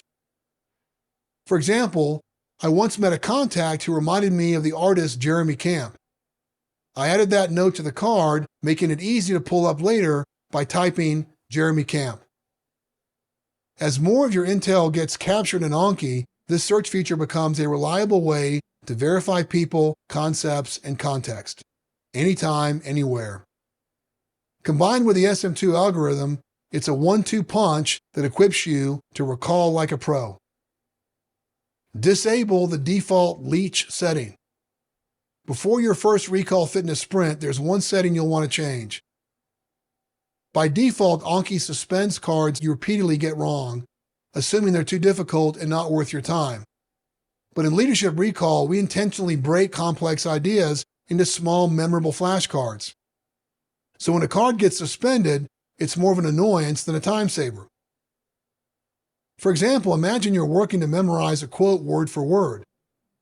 You may hit again several times before you lock it in. If Anki suspends that card, it disappears from your review queue unless you manually unsuspend it later. Not helpful. To prevent this from happening, number one, in Anki Desktop, hover over any top-level deck, for example, 1, Spiritual Recall, and click the gear icon. Number 2, select Options. Number 3, scroll down to the Lapses section. Number 4, change the leech action from Suspend Card to Tag Only. That's it. This change applies to all decks and ensures no cards automatically suspend, keeping your recall fitness sprints focused and friction-free. It's time to get in the arena. The OODA Loop Exchange. My oldest son serves our great nation in the Air Force. As I started searching for Air Force content, YouTube picked up on my interest and surfaced a leadership training video on the OODA Loop, a decision-making framework originally developed for pilots under extreme pressure and widely used across military strategy and training programs. If you're curious, check out the 5-minute video at leadershiprecall.link/OODA. Because this was standout intel, I watched the video and captured the link, cataloged the concept in Notion, and created an OODA Loop flashcard in Anki. According to my review stats, Anki has quizzed me on it 14 times, each quick session reinforcing the power of this high-stakes decision-making framework. It's now embedded in long-term memory. As elite-minded leaders, we know the importance of solid decision-making skills. Some decisions can wait until key information emerges, but at some point the risk profile shifts and a decision must happen. The OODA Loop is a framework I can draw from when fast, high-stakes choices demand action. In short, my leadership edge sharpened the moment I embraced the OODA Loop as a tool in my decision-making toolkit. This is Leadership Recall in action. It's about operationalizing intel. A few months later, I found myself in a business meeting with a leader who had a military background. At one point, he asked me if I was familiar with the OODA Loop. I smiled and answered without hesitation, yes. Observe, orient, decide, act. It was developed by the Air Force to support fast, accurate decisions in chaotic environments. That answer landed. In that moment, I had earned respect. That's what it looks like to lead with authority. I challenge you to be a little more intentional in pursuing intel that sharpens your thinking. Schedule your intel gathering sprints. Catalog what matters in Notion. Load your decks with high-impact insights. That's how you sharpen your edge and rise as a top-tier leader. Mental strength training. Think of your recall fitness time as daily mental strength training. It sharpens how you speak, think, and act. And over time, the neural pathways you build will keep your mind clear, quick, and resilient. Start small, start fast. Again, just around 3 to 5 minutes a day is enough to build lasting momentum. The key is consistency. As noted in earlier chapters, link your recall fitness habit to something you already do, like your morning coffee or an afternoon walk. Don't overcomplicate the start. Create one deck. Add one card. As Lao Tzu said, the journey of 1,000 miles begins with a single step. Take that step today. Expect to struggle. As a friendly reminder, when you hit a wall during a Recall Fitness sprint and certain cards just won't stick, it's a sign you're on the right track. Keep pressing forward. Like a metal worker at the anvil, you're applying heat and friction to forge stronger neural pathways. This is how you earn it. Know when to delete. As your Recall Fitness system matures, some flashcards will outlive their usefulness. When a card becomes too easy or the content is no longer relevant, it's time to delete it. You might encounter a flashcard you've reviewed dozens of times that now feels like dead weight. If the insight no longer sparks interest or value, cut it. Every unnecessary card adds drag to your sprints and slows down what really matters. Elite-minded leaders don't just build, they know when to prune. Keep your deck lean, focused, and high impact. Pro tip: you can also suspend a card to remove it from review circulation temporarily. To do this on mobile, go to the card, tap Edit, Tools, Suspend Card/Note.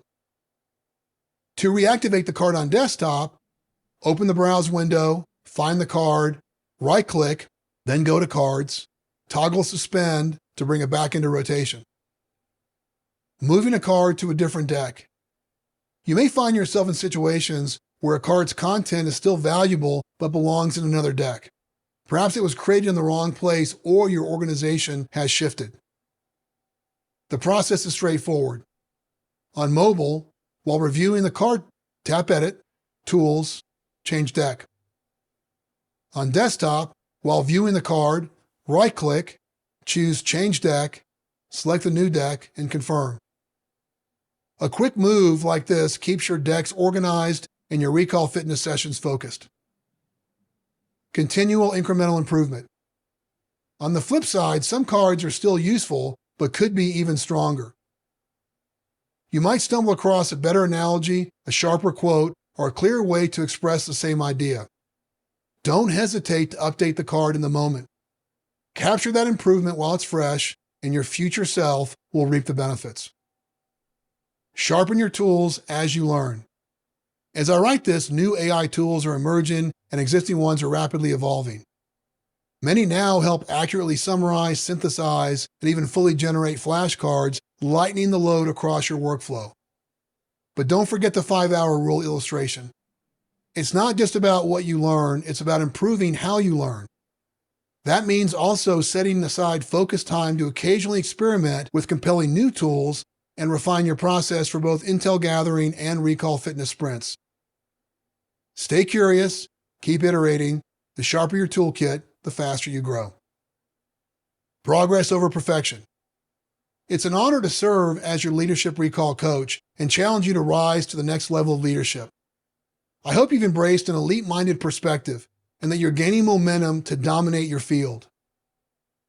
Remember, commit to just getting 1% better each day. The power of personal compounding will accelerate your rise to the top of your industry. Start small, start fast. If the Leadership Recall system has helped you lead with greater clarity, confidence, or authority, I'd love to hear about it. Send your story to steve@leadershiprecall.com. Your next power move starts here. Stay sharp at no cost. Want to keep applying Leadership Recall principles while mastering elite strategies to operate with excellence? Join In Pursuit of Elite, the complimentary newsletter for growth-minded leaders and operators who are serious about reaching the next tier. Each issue is concise, direct, and packed with high-impact tactics and strategies that you can implement immediately. No fluff, just clarity to lead and execute with precision. Sign up at leadershiprecall.link/elite. And for a full library of no-cost bonus materials, visit leadershiprecall.link/resources. Extend the mission, share the reward. Set yourself apart and help multiply the system's impact. If you're an influencer and want to become a Leadership Recall affiliate, and earn commissions by recommending the Career Accelerator course, apply today at leadershiprecall.link/affiliate. Or if you're wired for elite level consulting and ready to go further, become a certified Leadership Recall guide. You'll gain the skills to teach and coach others with confidence and build a revenue stream while doing it. Apply online at leadershiprecall.link/certified. Spread the word. If you know someone navigating a job change or career shift, would you share Leadership Recall with them? That single recommendation could change their entire trajectory, helping them master all the new intel at light speed. Also, for corporate bulk purchases, visit leadershiprecall.link/bulk. A fork in the road. When you come to a fork in the road, take it. Yogi Berra, Hall of Fame baseball player and coach. The Leadership Recall book is your roadmap to becoming a top-tier leader. And now you're at a fork in the road. You can work through the book in a do-it-yourself manner, applying the principles and concepts on your own, or you can accelerate your results by joining the Leadership Recall Career Accelerator, your playbook available in 2 formats. Number 1, Career Accelerator, Solo Expedition. Go at your own pace with step-by-step guidance. You'll also get a full 90-day support window and immediate access to all demos and templates. Claim your spot at leadershiprecall.link/offers. Number 2, Career Accelerator, Team Expedition. A shared learning experience designed for groups. Learn alongside other elite-minded leaders or guide your own leadership team through the journey together. Both options are designed with a heavy emphasis on leveraging AI to multiply your efficiency and include recorded demos of every tool and example in the book, plus advanced AI prompts and tactics. Direct support to ask questions and get unstuck along the way. A preloaded Anki template with an optimized deck structure and every key concept from the book, saving you precious time and energy, letting you train like a pro from day one with your Recall Fitness sprints. Claim your spot at leadershiprecall.link/offers. Template access. Not ready for a Career Accelerator yet, but just want the Anki templates? Fast track your ability to advance and stand apart with the official Leadership Recall templates, built to radically speed up your implementation. Get yours at leadershiprecall.link/offers. Stop losing what you learn. Instead, put Leadership Recall principles into action and communicate with clarity. Connect the dots others miss, spark bold ideas, accelerate innovation cycles, deepen relationships, lead with authority. About the author. I'm Steve Kale, a 2X CEO, co-founder, and fractional CIO and CTO, dedicated to identifying, creating, and teaching systems and frameworks that equip leaders and operators to execute at an elite level. For over 3 decades, I've built organizations, advised executives, created high-performance teams, and driven innovation across industries. My work blends technical and operational expertise with practical, battle-tested strategies and tactics for executing with precision. I call this human-centered, technology-enabled operational excellence. Through my Elite Ops Academy, I equip leaders and operators to fly at a higher altitude. My approach has been shaped by years of executive decision-making, continual learning, and mentoring leaders at every stage of their careers. When I'm not building systems or writing, I invest in my faith, my family, and the communities I serve, including Men of Valor, a network of Christ-following men pursuing excellence in every area of life. I also enjoy playing tennis, pickleball, downhill mountain biking, and most of all, snow skiing, especially when shared with family and friends. Connect with me on LinkedIn at leadershiprecall.link/Steve. Websites, leadershiprecall.com, eliteoperators.team, mightymenofvalor.faith.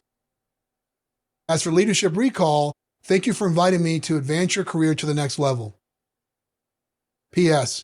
If you found value in the book and know it will make you a better leader, take a moment today to leave a review. Your feedback not only fuels my work, but also helps other leaders discover Leadership Recall, and use it to transform their careers. When you do, please email me at steve@leadershiprecall.com and share your story. I'd love to hear about it. Licensing notice. This complimentary copy is for personal use only. For team or corporate licensing, including workshops, training, or internal distribution, visit leadershiprecall.link/license. We hope you've enjoyed this unabridged production of Leadership Recall. Written by Steve Kale, narrated by Steve Kale, directed, edited, and engineered by Liam Wilkinson. Text copyright 2025 by Steve Kale. Production copyright 2025, Steve Kale. All rights reserved.